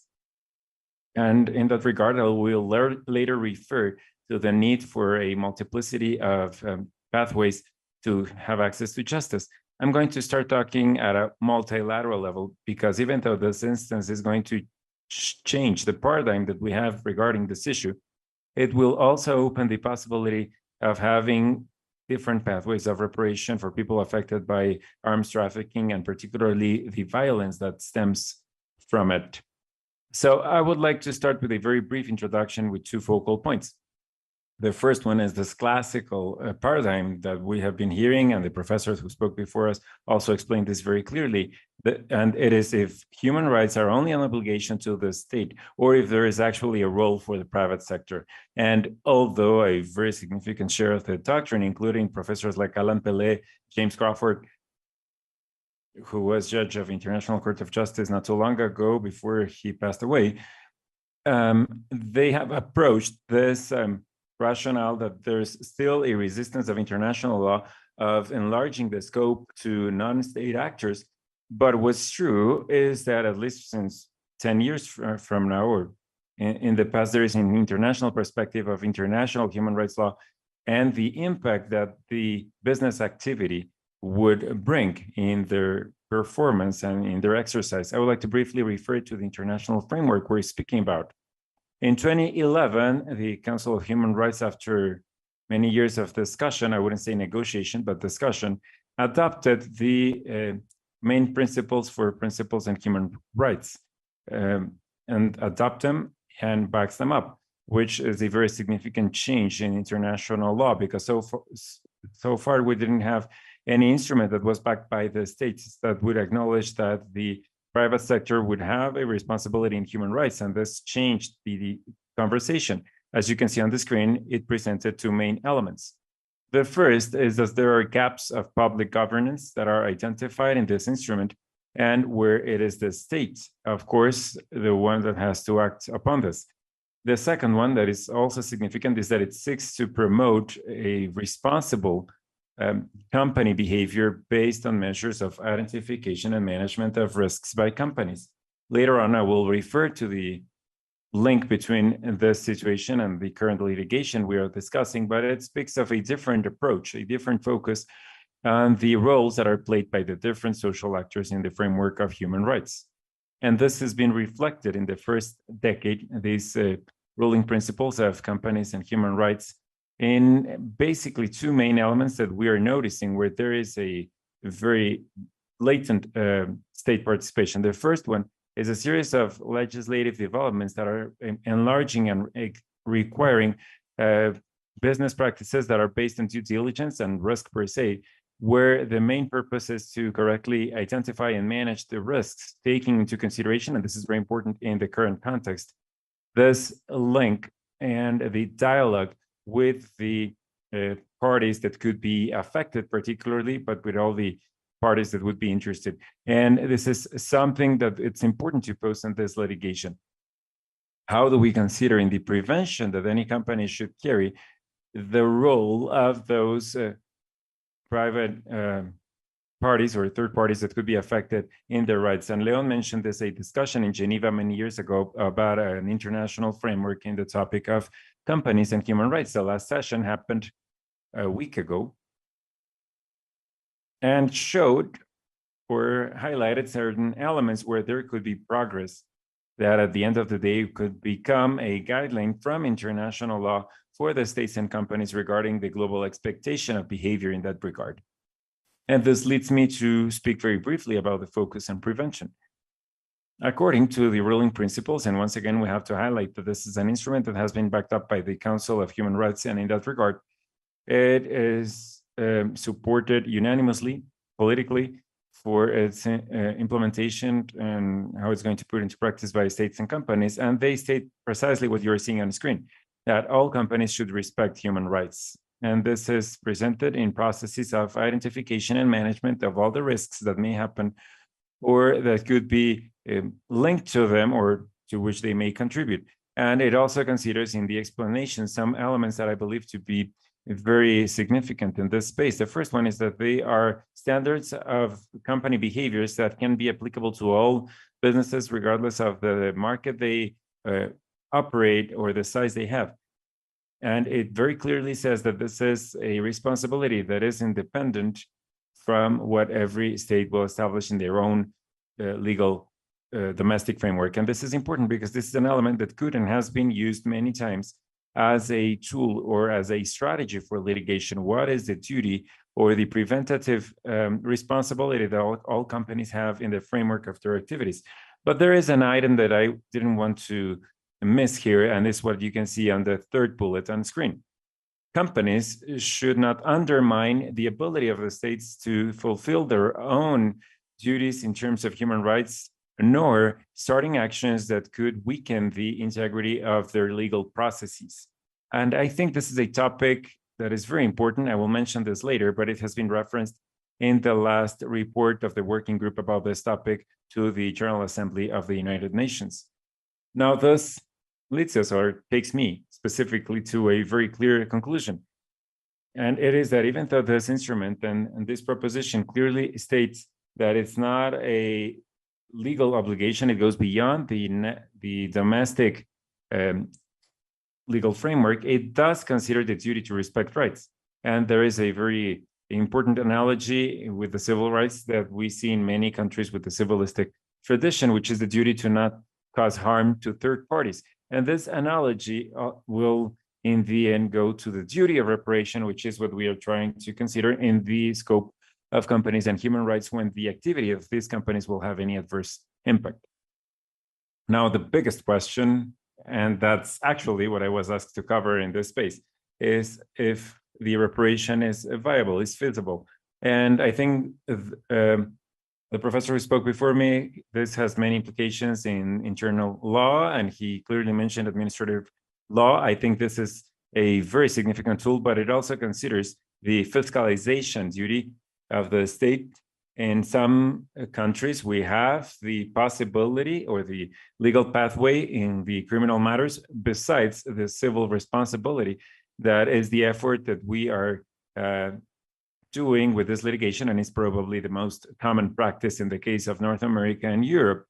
It's not the case of countries like ours, where the human rights issues are usually handled constitutionally. Now, however, there are a lot of precedents in Latin America, in Europe, in North America, and other parts of the world that very clearly state that there is the responsibility for reparation of damages when there is negligent or behavior or malpractices from the companies, and when this negligence will cause an impact to the life or personal integrity of people.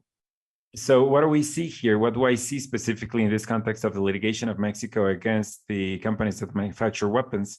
Well, this is a very careful strategy to avoid the jurisdictional hurdles that we have seen in the US courts when it's a matter of extraterritorial lawsuits, number one, and second one, when the plaintiffs are private people, or individuals. I think that this litigation is going around these two aspects to consider that there is this right to have access to justice, to claim the reparation, and particularly the prevention in business practices, to stop this from having or causing damage to the heritage of the Mexican wealth and Mexican people. I would like to focus here on these two other avenues or pathways to have access to justice. The first thing that you see on screen is civil lawsuits or even criminal claims in the place where the damage happened. Is it viable to sue the companies somewhere where they are not established, basically? This is a topic that has been recently started in Mexico, and it's very interesting. In a litigation in Mexico City against a technology company, for instance, some Mexican courts confirmed the possibility of exerting jurisdiction on the parent company that was established in the US because the damage happened precisely in Mexico. And this is a standard that has not been explored or exploited internationally in terms of human rights, but it brings forward an alternative for people who are affected by transnational activities specifically.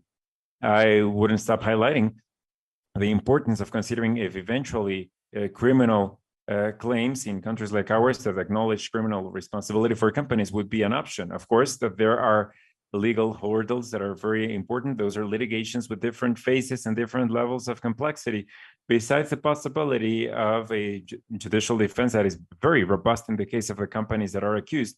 But this is still an alternative that exists considering the context of the legal framework in Mexico. The second issue that I believe is also very important is this role of the burden of proof. In many cases, particularly in the civil matters, it considers that traditionally the burden of proof falls to the plaintiff, but in the context of human rights and companies specifically, it has been proposed, as in the Escazú agreement, the dynamic burden of proof, which would imply that the demanded party would have to prove that they took the right measures to prevent or avoid damage or mitigate it. And if it was not the case, of course, there would be the duty to repair it. I know it doesn't answer the question, but that's part of the purpose of this proposition. And I also wanted to highlight something very interesting that I found a few days ago in the report of the working group of companies and human rights to the UN in terms of the influence of the companies in the political and regulation sphere. I don't usually like to mention corporate capture as a usual term, but in this case, we see some of the limits of the power of the market of self-regulating. I think that this is a topic that has been proven adequately, but also the measures that we have to take to avoid that there is full control of certain elements of the private sector on political decisions and even in some cases, judicial decisions. This is a topic that was discussed before, and it has been present in many of the litigations in the US, particularly where the working group points that measures should be taken to avoid the inappropriate interference or inadequate interference of companies in those who are lawmakers or public policy makers, or those who make judicial decisions, which would be against this international parameter, of course. And this leads me, sorry, once again, to touch on a couple more points about the topic of access to justice, and I think I went one behind. Yes. Well, I was approaching the topic of extraterritoriality and the importance of this litigation to avoid those hurdles or legal limitations, but I think this also opens a door or even a pathway for other avenues multilaterally that will not only focus on the companies that manufacture weapons, but also the context that regulates those companies. And although probably the Ministry of Foreign Affairs already studied very well those matters, I see how it would be viable and even feasible for some affected individuals to present claims to the Inter-American Commission of Human Rights against the government of the US. Why? Because the Commission usually has referred to the American Declaration of the Rights and Duties of Men to consider how this instrument could bring some level of legal responsibility in the US to respect and guarantee the respect of human rights in their territory or jurisdiction. Other options also for people affected are having access to the individual system of the UN system, and particularly the working group on companies and human rights, and that would not issue legally binding decisions, but will create a space of dialogue that could eventually bring to some space for reparations. And I wouldn't stop highlighting the importance of the periodic universal exam in that regard. What can be proposed even from different countries that are affected by this lack of adequate regulation? Well, simply the fact that there is no national regulation that would limit the damaging business activities outside, and also to approach this topic of the justice and the options that can be followed. And also the Committee for Human Rights of the UN, where in the periodic review that they conduct of the report of the US, they usually have to explain certain matters that are related to this topic. I think this is an area of opportunity that we could eventually leverage. And unfortunately, there are other spaces where the US didn't ratify this international instruments, like the facultative protocol for the International Compact of Civil and Political Rights. It wouldn't open a door for actions in this regard, but there are different pathways that the affected individuals could use beyond what the state does to promote the visibility and raise awareness to this kind of matters. Now, I would like to wrap up by showing you a document that I found not so long ago when I was finishing my presentation. And I think it's very interesting regarding prevention. Smith & Wesson has to present yearly, according to the SEC rules in the US, a report about the presence of conflict minerals in their supply chain and how they are taking measures to identify and manage those risks.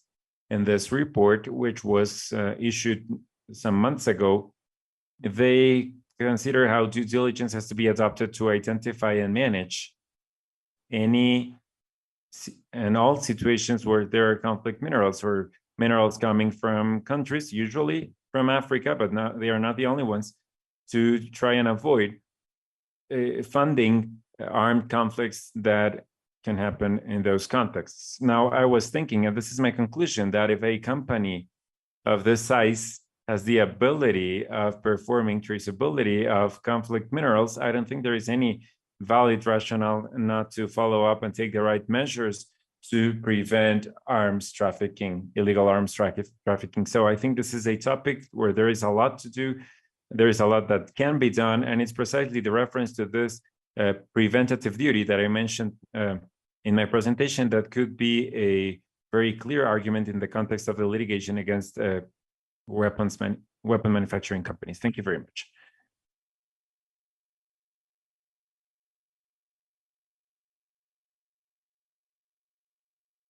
Thank you, Humberto, also for identifying the elements that the multilateral system has been contributing with.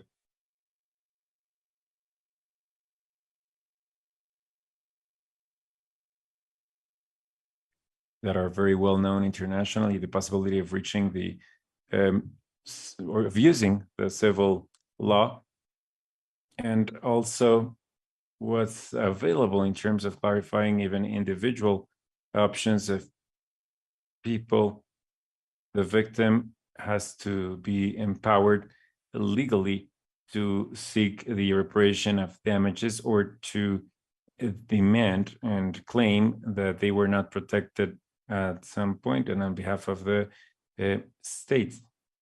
There is also this option of requesting legal clarity in the consultative opinions of the courts nationally and internationally with a political component. But very well, thank you very much.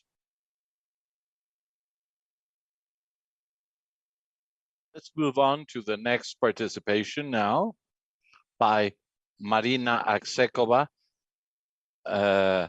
Your pardon, because I Marina have your CV in is Spanish, following us and I in will proceed English, to introduce you in and I Spanish. will now introduce you in Spanish. She is a lawyer from the Moscow University, where she graduated with cum laude. She has a master's in public international law from Amsterdam University in the Netherlands. She has a master's in criminology sciences from Oxford University in the UK.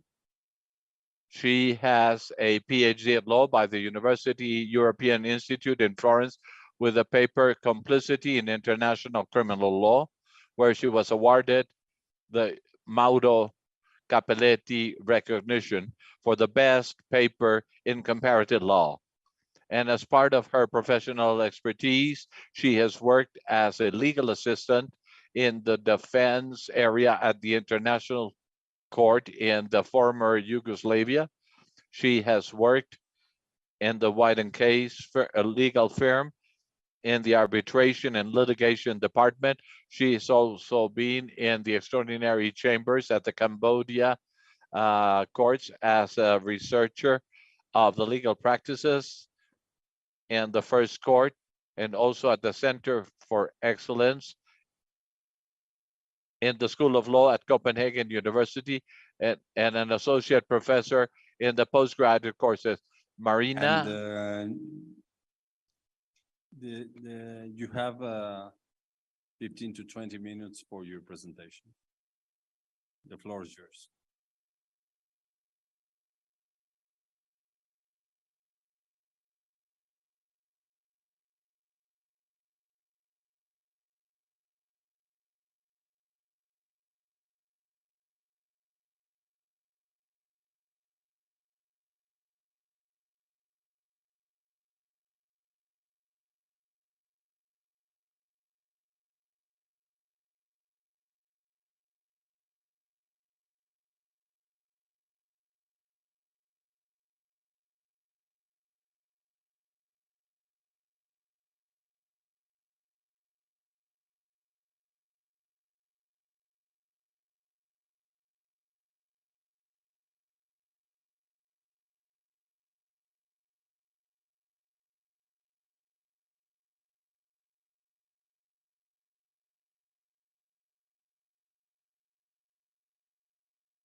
No, go ahead.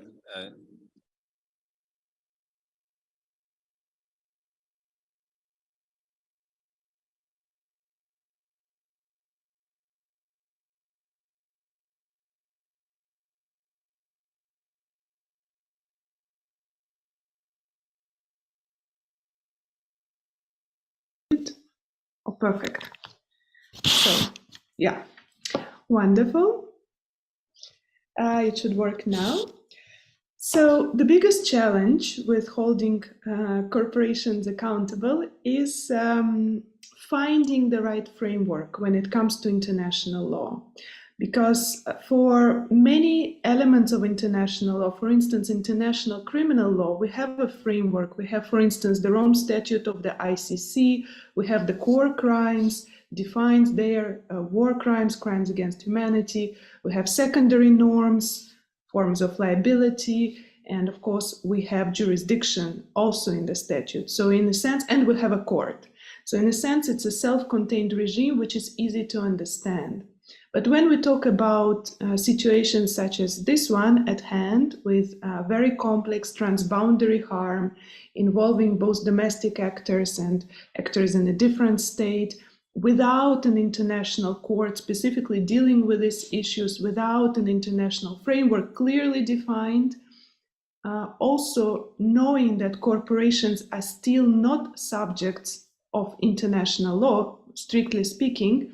So knowing all of that, I see the biggest challenge when we talk about international law is that we don't have one framework. So all of us in a way talk about the same thing, but all of us bring our own perspective because we don't have one language. So I will bring my perspective and will rely very much on the groundwork already laid down.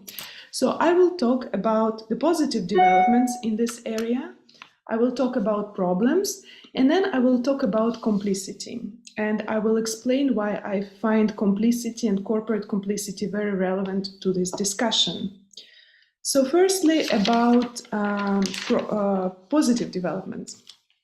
Positive developments in the area of arms trade and international law, I find the Convention Arms Trade Treaty, which entered into force in 2014, it's quite recent, to be a very positive development.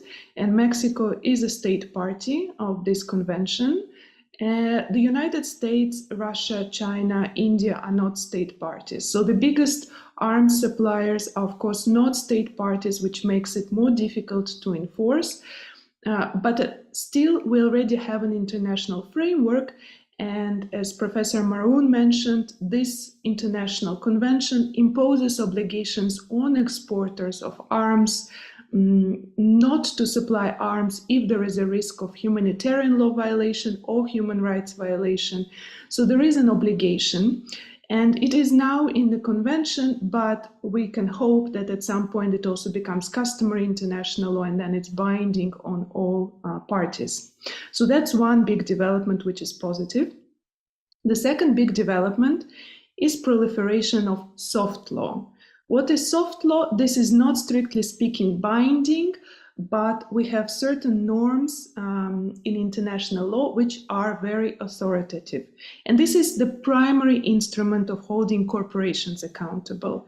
So soft law instruments include Maastricht principles on extraterritorial obligation in the area of human rights, and they mostly address states, but then they ask states to make sure the corporations in the state comply with human rights. So in a sense, indirectly, they target corporations.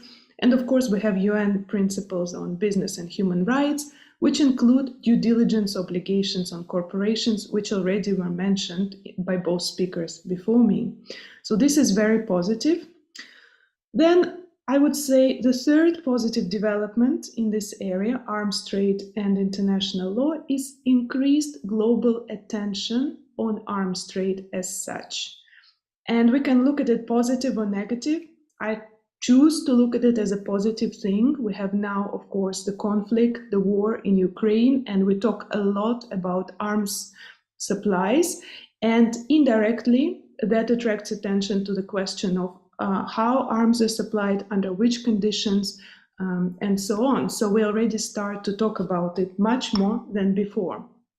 Secondly, we have increased academic interest in the topic. So I believe one of the scholars of arms trade and international law is now also in the room, Tom Hamilton. He's working on this issue specifically. So he wrote his dissertation specifically on issue of arms trade.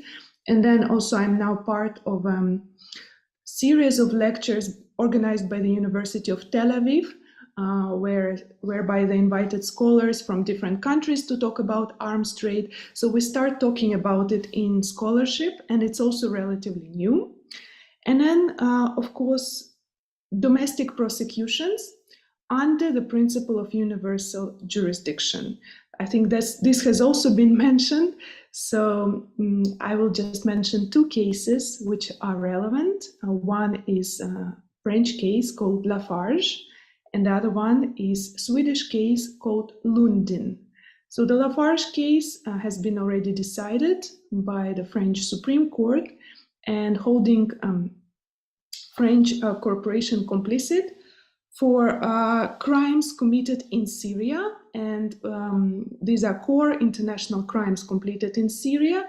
And the reason why French court was deciding is the principle of universal jurisdiction, whereby it is possible to hold companies or corporate officials responsible for crimes committed elsewhere if these crimes are very serious.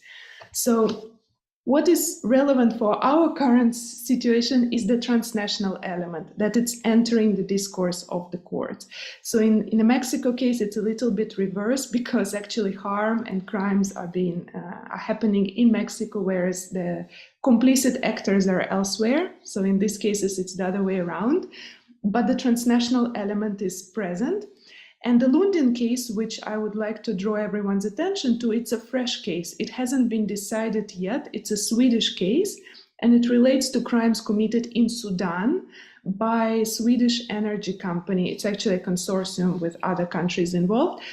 But the idea is very much similar. It's complicity of corporate actors in core international crimes, so war crimes, and crimes against humanity committed in Sudan during the civil war in Sudan in the beginning of 2000s. So the Swedish judge just very recently, I think last month, approved for the case to go forward. So these two cases under universal jurisdiction principle. And then the last point about positive developments, and here I'm a little bit biased because I worked a little bit on this development myself, is the submission to the International Criminal Court of NGOs regarding potential complicity of European arms manufacturers in crimes committed in Yemen by Saudi-led coalition. So some of you, of course, know about this development. We still don't know what the prosecution is going to decide at the International Criminal Court. But the NGO in Berlin that was filing this particular submission made a lot of noise around this issue. So we are all aware about this situation and of this situation. So the International Criminal Court is somewhat involved as well. And it is involved by virtue of corporate complicity. So basically, the main claim there is that European arms manufacturers were supplying weapons to Saudi-led coalition, knowing that their weapons, in particular fighter jets, so the planes, would be used to commit crimes in Yemen. So this is the core essence of the claim. So these are positive developments. Then the negative developments, what is difficult? So the difficulties are, of course, lack of agreed definition of corporate conduct when it comes to transboundary harm. So we don't really have a definition. We all come up with a particular framework, but we don't have one specific definition. And also we don't have, as I mentioned earlier, we don't have one contained regime under international law through which we can hold corporate officials or corporations responsible for this type of harm. So we have some treaties, we have some regulations here and there, but we don't have one regime. Then I would say state authorization is a problem. And I think Professor Maraun discussed it in quite some detail. The fact that states are usually involved either in granting licenses or as with the Massachusetts claim of Mexico, we know that there is immunity, strong immunity situation in the US. It's a bit of a similar situation, the fact that the state actually protects weapons manufacturers in one way or another, either by granting a license and saying it's okay to export weapons, or by introducing statutes like PLACA, which protects domestic manufacturers from claims. So we have state involvement and authorization, which is not really a legal issue. In my view, it's more of a political issue, framed as a legal issue.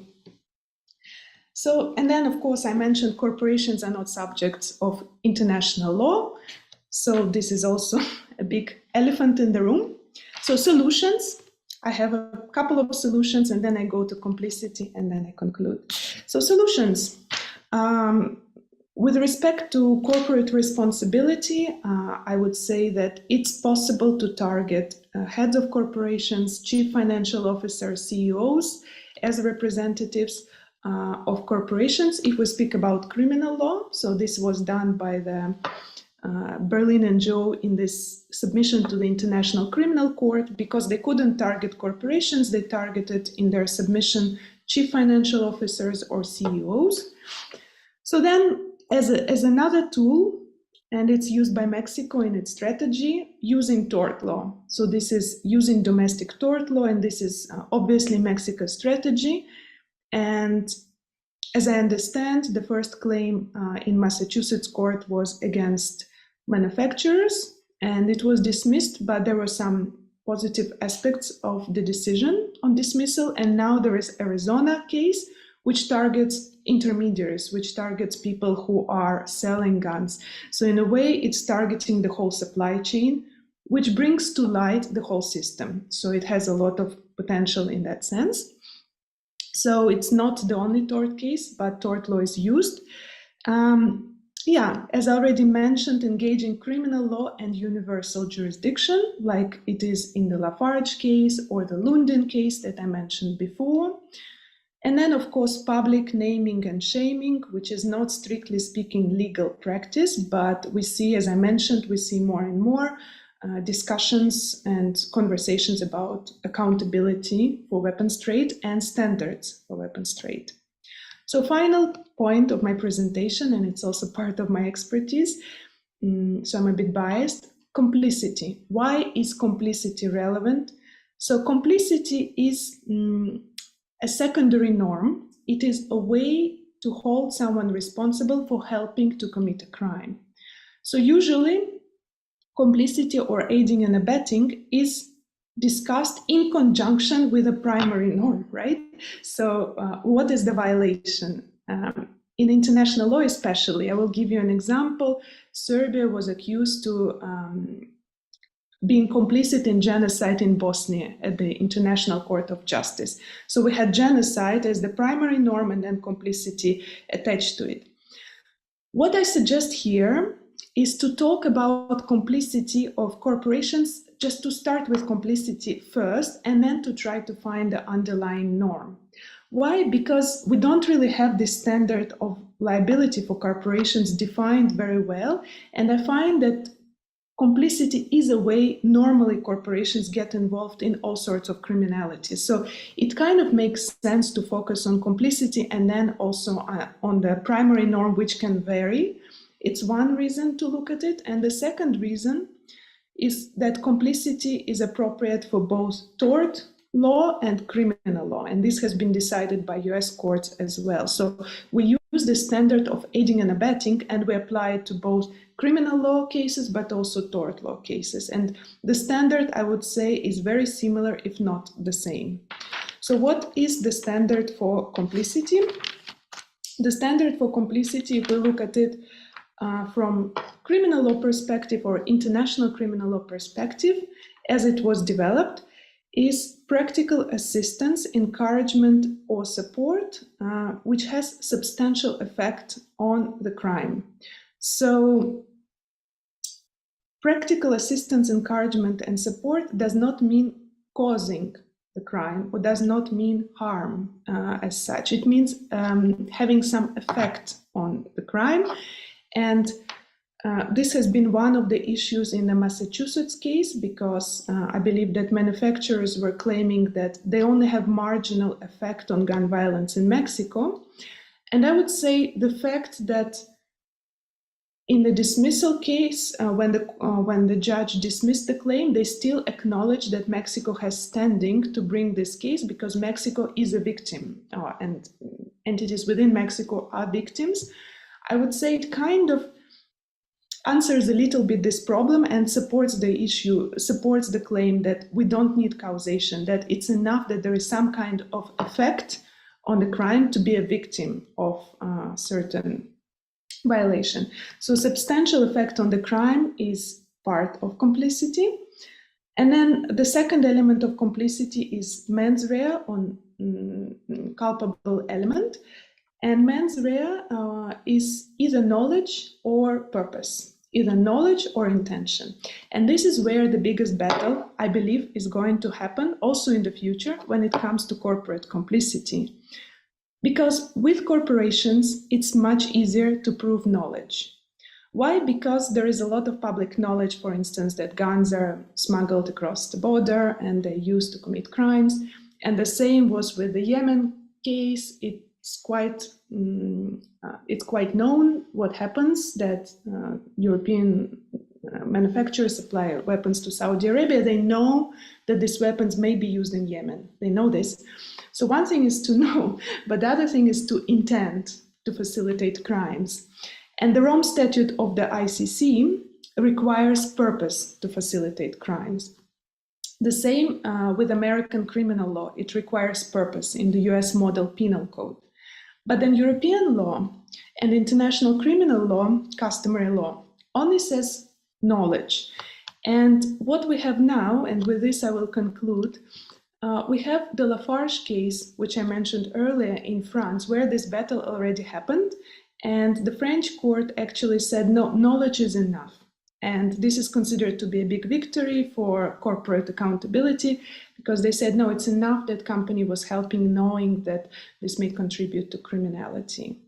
So these are the issues I wanted to cover, and I'm very happy to answer more questions. And as I said, I will share the presentation later with organizers, and these points will also be in my paper. Thank you.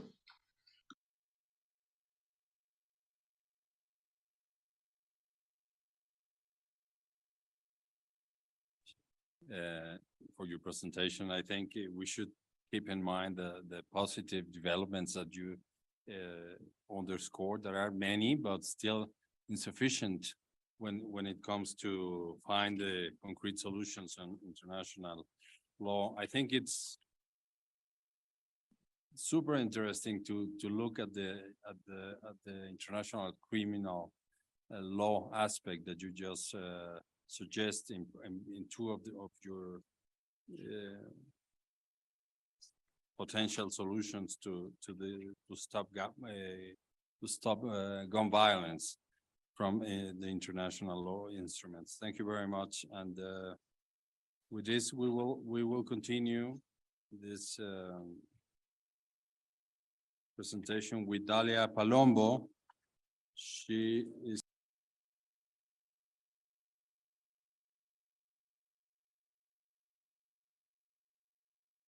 She will be sharing with us the perspectives from the human rights perspective regarding the private companies and human rights. Dalia Palombo is a deputy professor of human rights at the Department of Public Law and Governance at the law school at Tilburg in the Netherlands. She has a PhD from Maastricht University, and she also has a master's degree in Harvard University,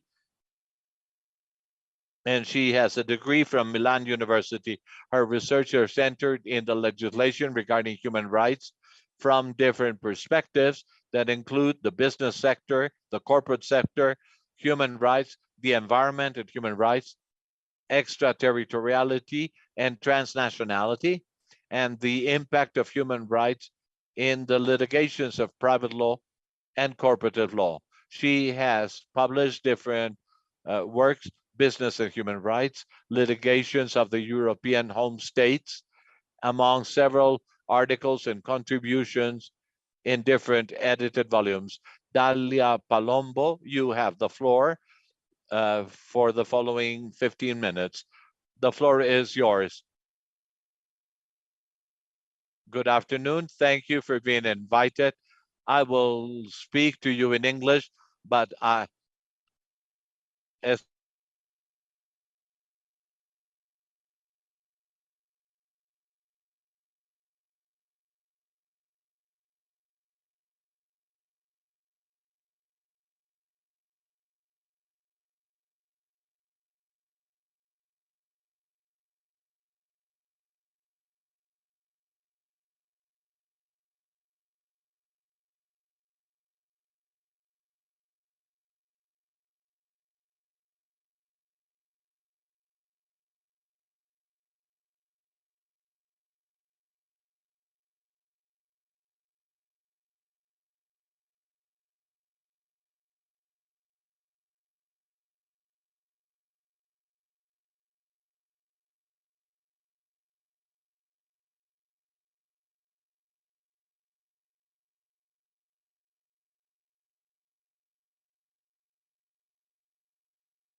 Dalia, can you hear me?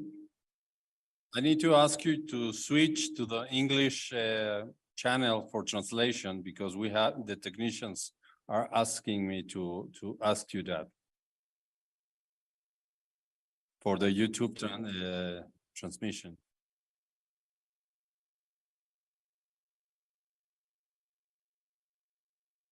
English channel for interpretation.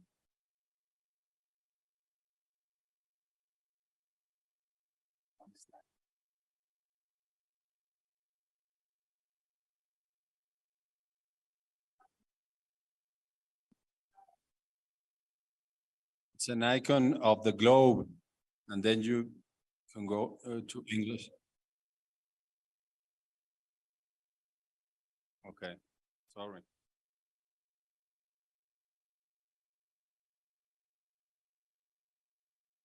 Yep. Okay, so now I have to share it again. It was difficult, so wait a second. Okay. I think we're good. Yeah. Okay, can you see the presentation? Yeah? Sorry, I don't Yes. can see you. I can't. Yes. Okay, good. Thank you. So yeah, so I was saying that the Alien Tour statute, it is a statute that was the principal avenue for victims to bring business and human rights cases in the United States court. The idea is that, first of all, the statute is from 1789, and it was not designed for business and human rights cases, but the idea came to litigators to essentially try to use the statute to file human rights cases in the US. It's transnational human rights cases in the US. Why? Because the statute allows district court to have jurisdiction on civil action, so it means action in torts, okay, committed in violation of the law of nation. Now, what the law of nation means, well, the interpretation that litigators had was that the law of nation means customary international law, and that would include human rights. Now, in a very important case, SOSA, which we're not going to discuss now because it's not on business and human rights, the US Supreme Court has actually limited the type of customary international law violation that could fit into the statute. But in any case, it theoretically allows people to bring a case in the United States, a civil case, against a potential perpetrator of human rights abuses, alleging a violation of some violation of customary international, some norms of customary international law. Now, when the first cases came alleging a violation of customary international law by corporations, the US Supreme Court brought up the presumption against extraterritoriality as an essential element of their analysis to understand if they would, as US court, if US court could hear these cases, or if whether these cases should be dismissed. And the first case in this respect was Kyobo. This case was a case, the allegation were extrajudicial killing, crimes against humanity, torture, and those were allegations against companies incorporated in the UK and the Netherlands, but this company had shares in the New York Stock Exchange and an office in New York, and all the abuses were committed in Nigeria. So a really pure transnational case. Now the issue, and I'm taking it directly from the case, was whether and under what circumstances the ATS allow courts to recognize a cause of action for violation of the law of nation occurring within the territory of a sovereign other than the US. So essentially, under which circumstances this act could be used to recognize a violation of the law of nation, which, as I said, is specific violation of customary international law occurring outside of the United States in another sovereign state. That was the question. And here the analysis of the court focused on the presumption against extraterritoriality. What is this? It's a presumption that any law in the United States shall apply territorially, and it would apply extraterritorially only in exceptional circumstances. what are these exceptional circumstances? Well, essentially, Congress would need to make explicit in a statute that the statute apply extraterritorially. In the case, Justice Roberts explained that the presumption serves to protect against unintended clashes between the law of the United States and the laws of another nation, which can result in international discord. So, in a nutshell, why US law shall apply territorially? Well, because judges are not there to make foreign policy decisions.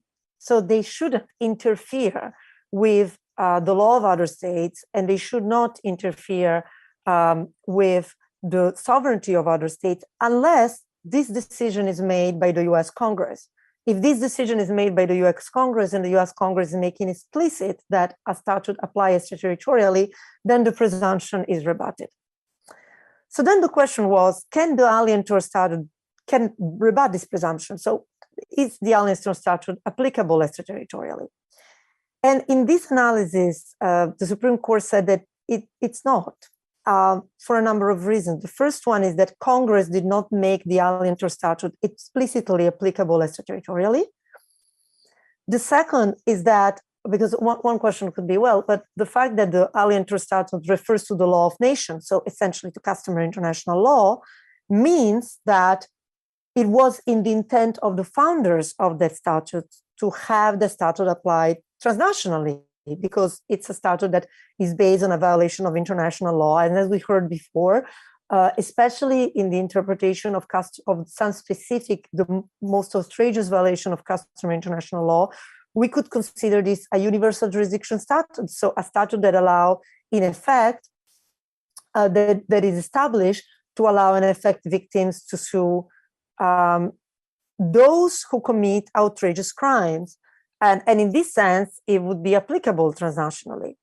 Well, the Supreme Court said this is not the case, because when the founders wrote the Alien Tour Statutes and they thought about the law of nations, they intended as law of nation, for example, the international law fighting piracy. And it's interesting, this example of piracy, because it says that pirates were on the high sea. They were not in another state. And therefore, there was not that clash between sovereignties, between the sovereignty in the United States and the sovereignty of another state that extraterritoriality would entail, because the Alien Tour Statute allow only the US to act in the high sea, so a place where no other state had its sovereignty. So because of this, human rights abuses in Nigeria, so in another sovereign nation, should not be the concern of the US, and the US judiciary should dismiss these cases, because the US should not be there to attempt to govern the whole world.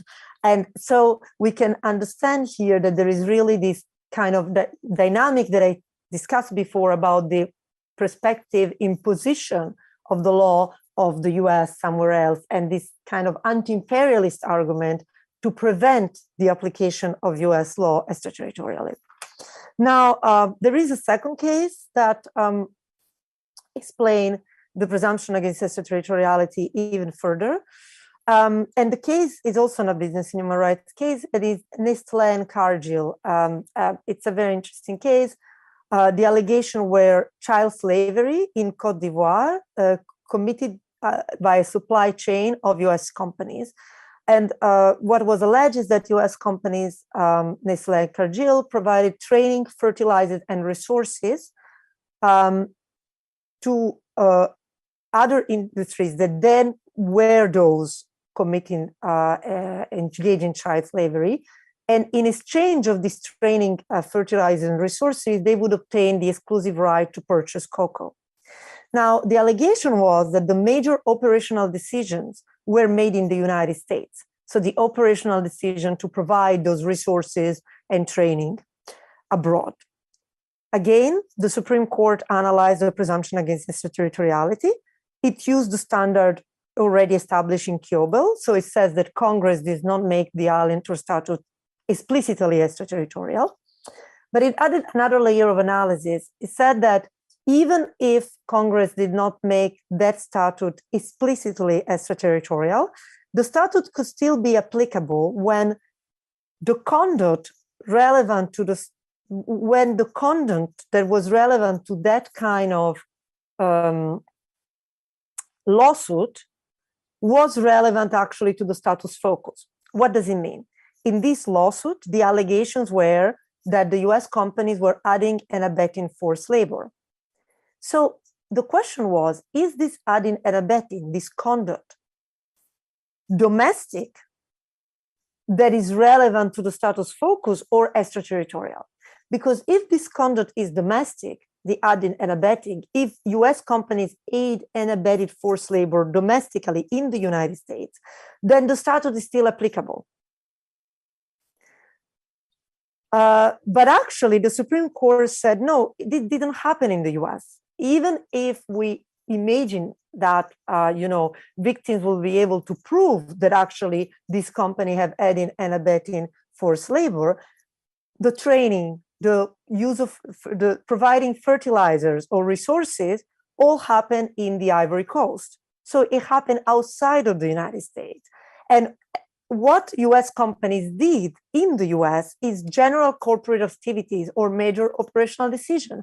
It's not the actual activities of adding and abetting forced labor. And because of this, the presumption against extraterritoriality was applicable also to this case, and the case was dismissed. So you can understand how strict is the idea of when and in which cases we can apply the alientor statute extraterritorially in the business and human rights context. In contrast with what I said before of how liberal are US decisions in other fields, like, for example, competition law. Now, why I explain all of this? Because I want to get to how the presumption against extraterritoriality was analyzed in the case of Mexico versus Smith and Wesson, because I think this is where it gets interesting. So as I said, I think this case is an outlier because the analysis of the presumption against extraterritoriality was different from the other business and human rights cases that I designated before. Obviously, this case, as is very well known by all of you by now after today's conference, it was not based on the alientor statute, but it was based on another statute, a PLACA. A PLACA, it's a statute that established the immunity of firearms company from civil liability for damages resulting from the criminal and unlawful misuse of a qualified product by the person or a third party. Now, I just want you to focus on what this means. It means that this statute is established for what kind of situation? For a situation in which a victim, for example, of mass shooting in the US, decide that it wants to file a complaint in civil liability damage complaint against one of the firearm gun manufacturers, right? So in this sense, this victim has been, this victim had a damage committed by a third person for the criminal or unlawful use of these arms, but he wants to file the complaint against the gun manufacturer. Okay. Now, in the case of Mexico versus Smith and Wesson, the allegations were instead that these companies have been, the allegations were that their general distribution practice, their marketing strategy, and their gun design were directly affecting criminal activities in Mexico. So the question came as how to apply in front of the judge, how to apply the presumption against extraterritoriality in this context. Because here as well, the situation was some actions were made in the US, however, the criminal activities and so the harm resulting from this action happened in Mexico. So there was here as well the question, is the PLACA applicable extraterritorially, or do we apply the presumption against extraterritoriality? So the judge said, similar to what he said about the ATS, so what the Supreme Court said about the ATS, that Congress does not specifically make PLACA applicable extraterritorially. So, same situation. However, when it focused on the conduct relevant to the status focus, it decided that the allegation in this case are purely domestic and result only in transnational harm in Mexico. So that essentially means that the judge decided that the presumption against extraterritoriality does not apply. Why? Because the allegation, so the general distribution practice, marketing strategies, and gun design that affect criminal activities in Mexico are purely domestic.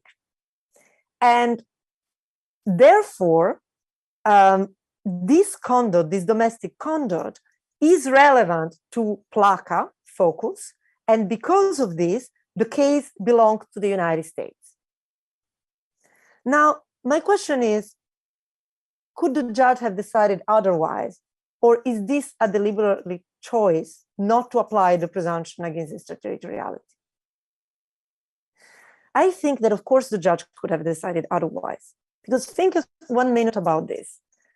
Think about the case of Nestlé.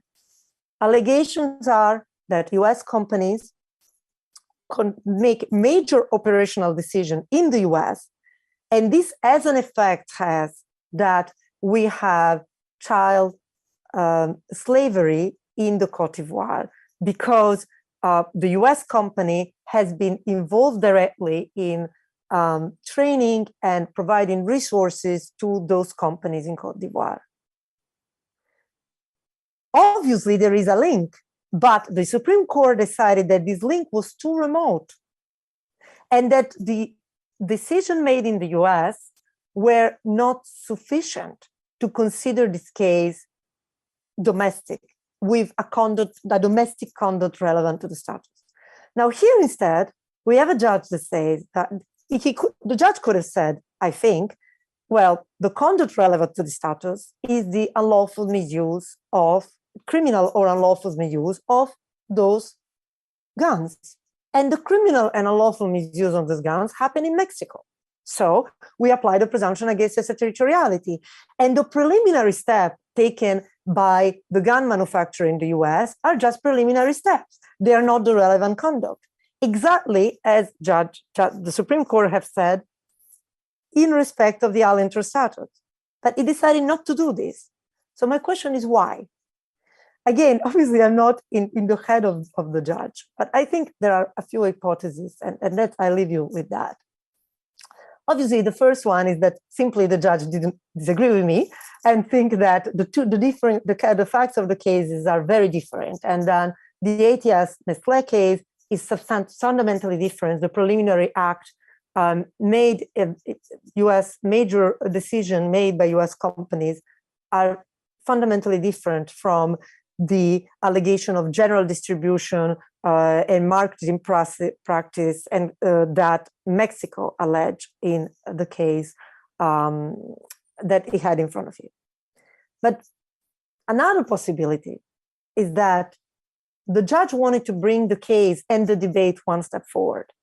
Because now, if Mexico files an appeal against this case, well, it doesn't have necessarily to discuss anymore where the case belongs. The case belongs to the United States. At this point, the next issue for the Court of Appeal would be, how do we apply PLACA? What is the right understanding of PLACA, of immunity in PLACA? It would 100% be a US issue. It would not be an issue of extraterritoriality anymore. And so this somehow, that's why I think the case is an outlier, because it brings the case, it brings the debate one step forward. We're not at extraterritoriality anymore. We are at how do we apply US law in this context. And then, well, the third reason to me, and maybe this is me as a scholar looking too deep into this decision and because that's where my research lies and my interest is that it is really hard to claim imperialism or the fact that using US law extraterritorially would be an imposition of US law on another foreign nation where instead of having a victim filing this complaint against a company, we have Mexico, a state, filing this complaint against a company. That is the revolutionary aspect of this case, is the fact that we have a state that decides, instead of, for example, filing a complaint in the International Court of Justice, all right? Or any other international, possibly at other human rights treaty bodies, on the basis that another state is involved or has established laws that are detrimental to Mexico, okay? Instead of doing this, instead of using international law, he decided to file a transnational case against a company. And to me, that means that all these claims about the imposition of US law abroad and whether or not those are ethical are somehow gone, because you are not stepping into the foot of a foreign state if that foreign state, if that foreign sovereign have filed the case in the first place.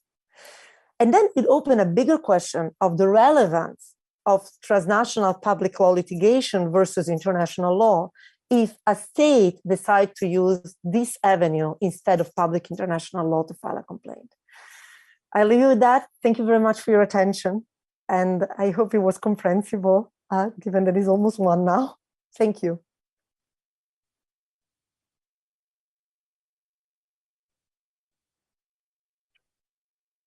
Well, thank you very much for this last presentation. Professor Palombo, you touched the heart of the matter, of course, of this litigation. So I wonder if there are people with interest to raise some questions to the board speakers this afternoon here. And if so, I will ask you to tell me who want to ask something to Professor Humberto.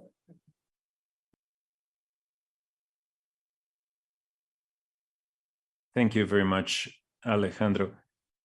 Bit more about your remarks on complicity in tort law, because that's a topic that is particularly obscure, I believe, in most Latin American jurisdictions. So I don't know if you could elaborate on that.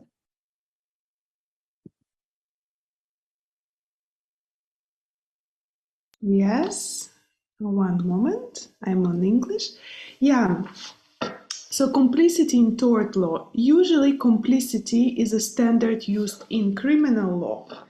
But from the recent developments, or not so recent, that we see, for instance, in SOSA in the United States, it has been observed that the border between criminal and civil law is quite, it's not always so clear. So we can use standards from criminal law in tort law. And for instance, Dalia mentioned the case of Nestle. In fact, as you may have seen, there was aiding and abetting forced labor claim there, and it's a tort litigation. And yet, what is the standard for this aiding and abetting was very much discussed with reference to actually standards of international criminal law and comparative criminal law. And one of the issues in this, let's say, tort case was precisely whether aiding and abetting is a standard that can be used in the US tort litigation or not. And there was a bunch of scholars who filed an amicus curiae brief explaining that yes, we can do it, and yes, we're going to use international criminal law standard. So it's still in the process of being developed, the standard in tort law, but it's very likely that aiding and abetting, as I discussed the standard for criminal law, it's going to be used more and more in tort law because it has already been used in Nestle. It wasn't discussed in depth in the judgment itself, but the judges did not overrule it. They didn't really say, no, we're not going to use the standard. So it seems to be moving in this direction. Thank you.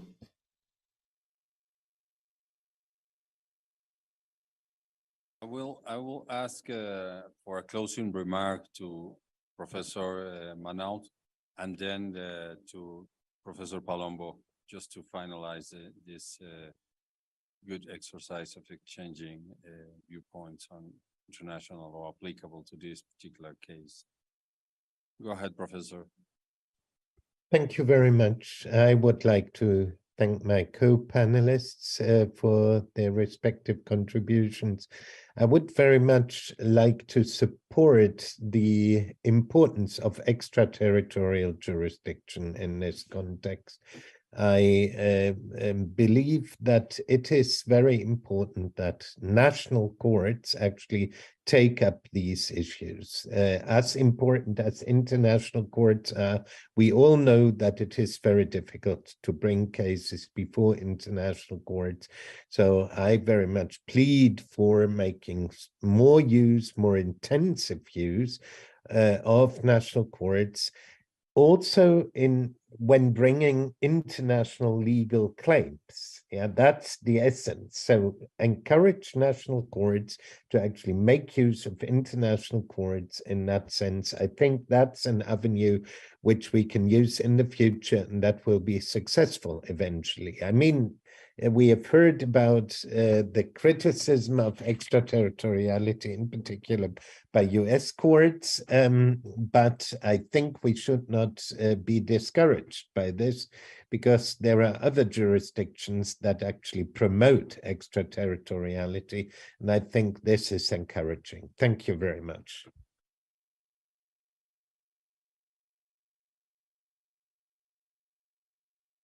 Professor Palombo, closing remark. Yeah, thank you very much. So again, thank you very much for this wonderful invitation and opportunity. Thank you for my co-panelists for that very interesting insight. I can only say that I have been starting this to look at business and human rights and transnational public litigation 10 years ago when the Kiobel case started.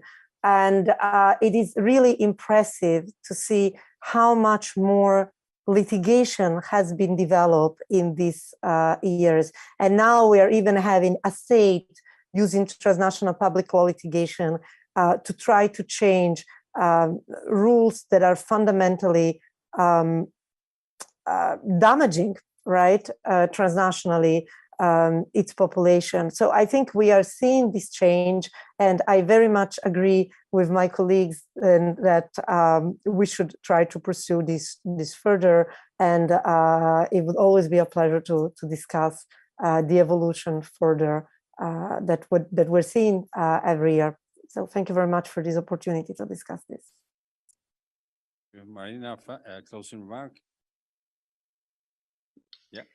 I will just join my colleagues in thanking you for the invitation. This has been an inspiring discussion with a lot of food for thought. I enjoyed very much also making sense of all these different strands that we discussed. And yeah, I guess I would join the collective conclusion about the promising nature of extraterritorial jurisdiction. I think it's the way forward, actually, from my side as well, using corporate complicity, the standard hopefully borrowed from international criminal law. Thank you. Thank you. And we have a question here from the audience. Yeah. Nos indican a quién va dirigida la pregunta. Thank you. Could you tell us who My you're name is addressing your Larissa, question and to? my question is the National Criminal Court towards the CEOs of companies that manufacture weapons. Thank you. I have only heard international criminal law and manufacturing of weapons. What was the beginning? My question is, what will be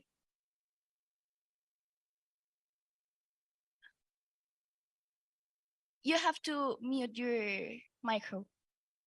Thank you. Okay, my question is,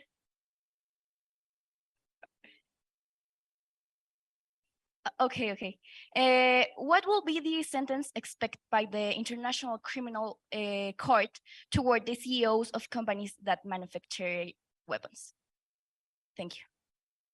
Yeah, thank you for the question. So you mean sentence in a sense of the length of imprisonment or the outcome of the case I mentioned. And just in case I answer both questions, so the case that I mentioned, the filing, is at the very early stage. It's before preliminary examinations. So the next decision we're waiting for is whether the prosecution wants to move forward with its initial preliminary examination. So not even naming anyone responsible, but just its initial phase. And we still don't know. It has been, I think, 2 years since the submission or even more. So we're just waiting for this decision, and it's not likely to move forward, to be honest. We don't know, but it's not likely. If they would proceed with this particular case or any other case, the Rome Statute provides for sentencing up to 30 years of imprisonment. So that's the penalty, the punishment that's rendered by the International Criminal Court. And as I mentioned, it's towards individuals, maximum. Thank you. Again, thank you to you in Europe for being with us tonight. Berto, un comentario final. Final questions? Igualmente, creo que quisiera. Also, I would like to thank the invitation to be here. I want to thank my co-panelists for being with us so late in Europe. But it's been a very interesting discussion. And as you mentioned, I think it gives us a lot of food for thought, particularly because it is very important to consider what this means from the perspective of countries and democracies like Latin America, like the ones in Latin America. As it was mentioned, there are a lot of effects, and usually the profit does not stay here. The determination of judicial responsibility, for instance, would be an important element to move forward in this regard. Well, thank you very much. And with this, we'll finish the panel. I believe that it's been a very fulfilling and complete discussion in terms of the identification of the international law that could be applicable to certain activities stemming from operations of companies. There is a very significant base of law, and there is a very important space to move forward in the progressive development and the use of the courts. As Professor Maron mentioned, the access to national courts and maybe invoking an international basis will make it easier to move forward than just waiting for binding treaties or agreements with clear stipulation of responsibility in the cases of companies, or even the sentence of an international tribunal, which are always solid options, but in very, very long term. So we are left with a lot of things to reflect upon, and with very significant issues regarding the development that this is having in the academia, and what is seen in this specific case to identify this responsibility of the companies regarding human rights, particularly in this case with the illegal arms trafficking and the damage that is caused in other states different from the one that is manufacturing or trafficking drugs illegally. So thank you very much. Good evening in Europe, good afternoon in Mexico, and we finish this table.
We're going to start our last table. We are all very tired, so let's begin it already. And my labor here will be as a moderator. I do not intend to draw any kind of conclusions. As the name of this table implies, I have two experts on this topic and the two organizers of the meeting. But I wouldn't like to leave without mentioning some issues that I believe to be very important after 2 days of a great number of ideas, arguments, and a lot of information. And I think that they are leaving us with more questions than answers. And to me, this is a measure of the success of the seminar. When you feel provoked by what other people tell you, what the speakers tell you, the commentators, and I think that this is this refers to the fact that this is how it should be, and it was a very successful seminar. So secondly, I would like to say that even though in these 2 days we were dealing with a very specific case, it really has more general implications. We saw this in some of the presentations in domestic law, international law, and a series of issues, but particularly I think it is very, very important to take into account this example to rethink the relationship between Mexico and the US. Not only the public servants, diplomats, and the civil society organizations, but also the scholars, where we have the huge responsibility of rethinking this bilateral relationship and to rethink the ways in which we have analyzed this. And based on this experience, to think of new levels of analysis and new environments, new actors that we knew were already there, but we didn't deem as important, and to think a little bit about who's making this bilateral relation. And of course, this idea that came up in most of the panels about co-responsibility, which isn't new in Mexican diplomacy, of presenting problems to the US and saying we are both responsible for this. What is new is that maybe the US for the first time is realizing, well, not for the first time, but in a significant way, they are realizing that they have a lot to say as well and a lot to do. Now, thirdly,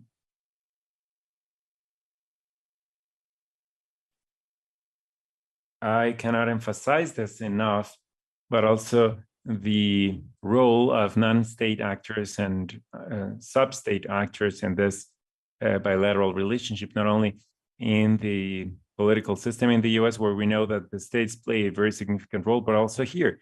And we heard this from Roberto Velasco very clearly. Not all states are very happy with what the Mexican foreign policy is doing, but this is in the end a policy that is conducted by the executive branch. The bilateral relation is not understood nowadays without the state actors and the understate actors. They are all these kind of players. What we saw here, those who produce a weapon, those who traffic it illegally, those who use it, the victims, and the civil society organizations that either defend the carrying of weapons and exporting of weapons or defend the victims. And finally, to mention, of course, an acknowledgement of the congruency of the Mexican diplomacy in their work in the bilateral environment. We see how you work constantly and coherently with interests that are more specific, that are the ones that we are discussing in these 2 days of the seminar. So in the end, I think that we all leave the seminar with lessons learned, with tasks ahead, public servants, the civil society organizations, and the scholars. And 2 last items. What am I missing? And I'm probably speaking selfishly, but you might share some of these ideas with me. I missed a little bit of context. The chancellor told us very clearly that there is a relationship between the number of weapons and violence. However, the direct causality sometimes is very hard to establish. So I think that we missed a little bit more of the context, and maybe we fell into the discussion that we had for many years in the issue of drugs, of the discussion between both countries. Is it supply or demand? Well, it's supply. If you didn't have drugs, we wouldn't use them. No, you are to blame because you are demanding this, so we are producing. Until in the end, we mentioned that we had to go beyond this. And Professor Moron, that's what he told us precisely. We have to consider both supply and demand. And the supply has some causes, the demand has some causes. In this context, in both cases, I think is what we missed reinforcing a little bit more. And finally, and I think that was very clear, the weapon industry is billionaire, and there is an undoubted cause there. But there in Mexico, we see that there is a cooking pot for the existence and bringing those kind of weapons and generating this violence. And I would like to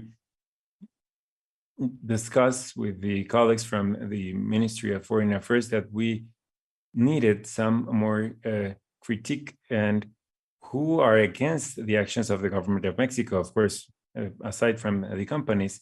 If someone would tell us here that they do not agree with this, what would be the counter argument? I do not mean that one is correct and the other is not. Of course not, but sometimes the criticism would help us better handle our arguments and to have more reasons to justify our own arguments. And I think those two elements, I missed them somehow, but that doesn't mean that it wasn't a fantastic success and that we have 2 days of discussion and presentations and comments that were fantastic. You know both of them. I do not have to introduce them. I will give the floor to Alejandro Celorio, the legal counselor of the Ministry of Foreign Affairs, for his conclusion.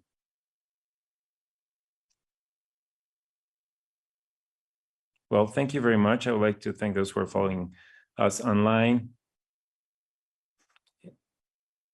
and all of those who were here with us in person with their questions and comments. I would like to acknowledge taking advantage of the voice, the team of the legal consultancy and the Seminar of Violence and Peace of Colegio de Mexico for organizing this. Thank you for making this possible. There are many conclusions that I could foresee, but it's very inspiring. And I kept thinking about the word that one of the doctors mentioned in the last panel. It's very inspiring to see that we are here together discussing such an important issue. And in August the 3rd, 2021, we were very skeptical about the potential of this litigation. It was extraordinarily difficult to explain or to overcome some criticism and some questions and doubts that existed. Now I can tell you with great pleasure that the civil society and the academia and the government are all in here together in this effort. And I think this is the start, this is the beginning of a conversation, not the end of a larger conversation. I would like to share some comments from my deepest being. Sometimes as a legal consultant or other positions, I do not do this, but I'm going to speak as Alejandro right now. The litigation, this first legal action and the second legal action now in Arizona are the most visible, but in such a large effort, they turn out to be very tiny, very small. It's a lawsuit saying what you're doing is affecting me, and that's why I'm claiming this. You remember the first discussions with Chancellor Ebrard where we discussed, well, as a litigator, I would prefer that this would be more discreet to just litigate on it. But in a way, it started gaining and gathering strength. I remember the first discussions with Leon in The Hague, the first presentations we did in the US and Europe, and a lot of questions regarding what this is and why are the companies to blame and why are you suing them? And just look at where we are right now. So this is a conclusion, besides highlighting the presence of the civil society and the huge effort of these bridges that have been built together with the government.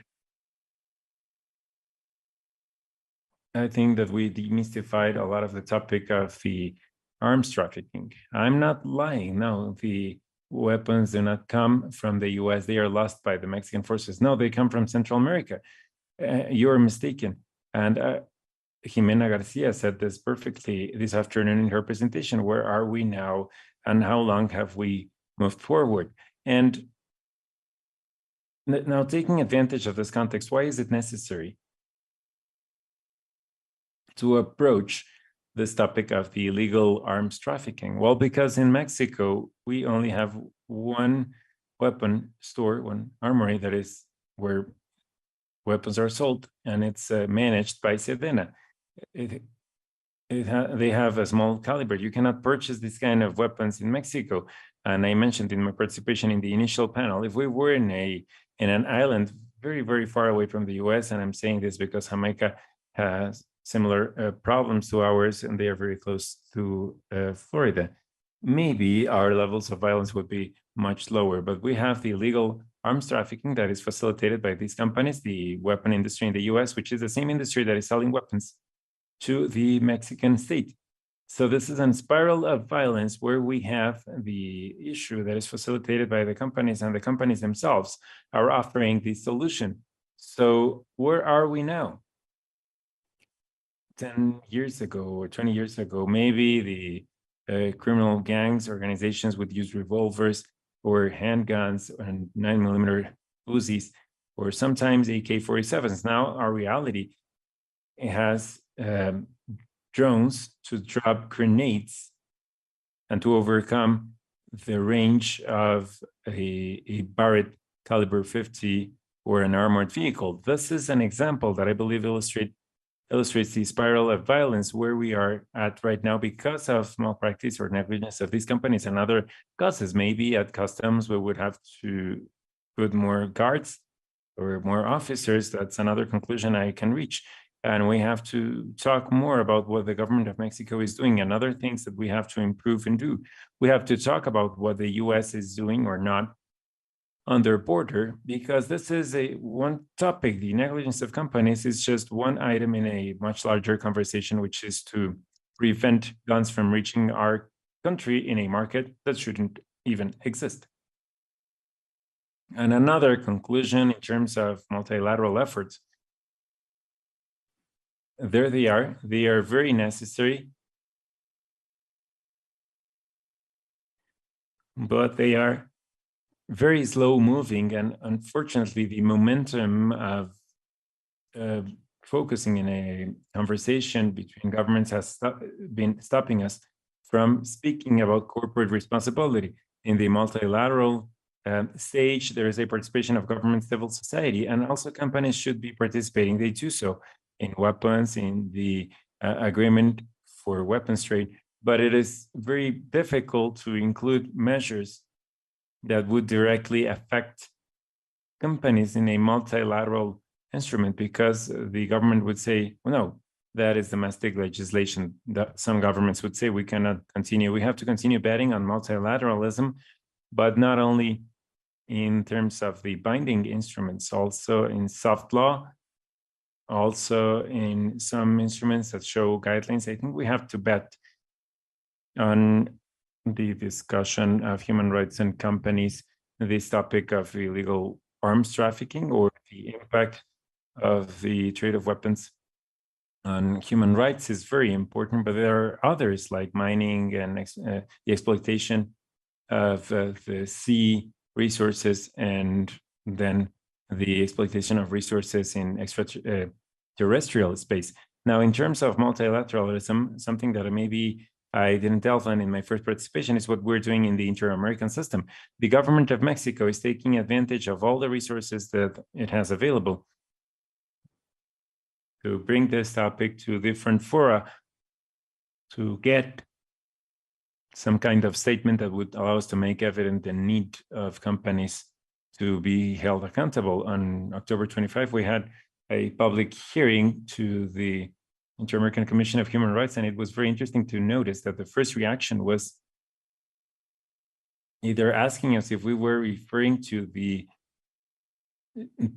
diversion of weapons from legal transfer, and we said that it was a problem that we have to approach, but we are talking about the overspilling of a legal market in the US to a market that shouldn't exist in Mexico. And we are close to requesting a consultative opinion of the Inter-American Court of Human Rights about two very specific issues. First, if there is responsibility of one state for not regulating the actions of their private sector, their nationals, that would have an impact on human rights on a third country. And a second one that I believe is a conclusion we take with us in the legal consultancy team to continue exploring this is the topic of access to justice. What is the scope of domestic law in terms of respect to human rights when it's frustrating access to justice for the victims? We want to include this in this consultative opinion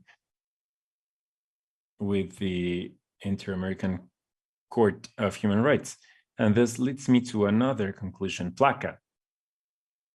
What is PLACA? The law of immunity, the big issue in terms of access to justice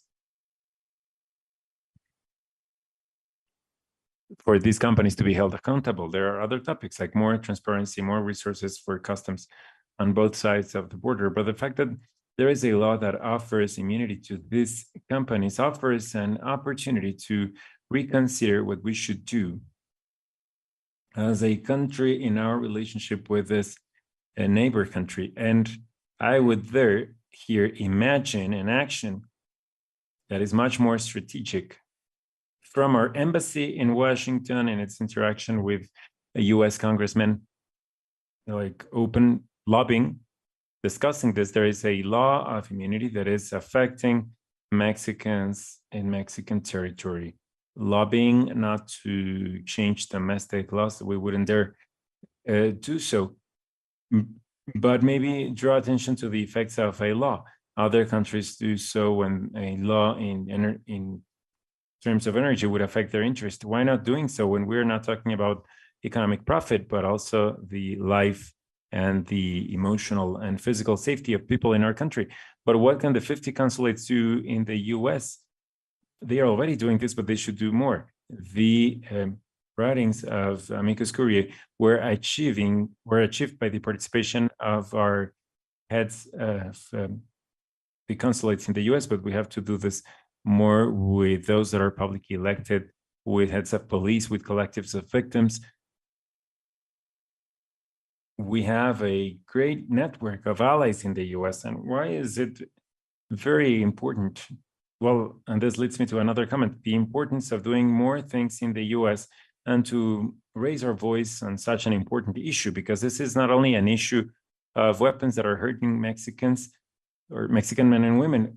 We have 34 million people of Mexican origin in the US, and the shootings, someone mentioned 2 shootings a day, could happen in Mexican communities. It happened in a supermarket in El Paso in August 3rd, 2019, and it happened in Uvalde recently, where some people mentioned that the local authorities took too long to act and to get into the school, avoiding a lot of deaths. And some people mentioned that maybe it was because it was an immigrant community, undocumented community. If they were white, maybe they would be going in quicker. We have to raise our voice because of this issue and because of the number of Mexicans we have in the US, but also because of the white supremacism and nationalism. The combination of white nationalism with the high availability of weapons in the US puts Mexican people at risk in that country, but also our borderline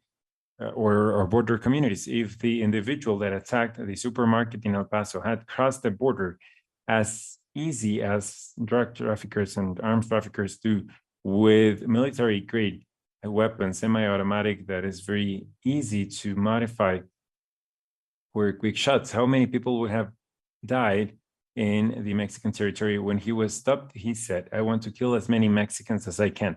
So the risk is there. It's not just something theoretical about negligence. If we do not control guns and weapons, Mexican nationals will continue to be at risk. I would also like to highlight the great interest there is from the different perspectives that we looked into in this conference. I know that the legal consultant of the African Union was present. If you're still there, I send my greetings to you. There's the participation of many places around the world who are interested in this topic from different perspectives. We have the representative of the OECD today in one of the panels, wondering what the economic impact would be of arms trafficking in the countries receiving these weapons, but also wondering how much money from taxpayers would be diverted from public health, education, and infrastructure, things that we demand as taxpayers, but that they have to use to respond to external factors like illegal arms trafficking. So I go back to this topic of the challenges that we have as government that we cannot deny, as Professor Velasco mentioned.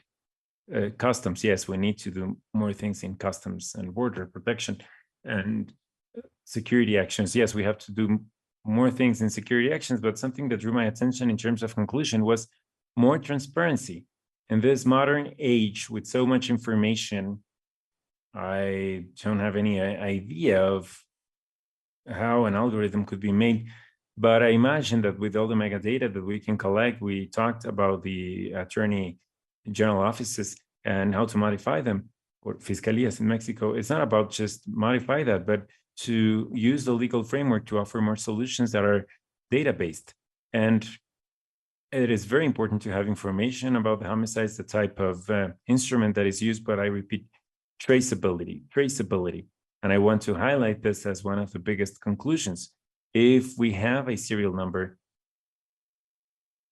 if there is a way to know where it was found, where it was sold, where it was manufactured, by whom and when and where, why not doing more things with that information to prevent damage, to identify routes and patterns? It almost seems like a lie that knowing, like Chancellor Ebrard said, that there are 5 or 10 counties where most weapons are coming from, that we cannot do more things as governments. If we know their routes, why don't we increase the force in those places? And I think that it's worth noting, and I leave this as homework for the government and the civil society to demand that we do more with the information that we have available. And just simply conclude by saying, I didn't have the opportunity of saying this before. This effort from the Mexican government is in a way, and I'm certain there will be comments about this, but it's a way of attending the armed violence situation, quote unquote, with hugs instead of gunshots. We cannot respond violence with violence, otherwise we go in an ascending spiral situation, and the only ones winning are those who participate in the industry of weapons. And now this is a sophisticated way, very small way, of making an effort that would necessarily be larger in its magnitude and reach this litigation.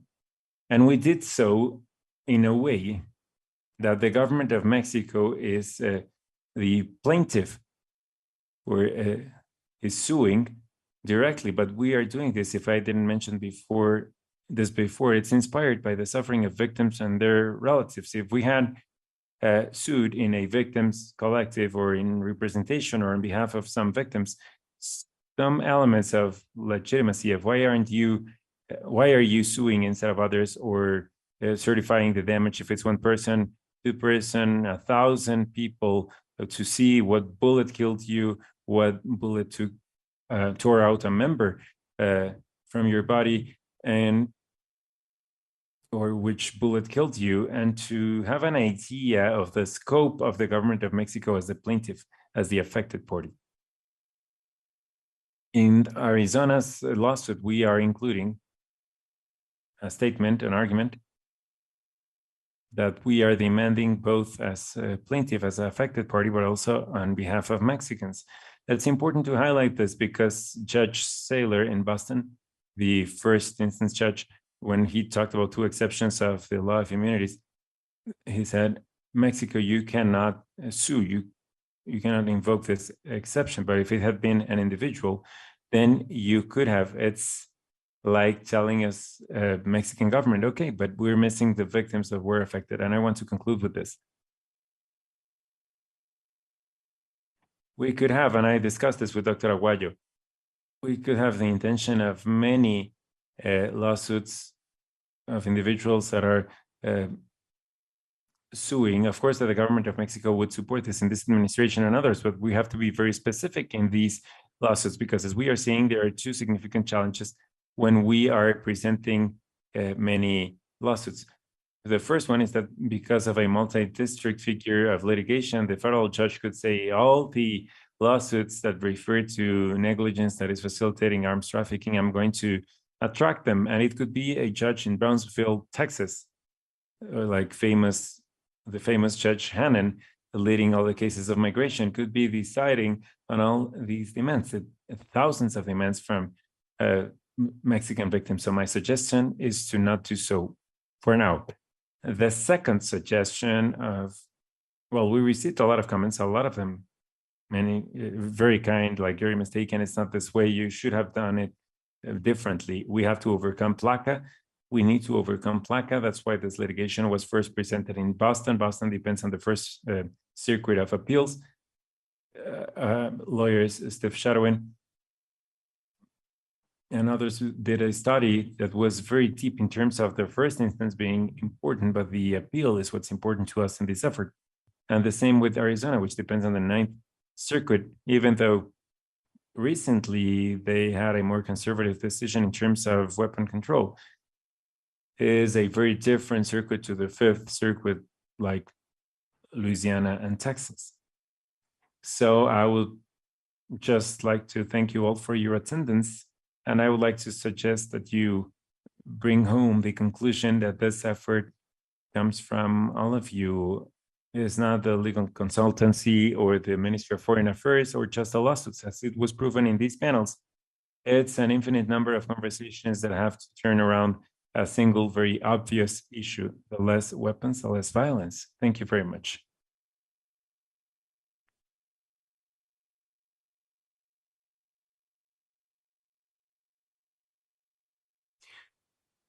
Thank you very much to the legal consultant of the Ministry of Foreign Affairs. Now I yield the floor to Professor Sergio Aguayo. Thank you, Professor Covarrubias. I also thank the consultant that he acknowledged the work of the teams, both the legal consultancy and the seminar. And of course, Valeria Hernandez and Georgina Romero deserve an acknowledgement. But you missed, since El Colegio is a very specific beast, there was the participation of the presidency of the Colegio in the event, and the team of Elizabeth Serratos actually conducted a fantastic team in many regards.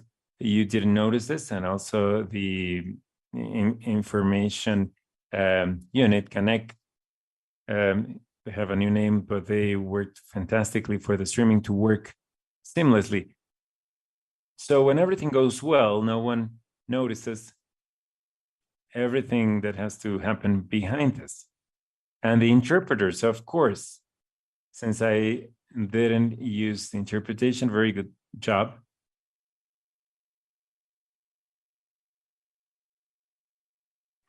And during the presentations, the seminar group, Giselle Delgadillo and Dulce Torres, wrote the minutes of each panel, and it's ready. I got the one from the last table a few minutes ago, and I had this conundrum of how to include them, because a way to do this would be to prepare this and say that these were the main conclusions, which is useful. But I thought that given everything that was said and commented and questioned, and what was suggested and the way it was said, I rather present to those who are working on the book of this exercise, the Matias Romero Institute and the direction of publication in the college, in El Colegio de Mexico. I would like to present this, and I would like to center my conclusion in a balance between two topics. One of them was presented by the counselor, which is the relationship between government and society, and how necessary it is, and the other one was not mentioned. And I believe this is essential because we are in an institution whose function it is to create knowledge. And now I'm going to talk about the evolution of knowledge of the topic of weapons in the relationship between Mexico and the US. In that regard, and starting with the relationship between government and society, we have to notice the positive evolution that it has had. You may remember Fast and Furious, the operation, the Agency of Tobacco, Alcohol, Firearms and Explosive was desperate because they didn't have budget and they wanted to stop the firearms trafficking. And so they thought that they should contraband weapons to fight the smugglers. And they communicate to the PGR and the Foreign Ministry, and we don't know who else, and they decide to work on this contraband of 2,500 assault rifles that crossed the border. And according to a report in the US, since the ATF didn't have money for the ships, they said, well, we are going to send them, and as soon as we see the dead people, we will know where they are. Something sinister, something grotesque like this, because the spice for human life in both governments was unmentionable. And I've been interested in the topic of weapons for a very long time because it's obvious for those who study violence that weapons from the US have been essential in the political and criminal violence in Mexico, and they have always been present as neighbors. We always had weapons trafficked, etc. Now, in 2014, well, El Colegio cannot sue because that's not their function. They want to create knowledge. So an organization that we founded, Gonzalo Aguilar Cincer, Miriam Morales, and others, and myself, which was called Disarm Mexico, the office of Gonzalo Aguilar Cincer prepared a very well-made lawsuit inspired in the general law of victims, since we are all potential victims, we could be affected. And so we have a legitimate interest in the lawsuit, and legitimate interest is key here, as lawyers know. And so we introduced it, and it was 8 and 9 years of coming and going because the Attorney General is not interested in calling to declare those who would have to do so because they don't want to intrude in those who were in power in those years. So there was little progress. They stopped one of the 6 public servants that authorized this. There was an authorization of Mexican public servants. It wasn't only done by the US. There is evidence about this. And I was thinking today we had Javier Chute and the law firm that Gonzalo had. Now Javier Chute has it. And we talked at noon about the status of that lawsuit, and we commented on the difference in these meetings where the plaintiff is the Mexican government, not the civil society. We sued the public servants of both governments. The Department of State just pretended to not hear and didn't call anyone to declare. The government of Mexico didn't ask them to. The government of Mexico didn't do anything, but the government of Mexico is suing private companies. So that's how the story goes. But what's important here is not the before and after. The Fiscalia, to me, seems to continue being not too proactive in these topics, if we can judge by the lawsuit of Fast and Furious. But we spent time here for 2 days, and we had people from the Secretary of Public Function, the Navy, I suppose that from the Center of Intelligence, and that's logical. We have had all kinds of people, and that's fantastic because El Colegio de Mexico is a space to bring together those who think different, and we just ask for respect for the others and to base what we are saying. There is no censorship for anyone in that regard. I commend this, and I leave this place with a very good taste of the civilized conference in private and public environments where we shared information or we shared ideas, knowledge. If I think about when I started investigating this issue, you cannot even think what these 2 days were for me. It was like a banquet of information, of knowledge. Because 10 years ago, you had to go to the US Society, which actually was always very nice to us. I was always, and John Lindsay was always researching the topic of weapons, very generous, and the Brady Center and everyone, because they are all very kind. There is a part of the American society that understands our problem very well. Now, without a full balance, because that will take me to the minutes of what we know and we don't know, I am left with a constant that I found in the minutes that Giselle and Dulce worked on. The constant reference that we have the need to have information that is more accurate and faster. Even those who presented their tables, there were inconsistencies between what the chancellor mentioned, for instance, in one table and what he said verbally. There was an inconsistency in terms of the number of weapons that were seized, because we are still lacking a common base of knowledge. That's the impression that every one of those who spoke have our own database, and I believe that a first lesson learned that will probably be repaired and solved is that we have to share among us questions, doubts, the results of our research, etc. I won't delve into that, but only in the need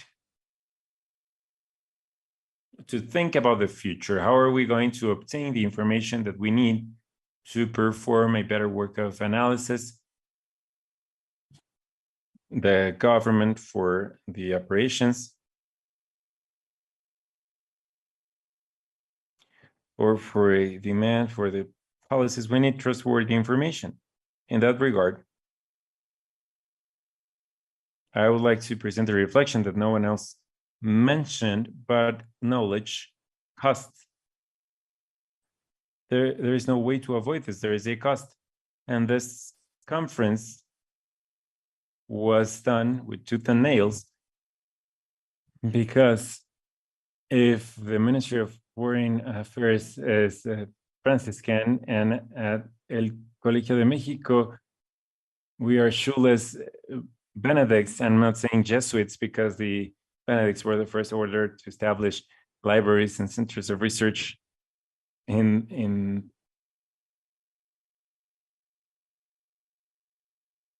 their orders. And so we didn't have money, and we looked everywhere to get the funds with very good intentions, but saying we do not have a way to cover this.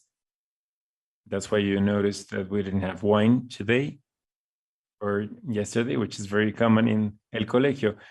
But well, this is just an anecdote, didn't matter, everything was very well. Yesterday we had the representative of the Ford Foundation, and I kept talking to him about the conference, and he was very interested and very impressed by the level of the dialogue, and he said those dialogues should continue. And he's very interested in extending them to Central America and maybe South America, because he said there are common issues where we need to participate, maybe not them at first, but at least witnessed. And so we talked about this, and the Ford Foundation supports this seminar. By the way, that's why they were invited. And I already have a couple of proposals stemming from that are independent from Alejandro's proposals. The first one, I talked to Roberto Velasco yesterday, and he's the one who showed the bicentennial understanding. I was very impressed because they hadn't told us almost anything about that. So we talked, and I said, why don't we organize a seminar, a public seminar, one-day seminar, to discuss the bicentennial understanding only, and to bring some colleagues from the US, if we have the Department of State coming to the White House, definitely they would have funding. There's going to be a one-day meeting to discuss. We are going to organize this. But that's the proposal, and we'll have resources from Ford by then, I hope. So we'll be able to cover what we didn't manage to cover this time because there was no way to do so. And I want to propose, Alejandro, to the legal consultancy that we conduct a necessary exercise to convene to a private and public meeting, CENAPI and INEGI. INEGI is just fantastic. They are a jewel of the crown that is just not taking advantage of all the surveys that we use. The most trustworthy is INEGI. Well, the public secretariat as well, and all of those who generate information. And from now till we organize it by the end of February, let's say, we can divide the tasks. The seminar is committed to convene scholars and civil society organizations so that they list the information that they need. Because they mentioned that CENAPI is doing very good work, but they forget about asking this, and so it's not useful to us. And I asked Javier Schute, who's a lawyer, and I said, would you grab the responsibility or take upon you the responsibility of looking for the lawyers that are participating in the lawsuit, not the lawyers from the government, but others,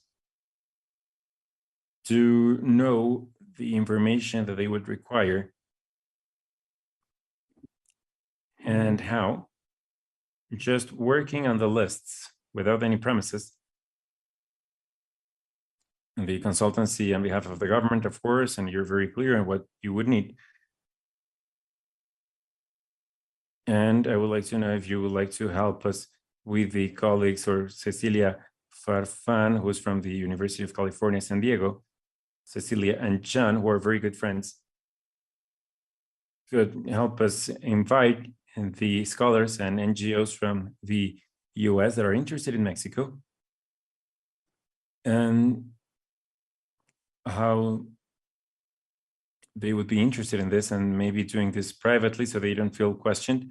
A private meeting where we tell them that we need information for this. That will be the purpose. And of course, the Army that we have here and the National Center of Intelligence, so that they know what we need openly, because there is no reason to feel bad of asking something to the government on an issue that we see eye to eye on, because government and society in this topic do concur. Maybe not in others, but maybe take advantage of this consensus so that the collaboration could be established in something more concrete than simply coming to complain here next time about INEGI not asking the right questions, or CENAPI, or whoever that is, doesn't matter. And of course, that the public servants will be interested in knowing what we are researching, because it is no secret what we are dealing with. So anyway, I thought that this was a more optimistic way of doing this, because this meeting is leaving us with a taste of optimism. Because in my case, personally, something that I didn't like about the last governments was how cowardly they behave with the US, because I studied in the US, and in that country, it is legitimate to sue to defend their rights. It's just absolutely natural. No one would be offended because you demand an institution, or you say, I have this right.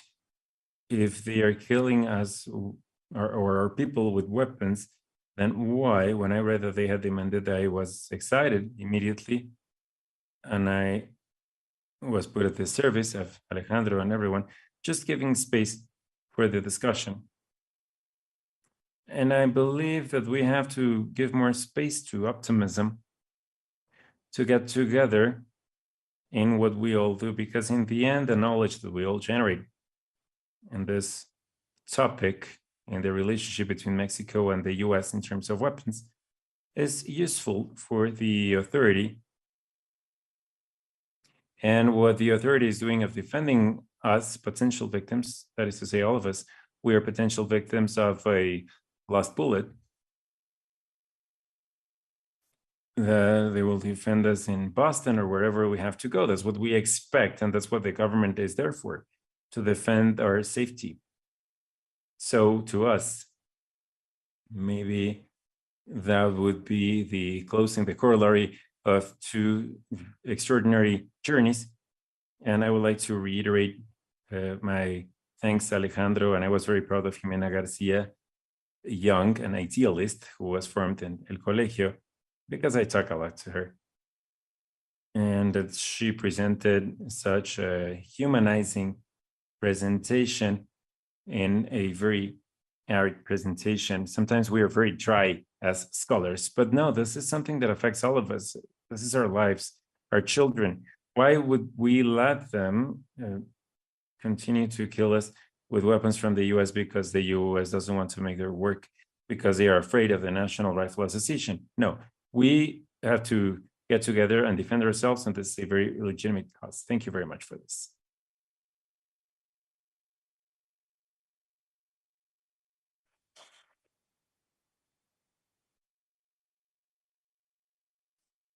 Well, I just want to thank Professor Sergio Aguayo, legal consultant Alejandro Celorio for this idea, for having this idea, and for convening us here to these 2 days full of ideas, arguments, thoughts, information, as it was mentioned.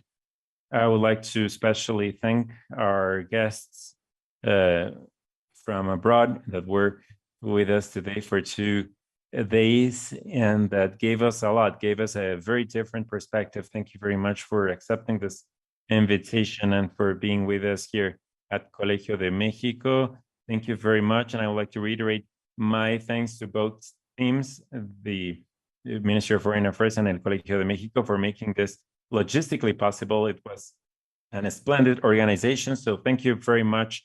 And the coordination of computing services as well. We see Beto that was with us for these 2 days. Thank you very much. And finally, all of you, this is Friday night, and I see this auditorium packed. So thank you very much for being with us these 2 days. And I hope, I trust that you will leave this meeting as fulfilled and satisfied as myself, with very provoking and stimulating thoughts that left us with a lot, intellectually speaking. So thank you very much, and very good evening.